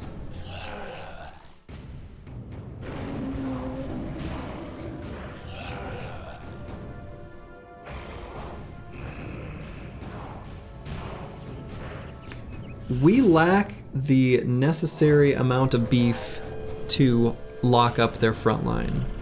So here's the hypothetical, if I don't run from this fight, which I sadly think I might. Roxanne, it's me, would go through zone of control and go to here. Boom. He's just gonna stay there. The berserkers are gonna be a problem.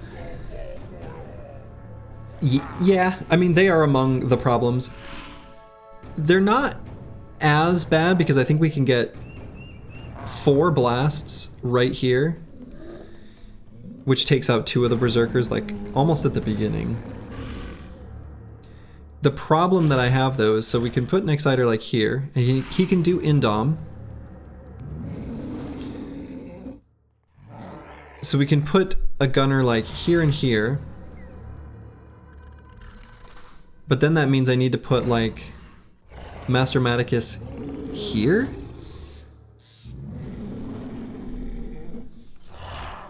I guess I could do Vance Lightning, but I also have to get these Orc Warriors tied up onto these 2 Fatigue Neutrals, which is a little dicey. They're all cleavers, so maybe that's not so bad. We have AFP on Vance Lightning, so he's pretty good against cleavers, actually.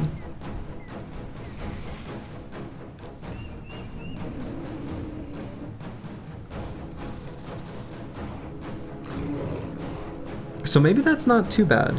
And plus, because he's got adrenaline, he could run all the way up here and guarantee tie up 2. Eagledub can go here, shoot, move forward. They're stuck. So maybe that's actually fine. So the bottom is then locked up. The top... What if you move the gunner? Fat nude is bait? No. Yeah, I mean...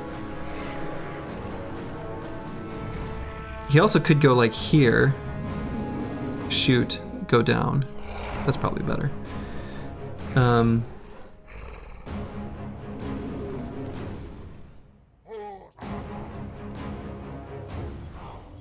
worried about Crackalack up top. We'd have to tuck him in somewhere. So maybe Master Manicus would have to go like there. We put Crackalack just like to there. Dat boy to here. The 2 boys back here and here.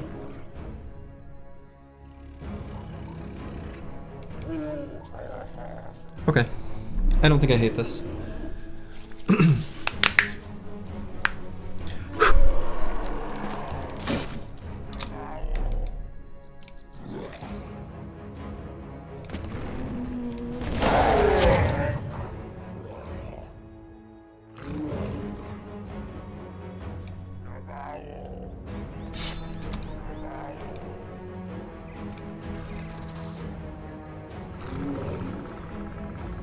Well, I guess I have the option to shoot here too. That's not bad.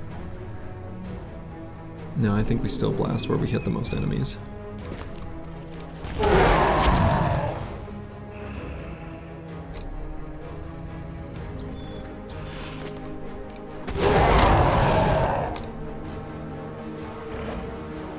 So I could put Dat Boy here.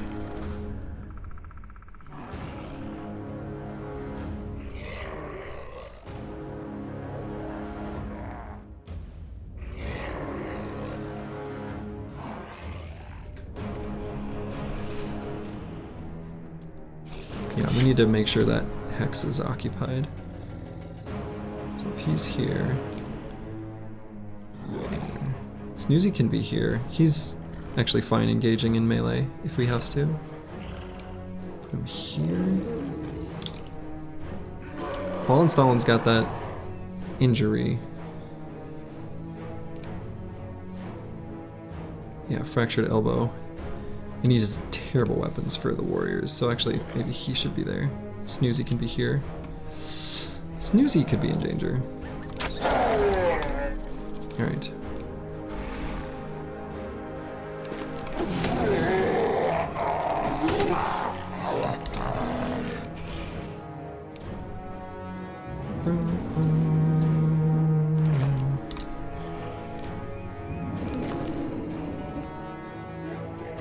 Even put a dog down.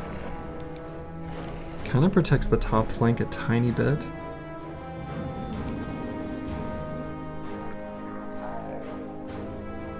So they can't walk over.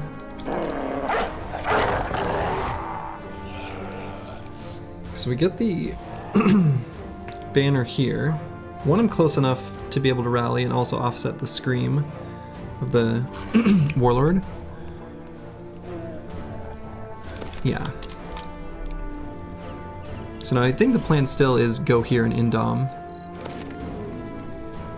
It could be updated to go here.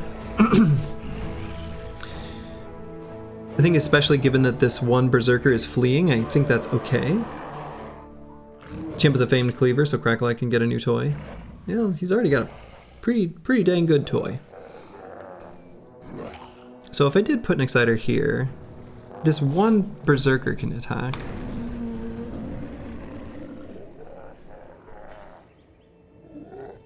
Yeah, I'll still do that. We'll go here, and...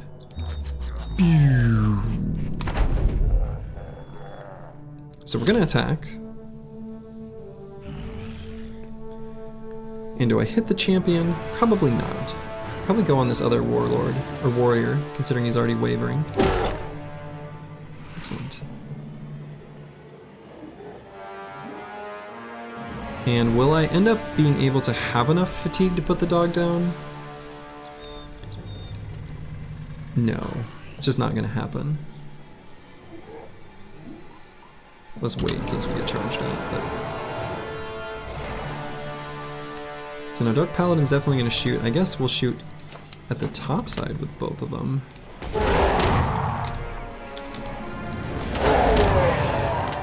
Pretty good.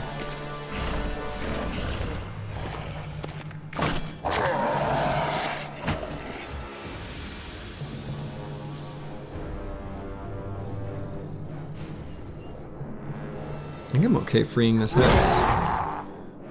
Or just hurting that guy.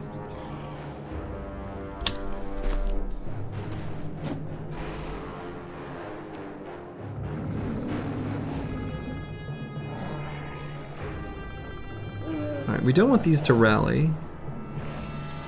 Handguns can target an empty space? Yeah.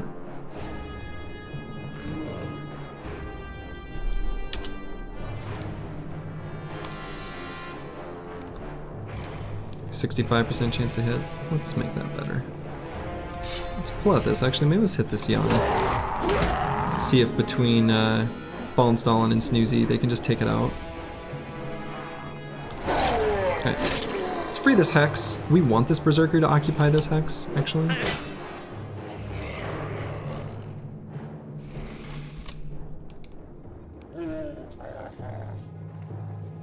Do I want to have Master Maticus give a slam here so we can back up? We'll wait. Alright, so we got a whole bunch of them fleeing now in the center. Any reason not to just use the rest of my throwing weapons? I don't think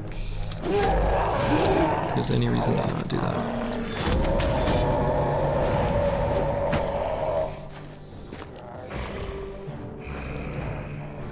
Okay. So it's a cleaver, but I still am tempted to just go indom and push through zone of control so that these, at least this nerd, can't, you know, regain his composure.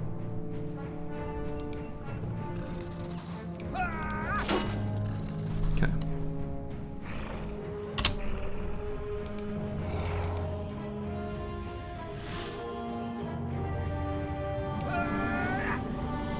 Actually just poke this guy.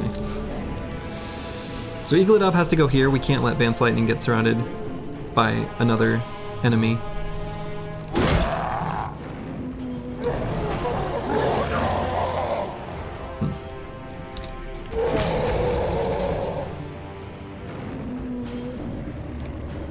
So we could get Dat Boy down to here. I think that's actually probably pretty okay. Even if it is a cleaver. Yeah.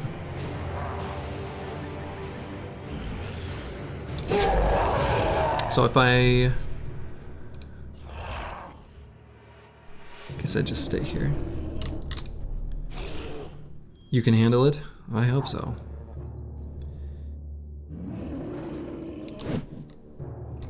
Don't want to miss those 89%ers. That's bad. That was bad too.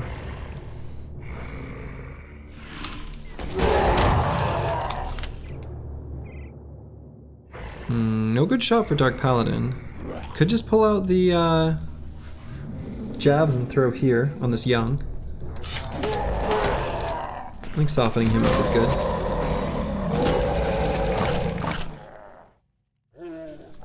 Because then Dat Boy can get the kill. Proc Zerk Frenzy.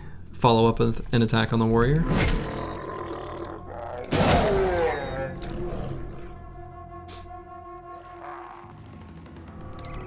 Probably just attack that same warrior.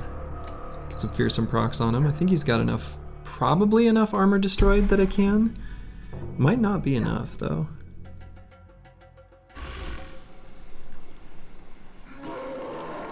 I'm not sure if this will go through the armor.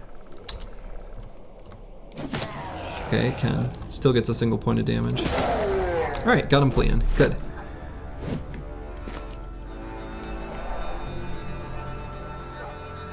So I might leave this Berserker to Master, or to Crackalack.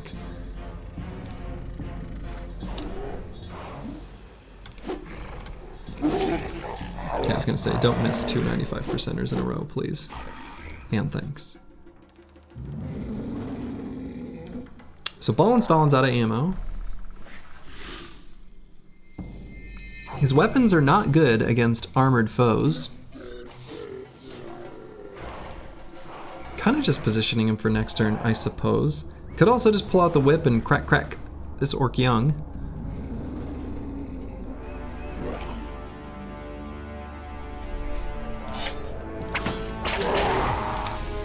Whip to disable? Yeah, I just didn't see a good target for that either.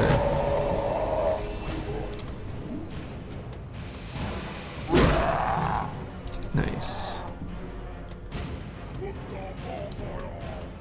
Alright, let's attack this warrior. I'm gonna put a dog down, help us surround bonus, and make this berserker struggle to get a position that he wants.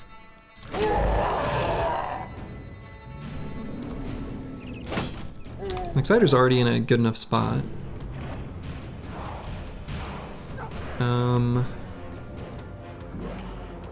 Rox is just gonna indom again. Oh,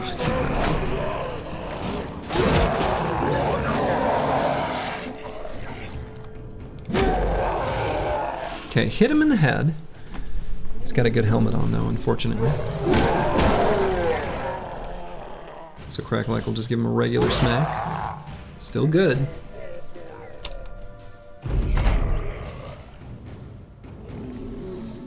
So now Galumi's probably gonna attack and potentially hit an Exciter there.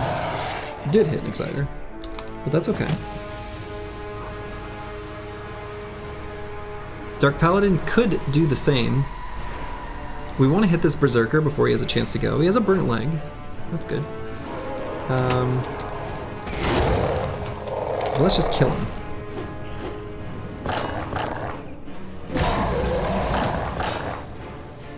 Kind of surprising he's not done as bad as I thought it could go. Well, bad things could still happen. I'm gonna wait here on Curse Word. This warrior's probably gonna push through. He's gonna do the push Master Maticus back.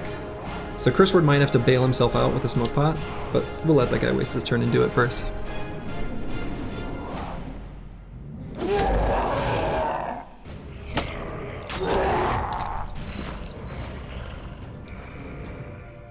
We just attack him first.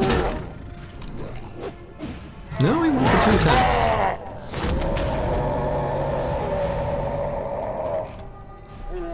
Will the secondary attack one-tap this Orc Warrior? It might. No, come on. Don't miss. Cracklock, these are 95% chance attacks. Alright, still good.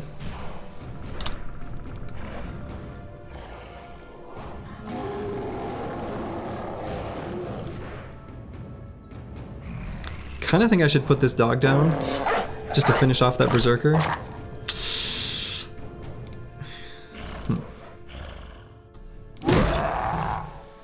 Advanced Lightning is just gonna keep working on the champion there.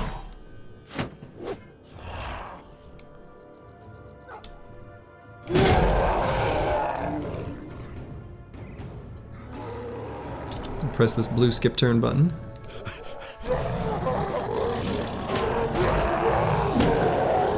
Good job.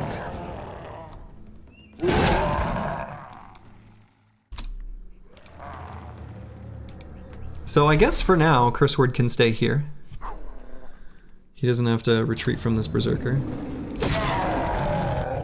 Might have put that guy low enough where the dog can finish him off. We'll see. Let's see, Galumi might just swap weapons now. Guess I could shoot here. Good, still. Dark Paladin. We have to.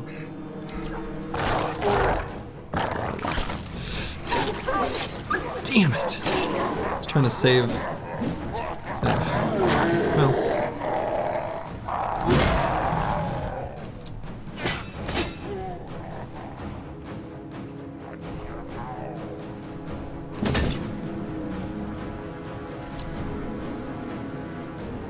Curse word's still fine for now.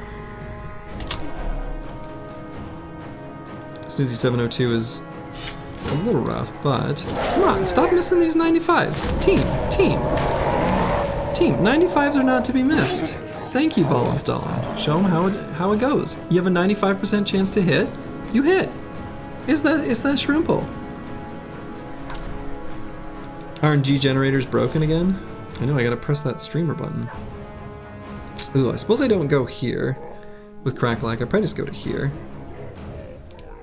Could go here and just like finish off these Orc Young. I kind of don't hate that. That way they can't be rallied. And I think I can safely put the dog down there. Get better surround bonus.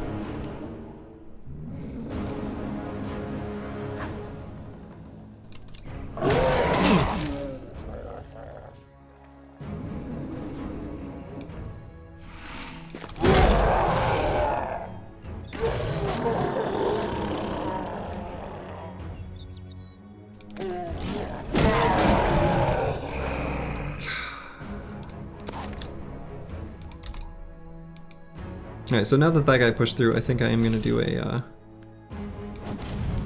Drunk. See you later. I'm not going to let that famed cleaver get away, so...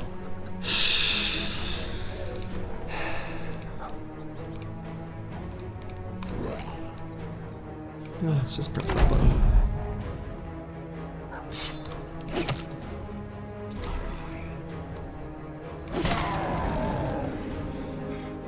This guy's got rage.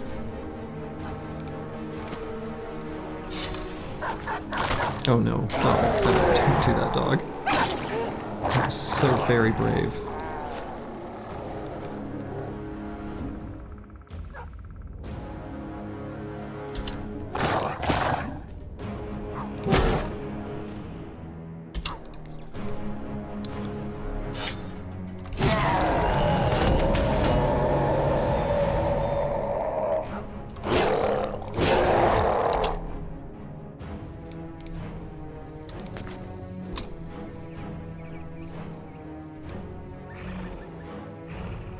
The goodest of boys. Turns out, he knew what he was capable of all along. We're gonna let this warrior go first, and then we'll attack him.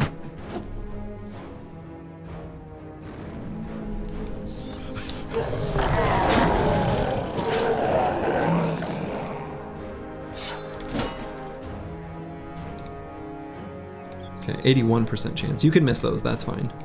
That's allowed. Not frequently, but it's allowed. So we advance landing him, okay. 88?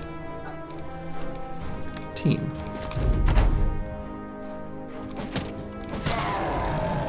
I ask of you one simple thing. You swing weapon, you hit enemy. You swing weapon, you hit enemy. I'm tired, coach.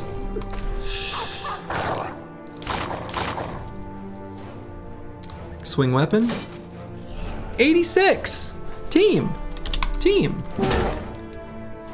Alright, what was that, a 95? Yeah, alright.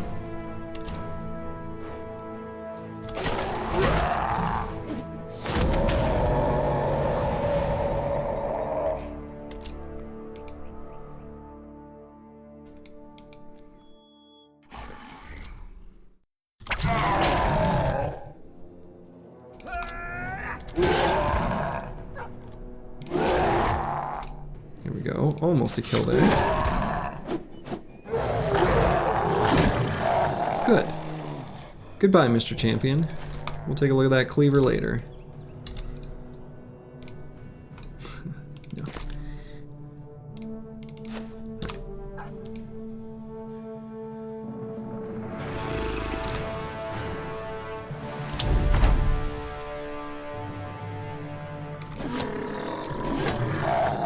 Go Lumi. Doing some final sniping there.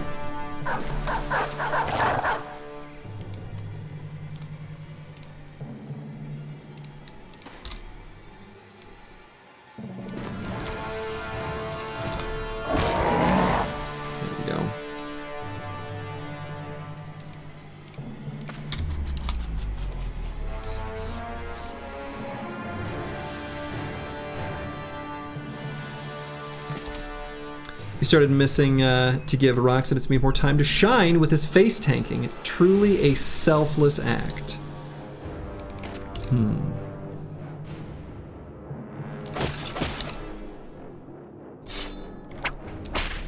Maybe.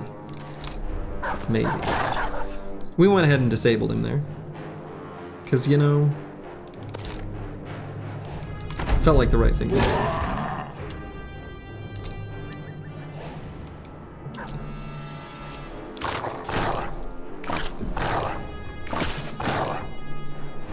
Each turn was Indom and Rally yell at each other. Yeah, actually, that is... Alright, now he's fleeing. Great. That is actually what happened, isn't it?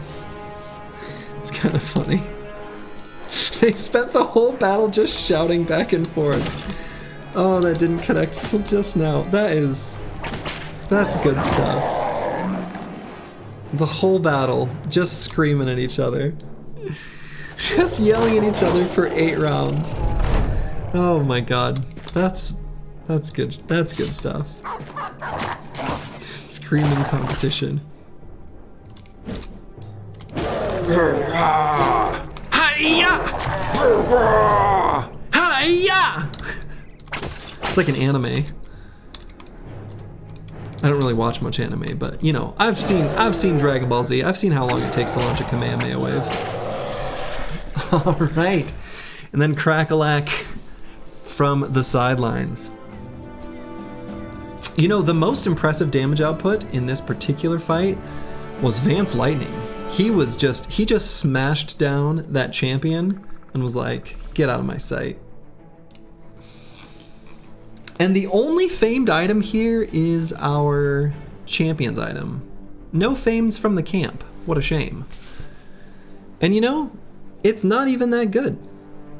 It's this fatigue, like, or this cleaver sucks. The deadly meat axe is just gonna go to the dumpster. It's legit terrible, yeah. This is garbage.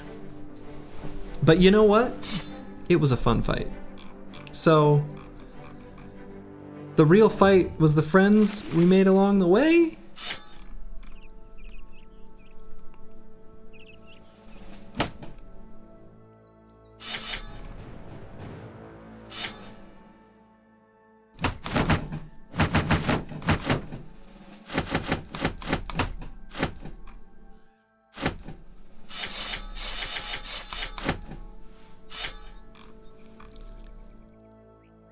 Take some mushrooms. 63 tools, oh my goodness, yeah. Well, we're gonna need them. We have a lot of damage there that needs to be fixed up. All right, Roxanne It's Me gains a swag level. Every swag level for Roxanne It's Me is gonna be the same.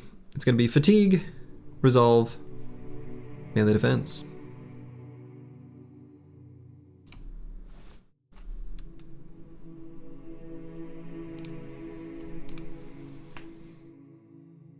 It rolled less max fatigue. I think it was armor damage. All right, we're gonna grab quick hands on Galumi.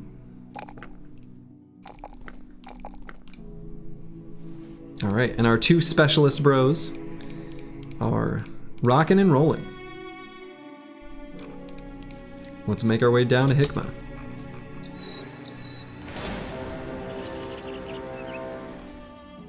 You thought the maximal stack was 20, so I'm pretty sure that stack of 30 was from our scavenger.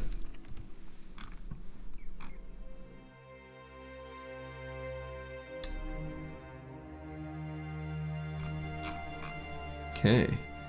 Interesting terrain here where there's like a patch of badlands and then suddenly more grass. Or plains or whatever that's called. Kind of weird. All right, we'll do a quick little fight here. More orcs. Hey guys. Should we question why the scavenger's a child? No, don't question that. Just accept.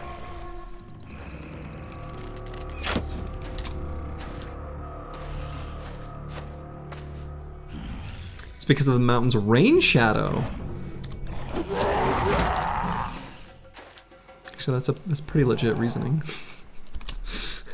Didn't expect something so like nicely thought out.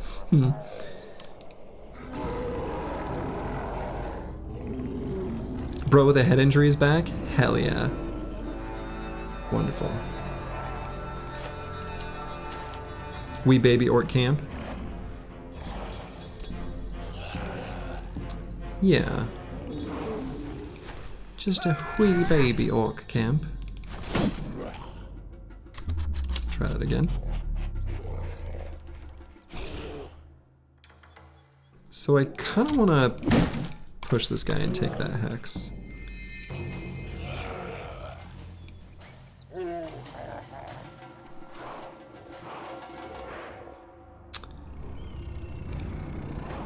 I'm just gonna do that.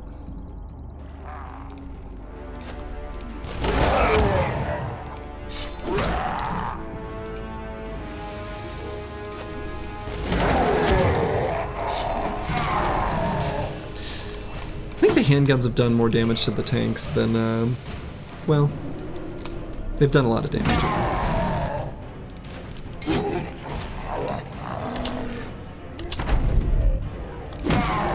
You guys know we just killed your dads, right?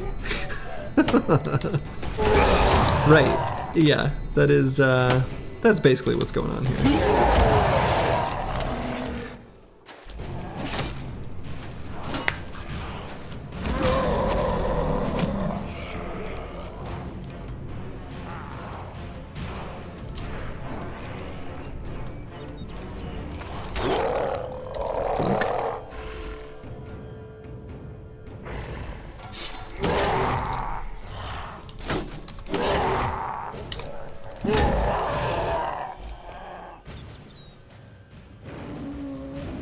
Father had a yelling match. And what a yelling match it was.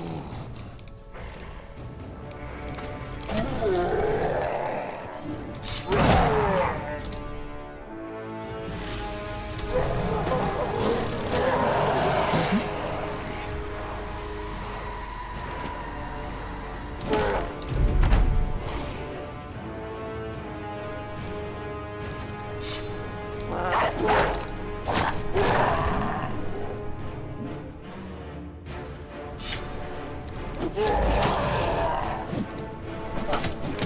Yugi and Bushido, thank you for the raid. Woe be upon ya. Well, y'all just missed a big ol' Orc Sea of Tents Camps fight that went swimmingly.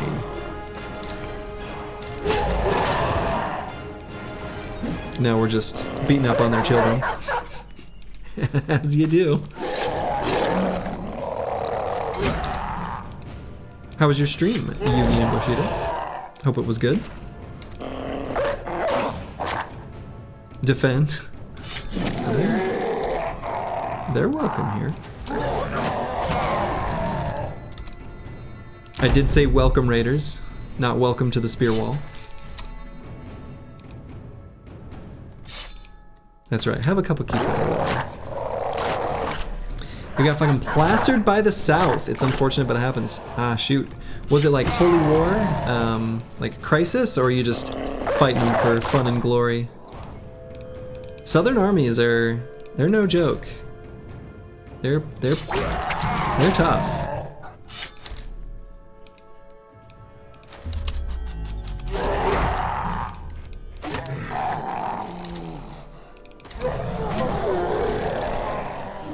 All right, another big pile of tools, and more weapons we can try to find space for. Okay. It also doesn't help that your 3 rangers could not hit an assassin for 3 rounds in a row. Oh yeah, dude, assassins are spooky and they have wildly high defenses.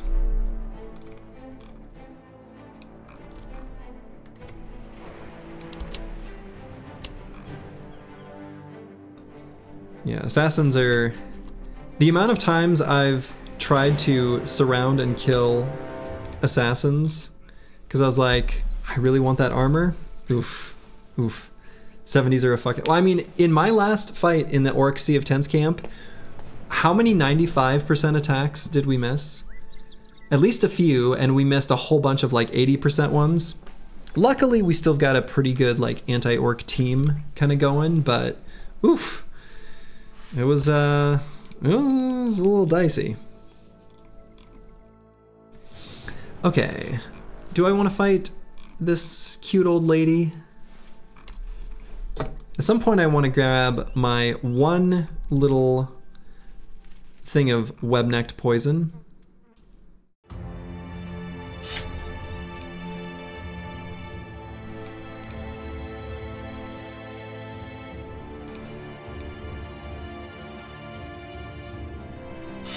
So we're gonna put on some Morning Stars on a few bros. It was like 3 in a row, 13 is your best guess. Yeah, I mean, it's a lot. But yeah, we're fighting these just because we want, actually, the little component of poison from the web-necks, just in case we don't find them later. That's right. We've got some pretty resolute brothers here. It'll be hard for them to find an opportunity for conversion.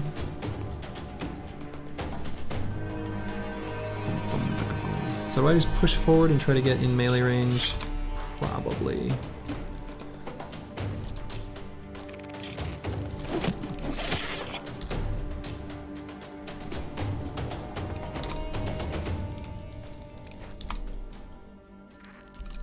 Just need to make sure that our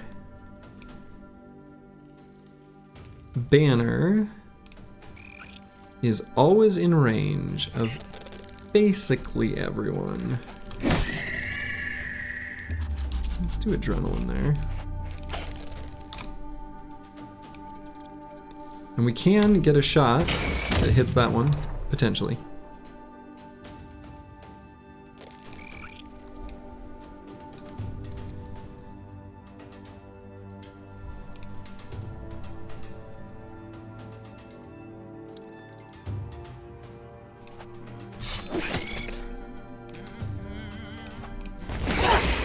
Alright, hit one of the Hexen.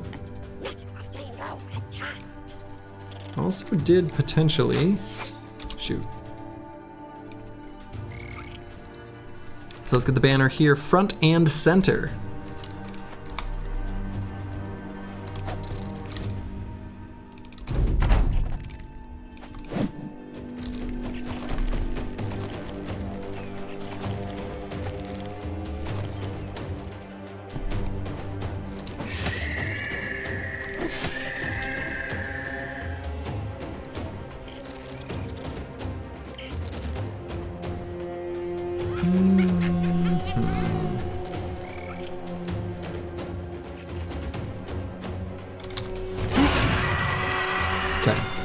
Taking out the hex was worth doing. All right, so we don't mind the Hexen hex as much because we take 9 lives on, you know, most everyone.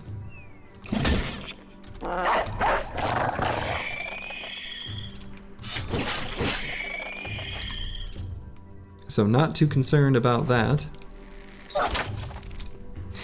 Whoops.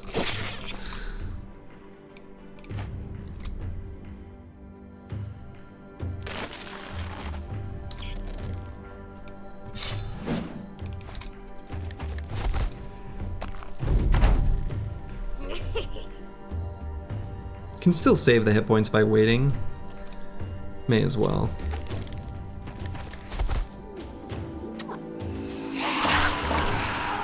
Okay, she just reapplied it.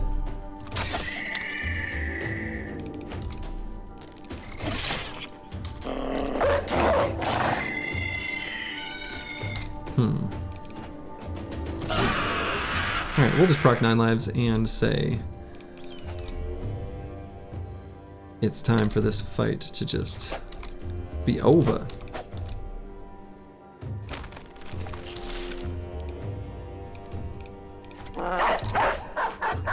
Yeah, he took a good knock to his hit points. The reflected damage is always like proportional. So, you know, no matter how much hit points your bro has, they're still capable of bringing some pain. Alright, and I think the last webnects, we'll just put out a whole squad of hounds, because why not? And we'll let the last of them run away. Okay. Okay, literally I did that fight for this one little thing, this poison gland. We want one of those. And we got a bonus apple. And I suppose we can keep this gossamer. We are heading to a southern city, so there could be an opportunity to craft some reinforced nets. That actually might be pretty nice. So I grabbed, yeah, I got the one poison gland, which is fine. That's all I need. Sad we gotta fight rats still.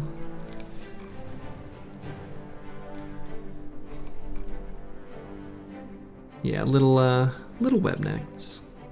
Cute little spooters, you know? All right, the place has been raided. There's a rebuilding effort. Drive off nomads at the nomad huts. We probably wait for daytime and stick around here. I think that's the play. And we'll probably, and I wish the place weren't raided. That, oh. Speaking of southern armies, just calling Shrats rats seemed more fitting. Yeah, we gotta fight Shrats and not Shrats, Nachos, and the Kraken. All right, so the Holy War has begun.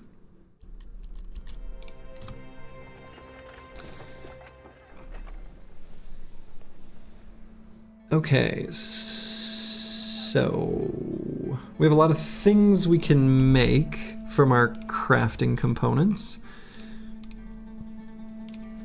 First things first, I think we're just gonna sell stuff. And then we'll look at what we can craft. Thought we already fought a noble army? We did. We did indeed.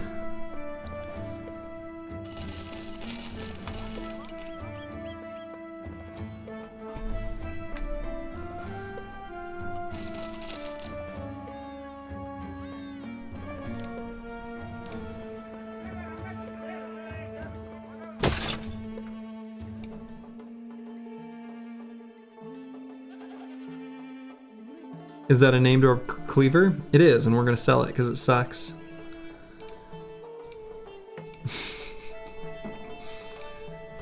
Hey, that's alright, this guy's back.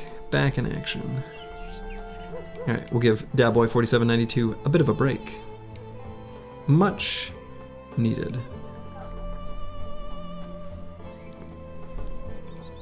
Where's our wild man? Over here, chilling. We gave him this. It's pretty good. Like, so, I mean, it's pretty disgusting. The champion's render has been true to its name. Cracklex just been mowing through enemies. Kind of been, yeah, it's been good.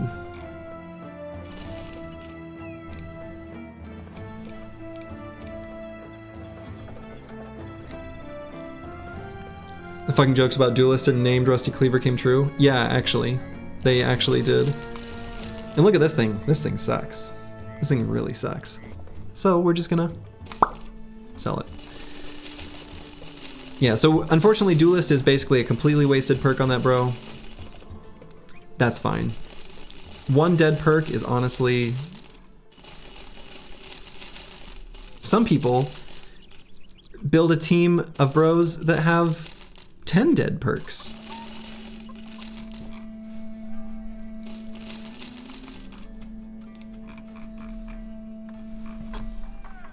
All right, so let's look at what we can craft. We can make, so we've got this extra petrified scream. We only need one to make our Potion of Oblivion. So we can actually craft 2 of these Alp trophy necklaces if we want. And I guess we do. Cool. We can also craft a Hexen trophy necklace because we still have an extra poisoned apple. But are those people good at the game? Maybe not. But if they're having fun, at least that's something.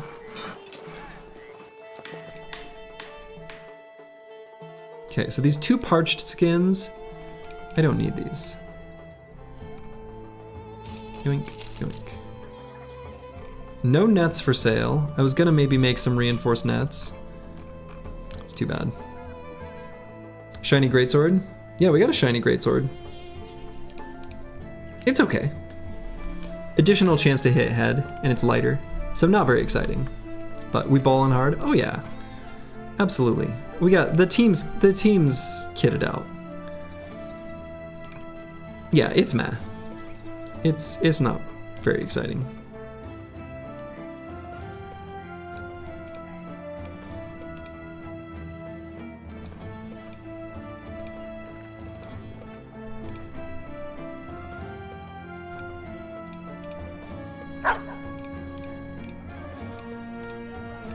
Oh yeah, we still need to get our... Jeez.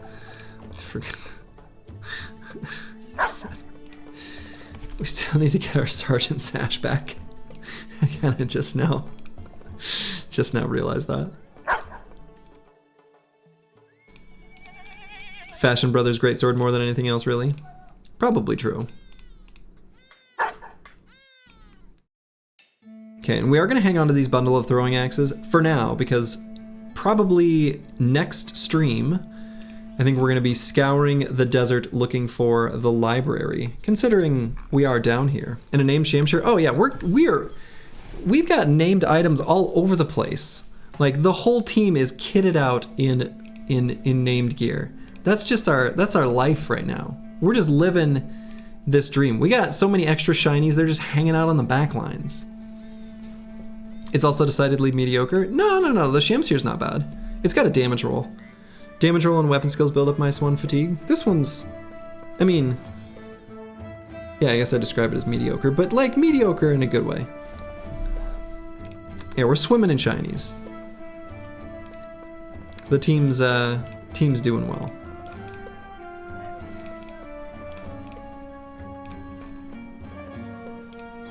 Yeah, I think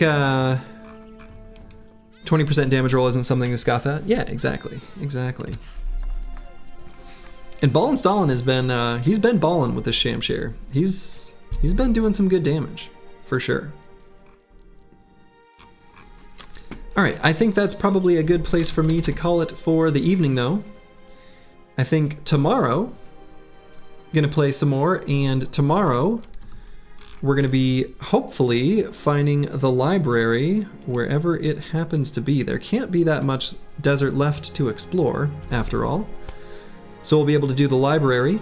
We're gonna search for more undead camps so that we can collect the Necrosavant dust. We can fight the Kraken.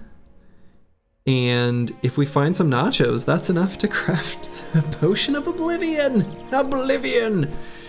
So that's pretty exciting. Oh, and actually, I guess I'll be able to craft the Potion of Oblivion. So then, hold on. One thing I'm gonna look up quick is that attachment that you can get from the Kraken. What other component does that take? Nacho horns. Okay. Weird.